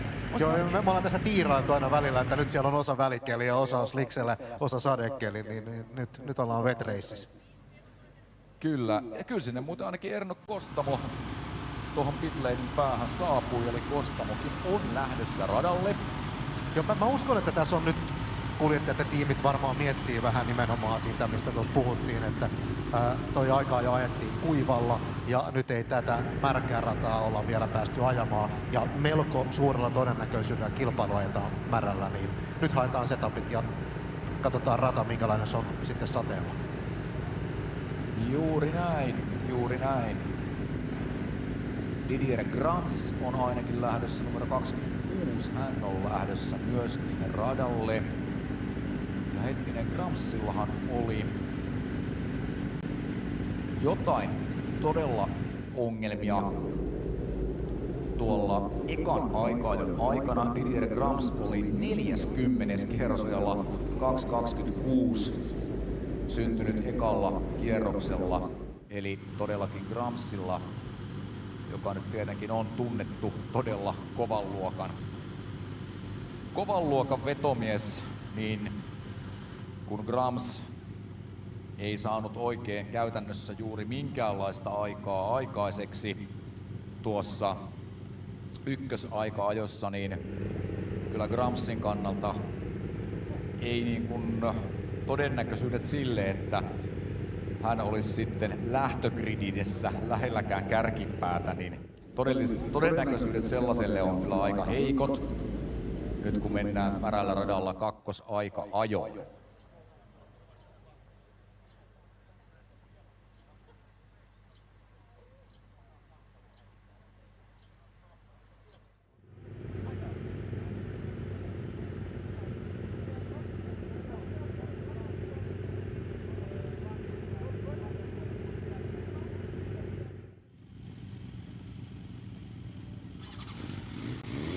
Hello again from Imatra, where, as you can see from these pictures that we're beaming to you, conditions are much improved as to what we witnessed around 20 minutes or so ago. The track is still wet, but it has stopped raining. It's not rained during that time, but it is still a little bit damp underfoot, shall we say. Cormac is out, so too is Hickman, and Costamo just in front of them. So we have two Macau Grand Prix winners on the track today, Peter Hickman and Erno Costamo.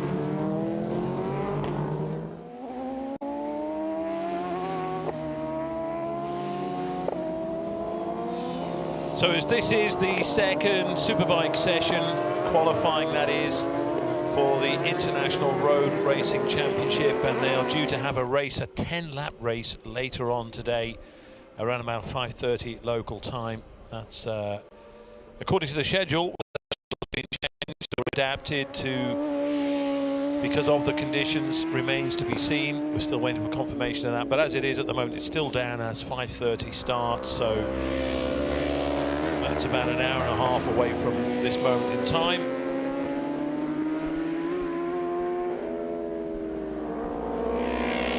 Patrick Hoff, number 24 on the Newman Racing, going through the shot.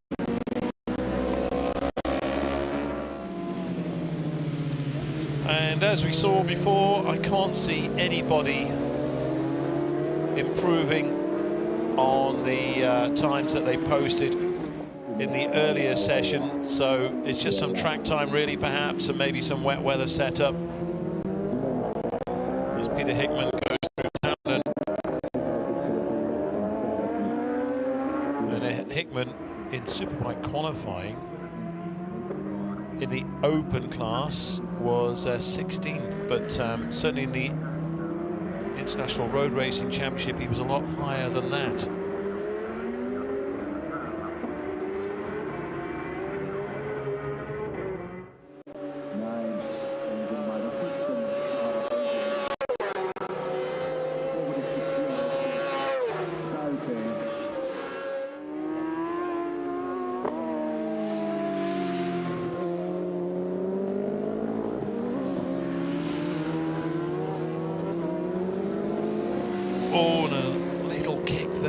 get that from time to time.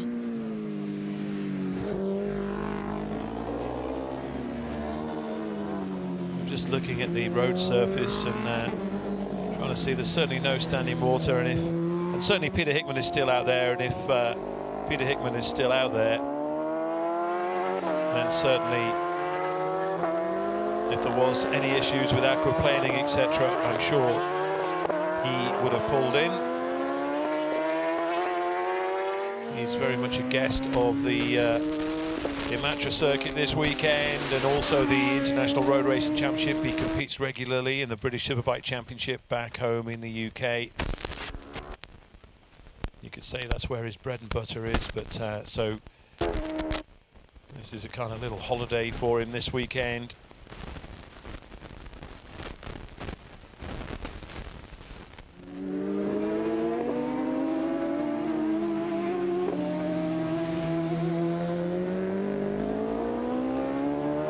This is the part that I'd say has the most concern, this part of the track, the most standing water.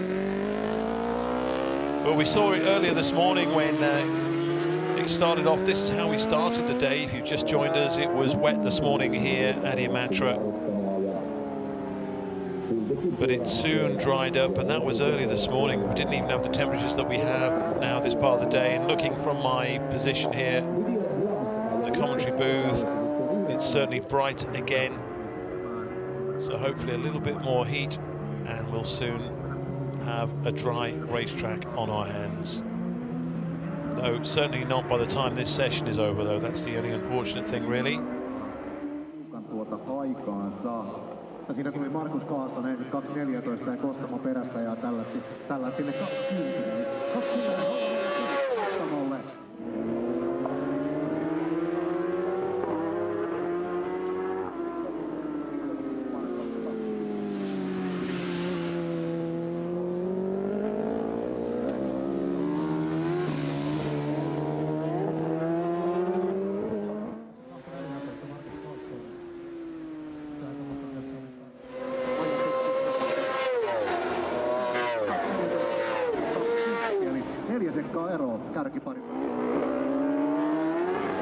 So it's very busy right now out on track.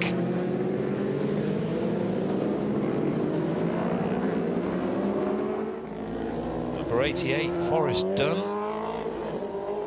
Number 24. And we just saw Luca Gottardi as well, of course. So Forrest Dunn, one of the British contingent here this weekend, along with the likes of Rhys Hardesty, Brian McCormack, and of course Peter Hickman. So Costamo was the fastest in the first session, 2 minutes 10.0. In fact, no, in fact that's on this session, sorry. I don't have the qualifying 1 to hand, it's just on the qualifying 2. So right now, Costamo 2:10. First on the leaderboard, 2:14.1 for Carlson. Didier Grams, where's he been so far today? Bike 26, but he's certainly there now. 2 minutes 16.8 for Didier Grams. Luca Gottardi, 4th fastest. Peter Hickman, 5th fastest. Schwimbeck, 6th. Rhys Hardesty, 7th. Forrest Dunn, 8th. Virgil Amber Blomhard, 9th. And Joey Den Basten, 10th quickest.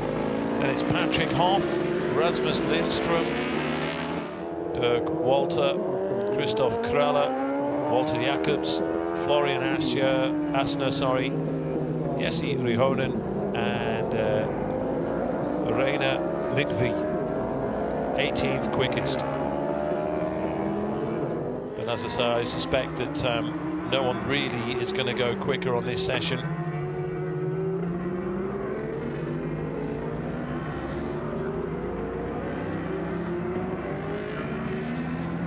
So about time we saw Forrest Dunn on track, bike 88. Still with his newcomer's bib on. Possibly not completed enough laps to have it removed, so we'll see. So Blomhard is bike 23, 4th quickest so far, just under 2:16.6.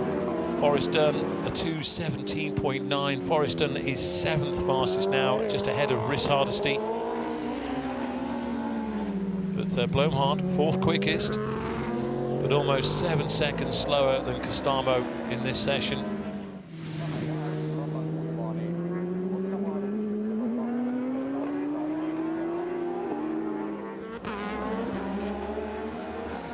So this is Wally Jacobs, 14th quickest, fastest time in this session, 2 minutes 25.8.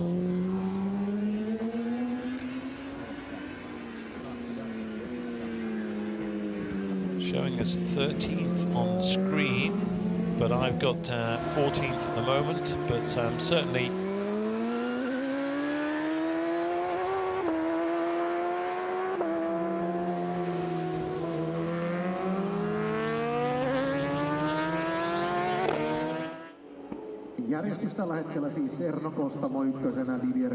So I just wonder whether Hickman has pulled in, or I don't think McCormack has come out. It's, in fact, Peter Hickman is missing. That's the rider. He's just showing as 9th fastest on my screen. However, he's not coming up on the screen that you are looking at the moment, so we need confirmation on that. Here is the man who's fastest in qualifying, though. Erno Costamo, Finnish hero. Didier Graham's 2nd fastest at 2:13.1, so that's 4.2 seconds slower. Guittardi now 5th quickest behind Blomhardt and Carlsen. Schwimbeck is 6th quickest.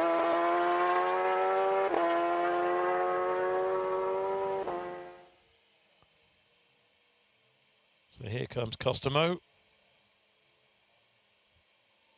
Just feet off the pegs, but just slowing for this turn. So Costamo, the only rider inside 2:10. In fact, the only rider inside 2 minutes 13. A 2:08.9 from the Finn. And he started this weekend as the pre-race favourite, and he's just really hammering that home.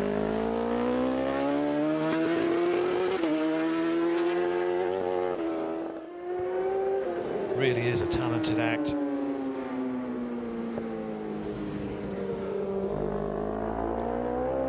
So still don't know what's going on with Hickman's transponder. I have him as 9th fastest. Yet the screen has Den Beston, but we'll try and clear that up for you.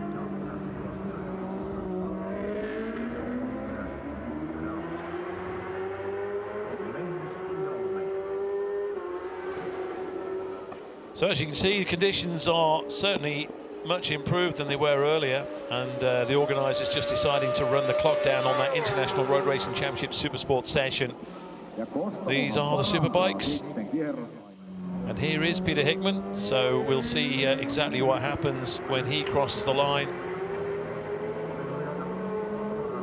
Because I have him at the moment just shuffled down to 10th place. Here he comes now, so here comes Peter Hickman on the FHO Racing BMW. A little bit of movement in the rear. And he is not showing. I wonder if there's a transponder issue there with Hickman. Oh, he's just come up as 18th on the on your screen. So we'll wait and see again. Maybe we'll wait again for confirmation, but we'll see what happens with Peter Hickman.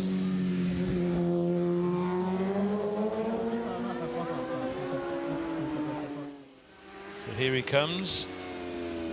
So out of Pura Varico, through TechnoSafe after ETA Nordic, and then onto the RVS Technology, this section here.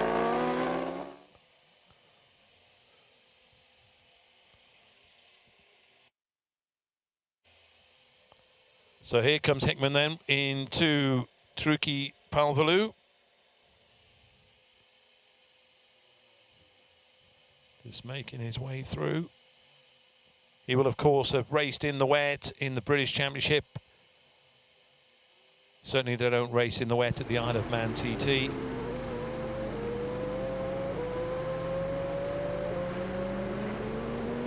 So, oh, Forrest Dunn. That's Forrest Dunn. So, just trying to see what's going on with Forrest Dunn there. Meanwhile, Hickman just coming through out of Ovarco down into Tamminen. And then Jäusenen, Dislasenas into SUF Helsinki, and then he'll go on to the left-hand bend at Mitra to go through.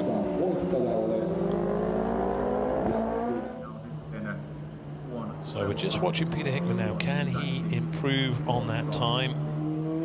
I'm guessing he will. He's had nothing in the way of traffic ahead of him. In fact, the road does seem rather quiet. But again, they won't be improving on their times because it was a dry session earlier in the day. Here he goes much quicker this time across the line. So he goes through and he shows us 6th fastest. He goes 6th fastest, 2:15.1. So Kostomo still leading, Grams 2nd, Muller 3rd, Guattardi 4th, Carlson 5th, Hickman 6th. So Carlson with a 2:14.1.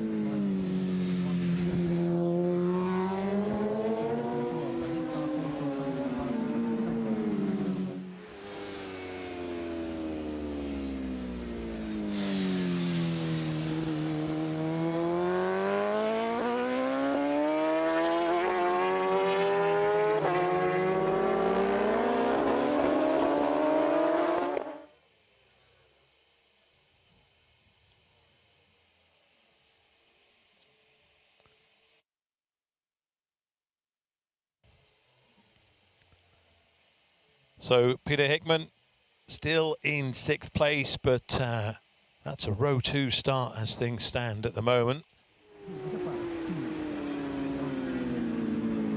And if we get any update on Forrest Dunn, we'll let you know as well what's going on with Forrest. Kostomo still the fastest in this session. He's actually taken it to 2:06.9. So he's 2.5 seconds faster than Didier Grams. Nico Muller, 3rd quickest still. Luca Guattardi, 4th fastest. Marcus Carlson, 5th quickest. Then it's Peter Hickman, Johan Schwimbach, Virgil Amber Blomhart, 8th fastest. Joey Den Besten is 9th.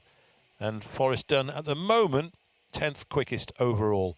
Patrick Hoff, Rhys Hardesty, Rasmus Lindström, Rob van Ice, Dirk Walter, Florian Aschner, Christoph Kraller, and Olivier Lubberger is 18th. But here is the man setting all the times, setting all the targets. He seems comfortable not only in the dry but also in the wet at the Jarno Saarinen circuit here at Imatra. You can see pulling away. Finland's leading road racer, of course.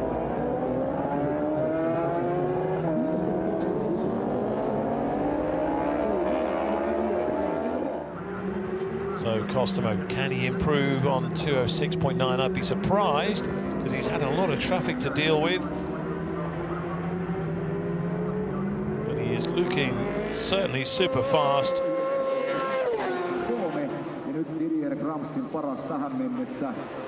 So here he goes out of the slipstream, across the line now. 2:06.9 was his best, and it is still 2:06.9. He does a 2:13.8, so yeah, certainly there was a fair bit of traffic for him to contend with. As we look at Guattardi being passed by Didier Grams, still the 2nd fastest man on this leaderboard. The only other rider to go inside 2:10.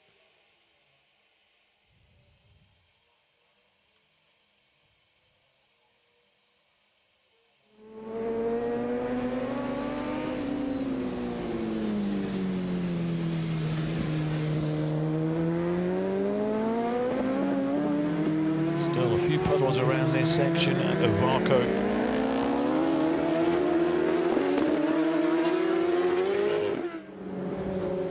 There's around 4 minutes of this session still remaining.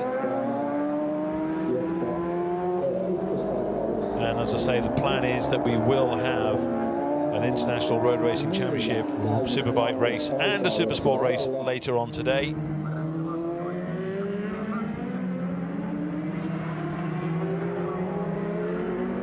Gottardi, 4th fastest overall so far. Yeah, and Hickman is 5th quickest. 2:13.0 he's just put in, so Hickman goes 5th fastest. In fact, 4th fastest, he's just done a 2:11.1, so Hickman with a 2:11.1, he's still 4 seconds or so down on Costamo's time. Meanwhile, we continue to look at Didier Graham, 2nd fastest overall. Nico Muller, 3rd quickest. But certainly you would say Peter Hickman now, the way he's been knocking the seconds off lap by lap, he's getting more and more comfortable with the circuit, learning more about where every bump is, learning about his braking points, etc. With the likes of Didier Grahams, they all have that knowledge coming here into this weekend. Just picking up where they left off from last year, of course. So Costamo still leading, Graham 2nd, Muller 3rd, Hickman now 4th quickest. Because a 2:05.3 from Costamo. When did that come in? My goodness, 2:05.3 from Erno Costamo. So 4 seconds faster than Didier Grahams. So certainly Costamo enjoys wet conditions, of that there is no doubt. He's proving that here today at Imatra.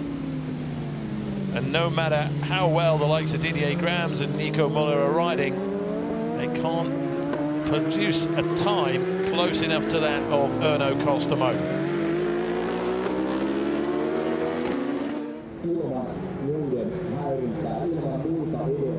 And even though it's still wet, this track is improving, of course.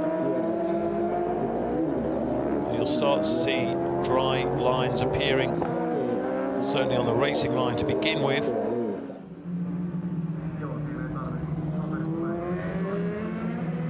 So the unmistakable sight of Didier Grahams, another Macau regular.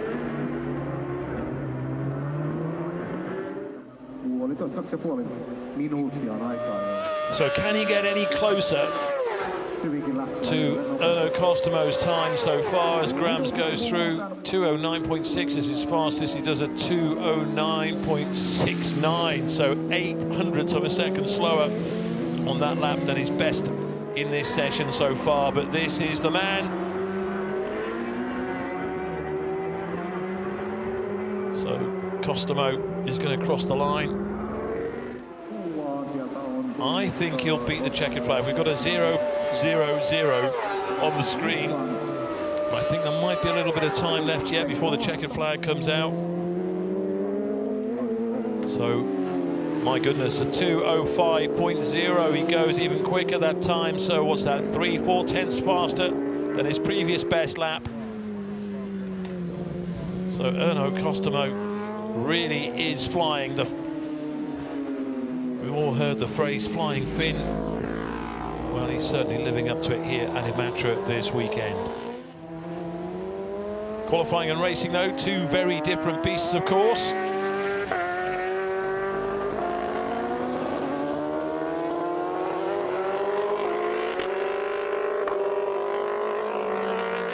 So Hickman's just improved again, only slightly, to 11.0 that time from Peter Hickman on his last lap. You see as the track improves slightly, as I say, it is still wet.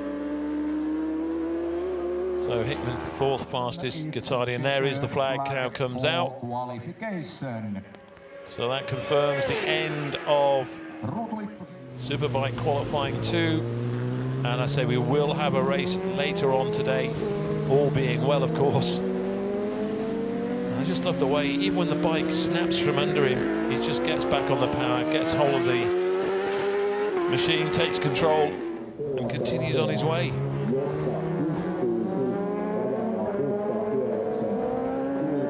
Also the way his rear lifts when he goes over the top of the rail bridge, when a lot of other riders, their front wheel goes up in the air, his rear wheel goes up.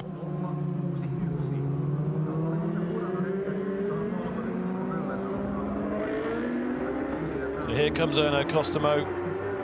He could well improve on 2:05.066. Here we go. So crosses the line now. And it's a 2:06.0, a whole second slower that time than his previous lap. And there is a very slow-looking Peter Hickman. Peter Hickman, fourth fastest in that session. He's just done a 2:09.4. So 4 riders have gone inside 2 minutes 10. So 2:09.4. Oh my goodness, he's missed out on third spot in this session by 0.02 of a second behind Nico Müller. So Nico Müller holds on. It is Nico Müller did a 2:09.484. Hickman did a 2:09.486. That's how close it was between the two of them. Just 0.02 of a second. Didier Grams, the 2:08.061. He's just improved his best time, so he's now just inside 3 seconds down on Costamo. Luca Gottardi, 5th quickest. Then we have Schwimbeck, Blomhardt, Lucas Mora. He's not been out, he was a late arrival into this session. Lucas Mora, he's 8th fastest. So that is the top 15 as things stand. Forrest Dunn, who we saw, he only managed, I think, 3 or 4 laps before he pulled in, but he's 15th quickest on his debut here at Imatra. Rasmus Lindström, 14th quickest. In fact, I have Rasmus Lindström as 12th fastest, so we and Rob Van Ice as 14th quickest. Maybe we just got those swapped around the wrong way, but anyway, no matter. Den Besten is 11th, Riss Hardesty, well, 9th ahead of Marcus Carlson, but again, it might be for this session. I could be giving you a combined time there. We'll have confirmation of all that very, very soon. But again, it's a BMW 6-way at the top. 6 BMWs filling the top of the time charts in the second qualifying session for the International Road Race Championship Superbike category.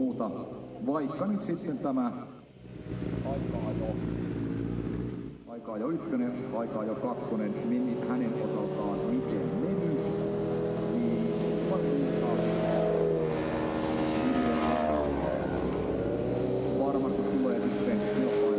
So will we have a wet Superbike race later on today, or will it be dry by then? I suspect it will be dry. There's no more rain forecast for this part of the country.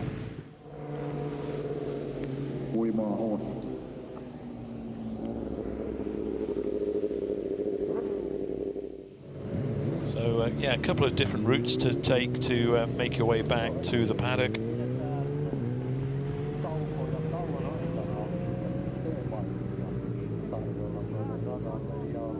That's the long way around, and you can just see down further back there, the short way around.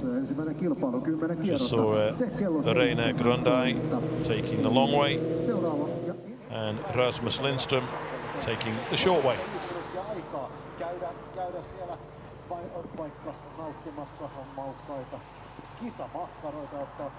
So it's been a weather-interrupted day here at Imatra in Finland.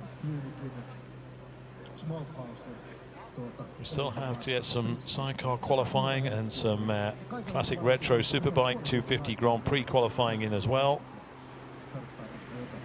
But we have now completed all the qualifying for the International Road Race Championships for both the Superbike and Supersport categories. I'm going to take a little break, but we'll be back very soon. Don't go too far.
Nythän se näyttää, että siellä on vähän ilma kirkastunut. Tosi sieltä muutama tippa vielä taivaalta tulee, mutta...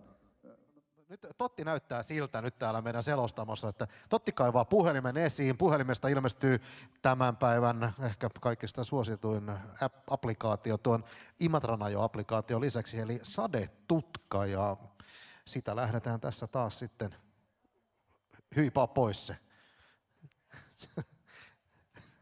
Ei se. Miltä se nyt näyttää? Miltä se näyttää se meidän sadetutka?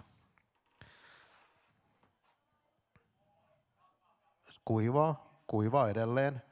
Edelleen kuivaa. Mikä kellonaika silloin, kun on kuivaa? Kello 17 on vielä kuivaa. Silloin on IRRC, Supersport, ensimmäinen kilpailu, 10 kierrosta. Ja silloin on kuivaa, se on siinä ja siinä, okei. Eli se on niin kuin vähän siinä ja siinä, eli se on niin sanotusti kintaalla. Kintaalla, joo, sitten mennään eteenpäin ja voi Totti povaa meille sadetta. Joo, sääkartoille siirryttiin hetkeksi ja saattaa olla, että siinä kello 17 tulee pikku sadekuuro. Tulkitsinko oikein sun ilmeen ja ton sadetutkan? Niin, valitettavasti sadetutka tietokoneet on laskeneet sellaista ennustemallia, että kyllä se nyt tuo tämän päivän kilpailut tullaan ajamaan sateessa. Siltä tuo tutka-animaation ennustemalli kyllä sitten näyttää ihan selvästi, että sateessa ajetaan tämän päivän kilpailut alkaen kello 17. The rain radar forecast for races shows it will rain. Unfortunately so. So the rain radar forecast for races at the moment looks like it will rain during the races. Joo, eli tuossa mietittiin sitä, että tiimit voitte ostaa, jos haluatte, niin Totilta näitä säännöstepalveluja ihan kilpailuja varten, että varsinkin täällä alueella, mikä on Totille tuttua, niin täällä hän osaa tulkita tätä sadetutkaa niin hyvin, että täällä olisi edulliseen hintaan palveluja myynnissä, niin voitte aina sitten yllättää kilpakumppanit. No, jokainen Suur-Saimaan lähistöllä pitkään asunut toki tietää sen, miten noi ukkosrintamat varsinkin käyttäytyy täällä Saimaan rannoilla, miten ne siellä kulkee. Ja varsinaisen datan, senhän tuohon tutkaan, ainakin itse seuraan sen tuolta Forecan puolelta, eli kyllä se on Forecan meteorologit ja Forecan tietokoneet, jotka näistä on ennusteista vastuussa. Itse en ota kyllä minkäänlaista vastuuta. Mutta hei, toi kotiseututuntemus on aika tärkeää. Mä voin sanoa kyllä tuolla Vaasan saaristossa itse aika paljon aikaa viettäneen, niin kyllä sen pystyy näkemään, että kun on siellä saaristossa ja tietää, että rintama lähestyy tuolta, niin aika usein pystyy sanomaan, että mihin suuntaan se liikkuu, on se sitten ukkos- tai saderintama tai joku muu. Joskus on satanut äkäisiä äkehiä ja vihaisia akkojakin, mutta otetaan kuppi kahvia, pidetään pikku breikki ja jatketaan sitten kello 17.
Ja ajajille tiedoksi noudatetaan lyhyttä starttiprotokollaa. Ajajille tiedoksi noudatetaan lyhyttä starttiprotokollaa. Attention all riders, short starting procedure today. Attention all riders, there will be a short starting procedure today, and once again, same auf Deutsch. Ja, also wir werden ein kurzes Startprozedere jetzt durchführen. Wir machen nicht das lange, sondern wir gucken, dass ihr direkt schnellstmöglich aus dem Grid wieder rauskommt. Kurzes Startprozedere für das folgende Rennen.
Kaikki IRRC Superbike-kilpailijat, käykää kilpailutoimistossa.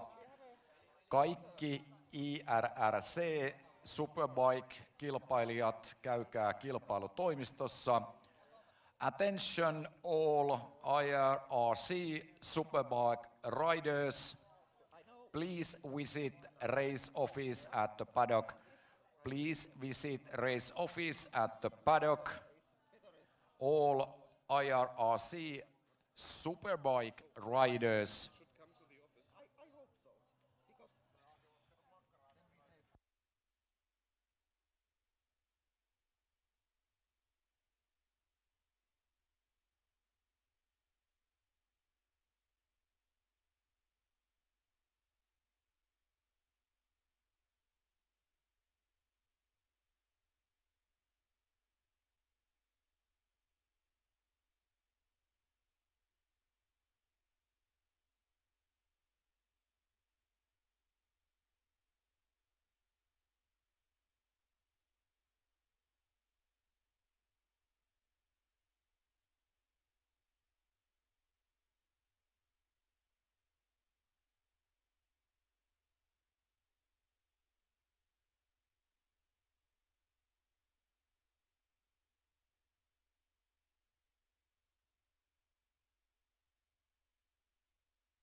Korjaus, vain ne kilpailijat IRRC Superbikeista, jotka eivät ole lähdössä kilpailuun tuonne kilpailutoimistoon.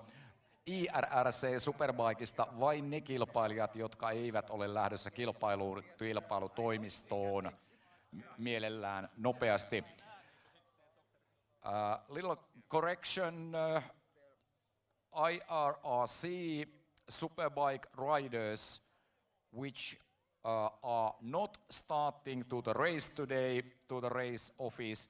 Those IRRC Superbike riders which are not participating today, please go to the race office immediately. And once again, same auf Deutsch. Ja, hallo. Wir wollen alle Teilnehmer der IRC Superbike, die nicht am Rennen teilnehmen wollen heute, einmal bitten, ins Race Office zu gehen und Bescheid zu geben. Wir würden gerne das Grid dann mit anderen Fahrern auffüllen, die auch qualifiziert sind. Bitte meldet euch ab. Nicht, dass wir hinterher Löcher im Grid haben. Alle, die nicht teilnehmen wollen am Superbike Race, bitte einmal im Race Office für heute abmelden. Danke euch.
Näin kello lähestyy 17:50 ja ensimmäiset kuljettajat jo saapuvat tänne pitlaneille, eli IRRC Supersport ensimmäinen kilpailu.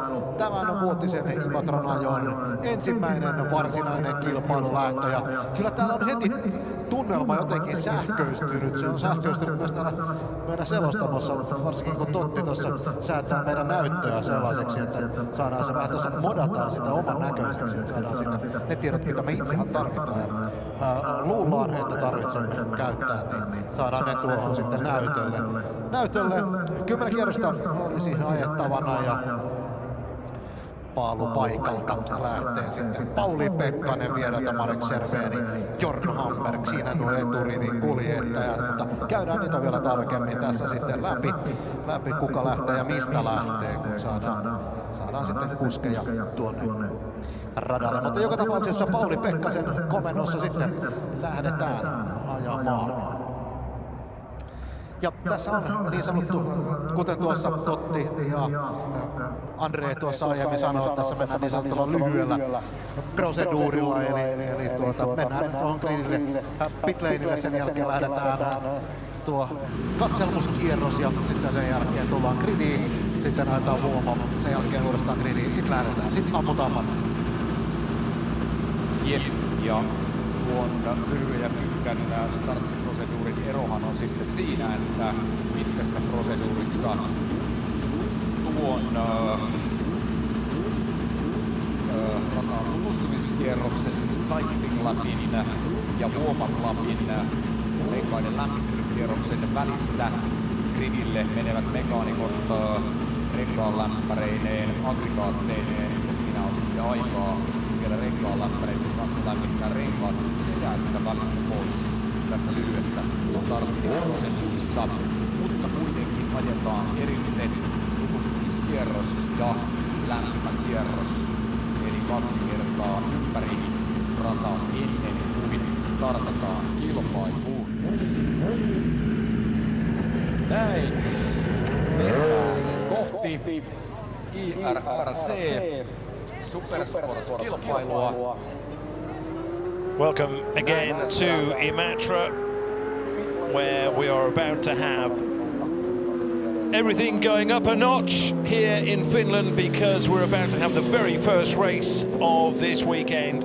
It's in the International Road Racing Championship. It's the Supersport class. We've had 2 qualifying sessions, but now we are about to go racing here at Imatra.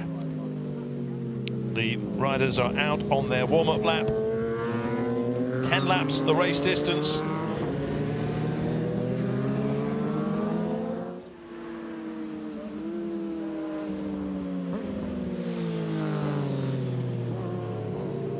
So this is how they'll lineup. Pauli Pekkanen in pole position. Marek Červený in alongside him on the front row, and Jorn Hamburg as well. Pierre Visbian, Letiranta, Koski, Hickman, Kliis-Savoyen, Froscher. So first 3 rows. Oh dear. So pulling over to the side is number 17. Not too sure who that is.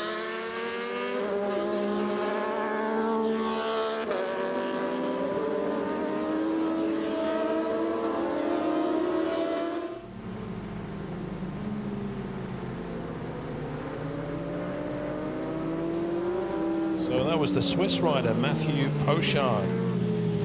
Number 17 just pulling over. Number 18, Pauli Pekkanen in pole position, but what a shame for Pochard on the Kawasaki, one of a few Kawasaki's in this race.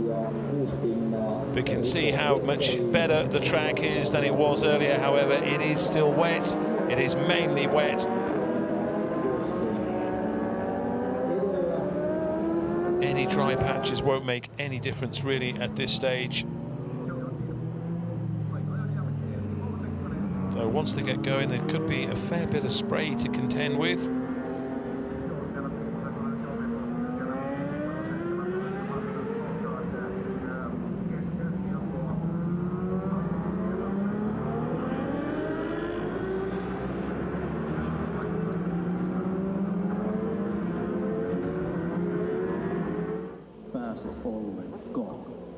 So here they come to form up on the grid here, the very first race of the weekend. 3 bikes per row.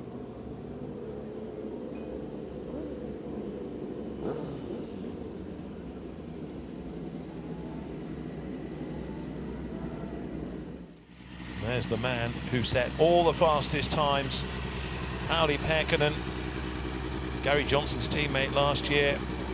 And as Gary was telling me earlier, they put a lot of work in, and they'll be hoping that they'll be repaid with a victory today. Marek Červený, podium position for him last year here. He is in the middle of the front row, and then completing the front row should be number 95, Jorn Hamburg.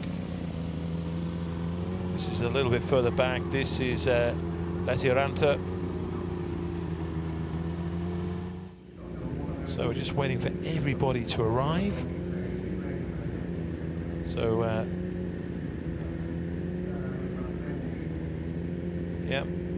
Pierre Visbian is the rider who's missing, and just behind, and Hickman's not there either.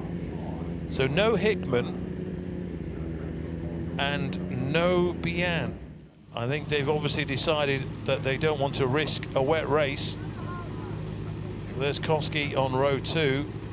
So that's a shame. No Bian, no Hickman. In fact, there are some bikes coming into view now. So that looked like Forrest Dunn, I think, further back. But we'll wait and see. So we're all waiting for other riders to appear. There is another rider that Sebastian Froscher. He could get a top 10 finish, I think he'd be delighted. A top 6, and I think he'd be very, very happy with that.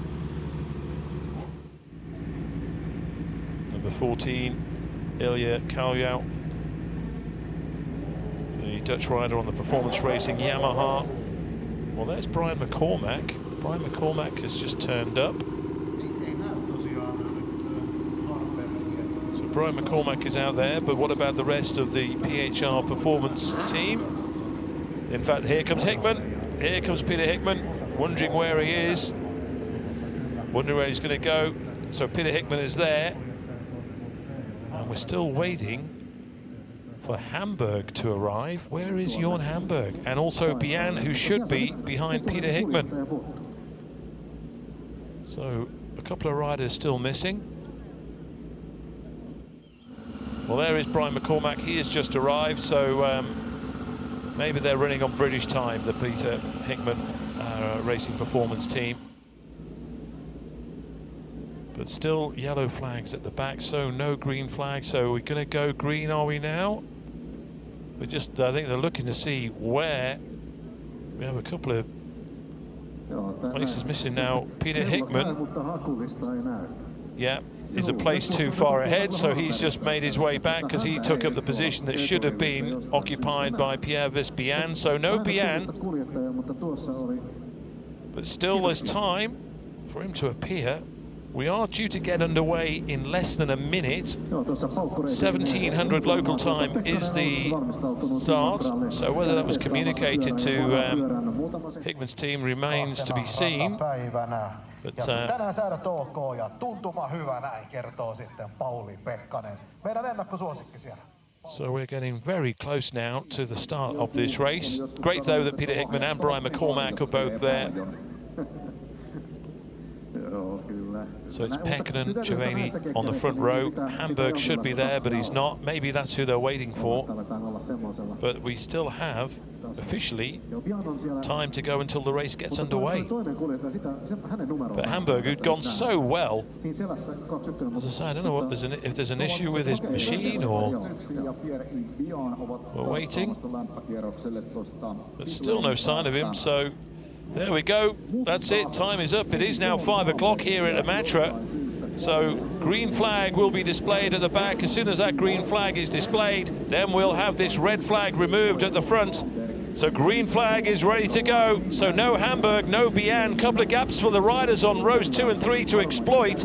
Pekkanen is the one to watch, of course, on bike 18. Giovanni alongside. So they're going on a warm-up lap now. But that is it as far as Bian and Hamburg are concerned. If they do turn up, they'll have to start. In fact, there are machines in pit lane. So 2 bikes are just leaving pit lane now. Whether that's Bian and Hamburg remains to be seen. We'll hopefully see if we pick those numbers up. That's numbers 95 and 199. We'll have to wait to see if they go through.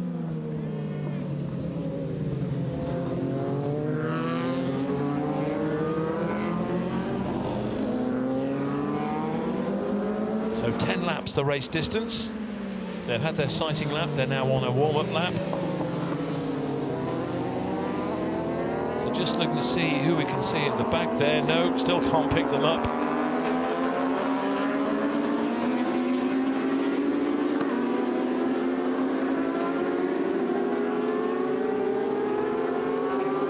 So maybe now in this shot, no, again, just as we cut to the riders at the back.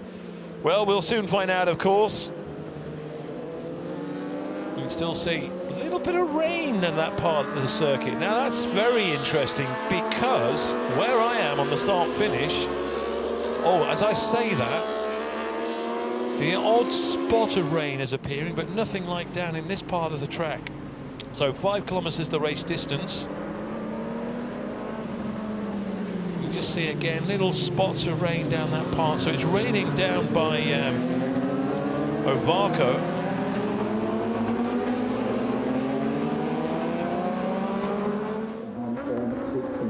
But in general, it is nothing like it was before. I saw someone post online how the conditions were horrendous, and they certainly were.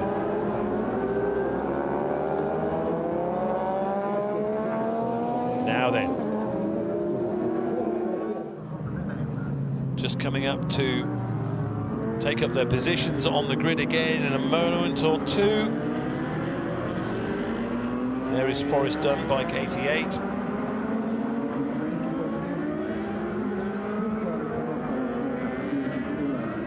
So this is it, folks. We are about to go racing at Imatra at long last. Coming up to form this grid yet again. Whether Bian and Hamburg appear now. Who's that on a bit of a rapid pace at the back of the picture? Again, every time someone teasingly appears, that might be Pierre Vispian or Hamburg, Jorn Hamburg. He then switches to another shot. Anyway, such is. So beautiful part of the world, beautiful part of Finland. So then, There is Pierre Vispian. He has turned up on the grid. Is Hamburg going to show, though? That remains to be seen. Is that Hamburg coming up through the pack now? No. So I'm at a loss to explain why Hamburg is not there, but there's a great space for the likes of Koski and Letiranta to exploit. So we are moments away from the first race at Imatra. Green flag is displayed, that red flag is going to disappear, and then they're told to watch the lights, and we're about to go racing at Imatra. Here we go, the International Road Racing Championship Supersport class is underway. Oh, a great start by Bian. Bian with great traction off the line. Here they go down for the very first time. So it is Bian from row 2. After all the drama of not being there, he leads ahead of Pekkanen. So he leads ahead of Pekkanen. Hickman is there in 6th place, but Pekkanen has gone through, so Pekkanen now leads. Giovanni's gone through. Bian is now back into 3rd place. My goodness, what a start, but they are kind of tiptoeing their way around a little bit. It is still very damp, although they are on wet tyres, of course. But it's Pekkanen who leads, and already those two threatening to pull away. Hickman back in 6th position. So down through RVS technology for the very first time, and already it's Pekkanen who is pulling away, but he's taken Giovanni with him as well. Bian is there, and a little gaggle of riders just tentatively making their way into Trikki-Pallavelu for the very first time. But Pekkanen carrying on where he left off from qualifying. Looking very happy, even in these less than ideal conditions here in Imatra. Just see Giovanni just a little bit cautious on the entry into the chicane. And Hickman might be thinking about a move. No, just tucks in right behind Letiranta. But it is Pekkanen who leads, and what a lead it is. So Giovanni was a little bit tentative, and also just coming up into the picture, the French rider Romain Savoyen. Where's he come from? My goodness. There he is on bike 373, so certainly fancies the conditions, already up into 2nd place. Incredible, but as they are battling away for 2nd, Pekkanen is pulling away at the front and is already crossing the line now. This is an incredible opening lap from the Finn. Hickman is now getting a hurry on as well, but Pekkanen is already down the first turn. Here comes Hickman again, trying to find a way past Letiranta. Letiranta just tucks in behind Bian, but this man here, this Frenchman on bike 373, again twitching around on that back wheel, certainly prepared to push things as they are in these wet conditions at Imatra. And Letiranta has just gone past Bian for 3rd place. They'll do well to keep these machines upright in these conditions. Pekkanen, though, incredible. What an opening lap and a bit from the Finn. Hickman just been behind his teammates, so Hickman now in 5th place. And he's just got great exit speed there as well. He might just try and fancy a move on his teammates. They go down through RVS technology, but Pekkanen is already down there, making his way through Sol for you. So they are, yes, and Hickman has indeed passed Bian. Bian just seemed to hold himself up a little bit as he got on the power out of that tricky right-hand turn onto that back straight, and Hickman made the most of it, used his momentum to carry him through to 4th place, and already Hickman now in 4th position, and Letiranta. So Hickman has Letiranta right where he wants him, and maybe with a little bit more confidence now in himself and the bike in these conditions, Hickman might just fancy a move on the Finn. But Cléa Savoyen, 2nd place, he's already 5 seconds down on Pekkanen, but the Frenchman, absolutely incredible opening 2 laps from him. I think Peter Hickman would be delighted to get a podium on his first ever visit to Imatra, even on the Triumph, the 3-cylinder machine, which he only really races on the roads.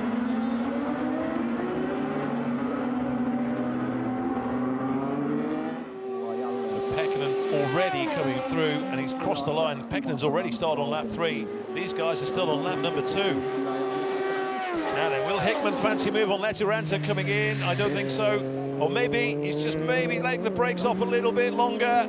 He has. So Hickman goes through. Textbook from Hickman.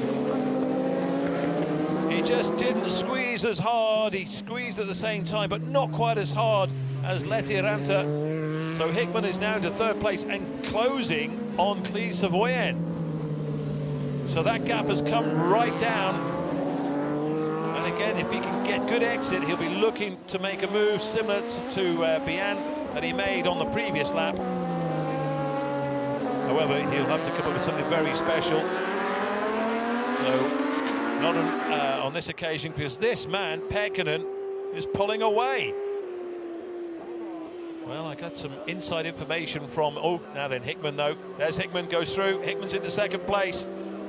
Hickman is now into 2nd place. Peter Hickman up to 2nd. Incredible. So he started on row number 3, but already now Hickman is up in the 2nd place. But it is a big, big gap to Pekkanen out in the lead.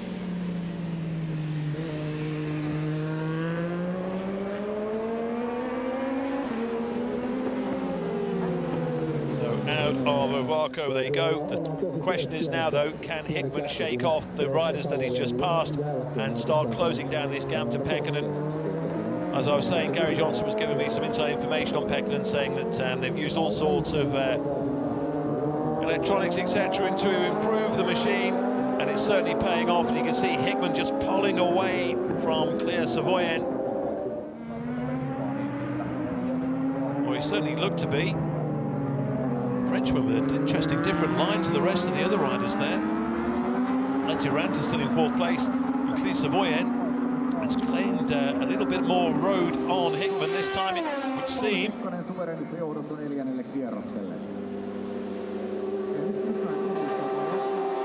So Hickman still holding 2nd place as they cross the line, but here goes Lettiranta for 3rd. Lettiranta goes through now. So Clee Savoyen was incredible, really, because he started the race certainly not toward the front, and he managed to work his way through to 2nd place and seemed to be losing the following pack. However, he's since been swallowed up and he's now dropped back to 4th. Hickman, though, still in 2nd position. That gap still around 7 seconds to Pekkanen. Pekkanen's best lap time was on lap number 2 at 2:12.4, and as I say that, a little bit more rain here on the start-finish. A little bit more rain than we had at the start of this race. What an advantage for Pekkanen to have on lap number 4. Now with more rain coming down, the good thing for Peter Hickman, as far as he's concerned, is he doesn't have any spray to contend with at the moment. Everyone behind him certainly has that issue. A few spots of rain, but certainly nothing like we had earlier when we had plenty of standing water around. But this is the battle for 2nd place we are watching, because Pauli Pekkanen has already made his way through. Brian McCormack is in. So Brian McCormack is in. Just can't quite pick up what he's saying, but a shake of the head is never a good sign. Pekkanen, what an advantage, but Hickman in 2nd position. That gap's come down a little bit by about a second, and that is Hickman going quicker and Pekkanen slowing up. Then again, if you want to win the race, if you're in 2nd place, you want to go a little bit quicker, but if you've got an advantage to play with like Pauli Pekkanen has, you can afford to go a little bit slower.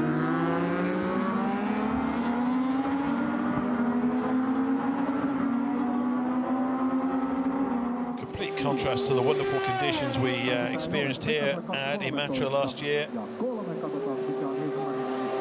Emily Larty on bike 22 is now making progress. So they've completed 5 laps. I want to watch Emily Lahti, who went so well in qualifying early on, is now getting maybe into race mode, because Letty Ranta is coming under his radar. So there's Lahti on bike 22. Already left the two Frenchmen behind. They're in 5th and 6th.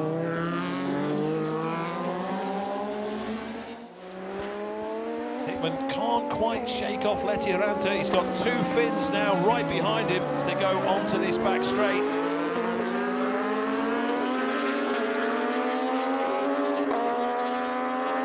Emily Lahti fancies a podium finish.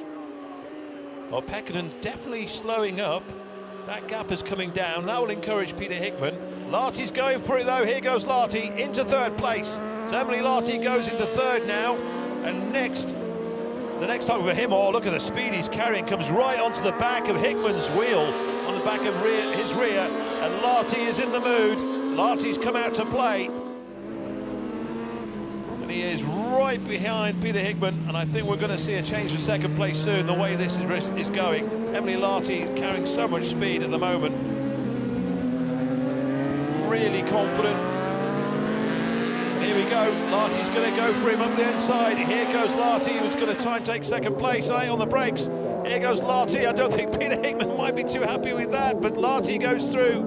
Nice clean move, however, in these conditions. So Lahti is through, and the way Lahti's going, Pauli Pekkanen had better not take a look over his shoulder. So Emily Lahti, incredible ride. But we've had a couple of false storms already, haven't we? We had Clay Savoyen. We thought at one point, well, he might hunt down the race leader. Then we thought Hickman might hunt down the race leader. But Lahti is absolutely going like the clappers. I reckon this is going to be a fastest lap so far. 2:11.3 was his quickest. At 2:10.2, Pekkanen's fastest is 2:12.4. So he's already lapped 2 seconds quicker than Pekkanen. Pekkanen, wow, that gap at this rate can be reduced.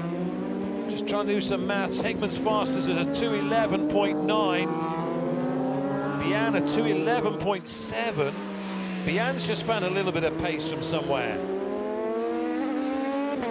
But Emily Lahti is off. I think Peter Hickman will be saying, you can have that.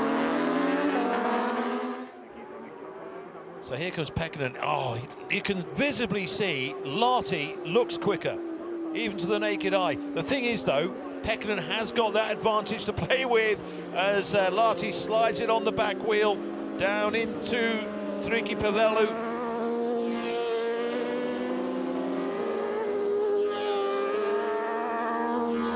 So here they go. They are coming up. We'll soon be completing another lap. But this rain still coming down. Not too hard, but it is still falling.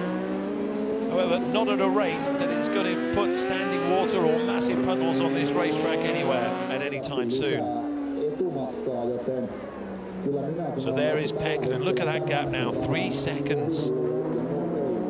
3 seconds. We could be on for an incredible finish to this race. So, oh my goodness, we talked about lack of traction. Now, who is that going down? I'm not going to hazard a guess. Oh my goodness, now that has bounced straight back out. So not too sure who that was that went down. It wasn't Letty Ranta, was it? I don't think so. I don't think it was. But I think it was Koza did well to avoid it. So anyway, that gap now, 2.8 seconds. So Lahti's just taken another 2/10 out of Pekkanen on that sector. So Lahti has got the taste. He has got a target straight ahead of him. Oh, and there goes, arms goes up to red flag, and that will be because of what's happened. And I think maybe we will have a race. There we go, and that's the reason why we can't race with a bike right bang smack in the middle of the racing line. Joo, se on So that's a shame, but I think we will have a race declared. That is not official, of course. We'll have to wait and see. It should be race distance covered, but we'll wait for confirmation of that. If it is, then Pauli Pekkanen has won the opening race here.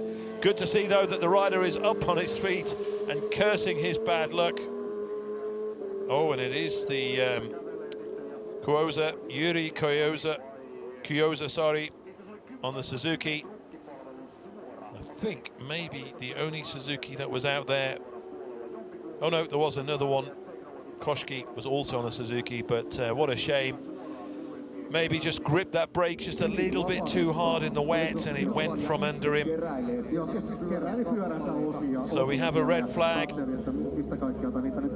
But such a shame because Emily Lahti really was up in the pace, trying to gain ground on Pekkanen. We'll have to wait for confirmation of what's going to happen. But yeah, Emily Lahti maybe thinking if he'd have got away a little bit quicker, he could have taken the fight to Pekkanen just a little bit sooner than he did in the later stage of the race. Peter Hickman, I think, will have enjoyed that, even though it was wet. Ends up with what looks like being a third-place finish. But we'll wait for confirmation. I mean, unless they're going to have a two-legged affair, a dash for the cash for the last couple of laps of this race, or the last few laps, I should say.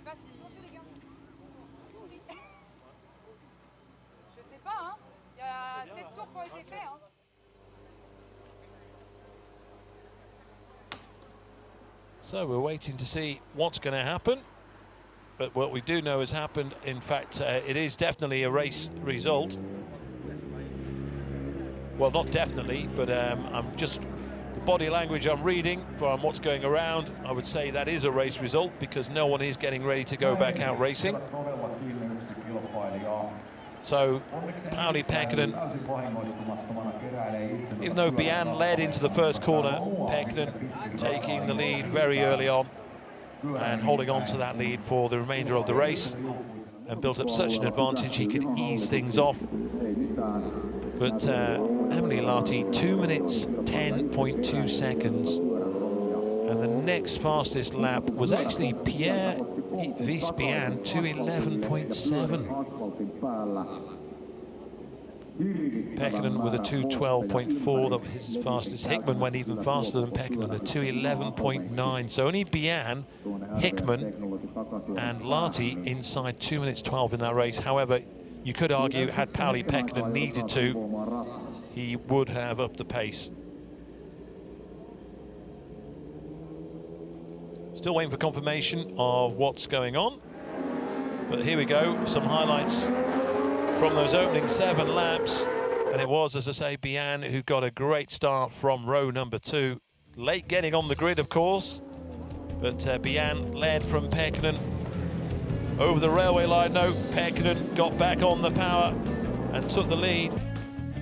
And Chivania, he moved up in the second place. What happened to Chivania as well? He disappeared. So Peter Hickman was holding around 6th place, but started picking off riders, was up into 5th, then tucking in behind Letty Ranta. The Frenchman, Claes Savoyen, also had a great start, but Hickman was up into 3rd place at the expense of Letty Ranta.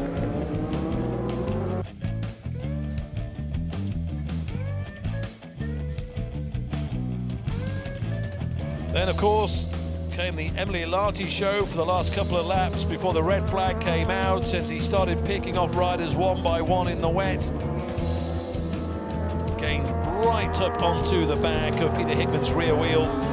You can see there how Lahti is prepared to use even the bus stop on the exit. Eventually he went through, but this was the moment that eventually brought the red flag out. Kuosa's Suzuki going out onto the track, and Ushki doing well to avoid the stricken bike. Forrest Dunn also having time to slow down. So, an incident-filled, that's the word I was looking for, an incident-filled opening race. Plenty to talk about, plenty for the riders to look back on over those opening laps.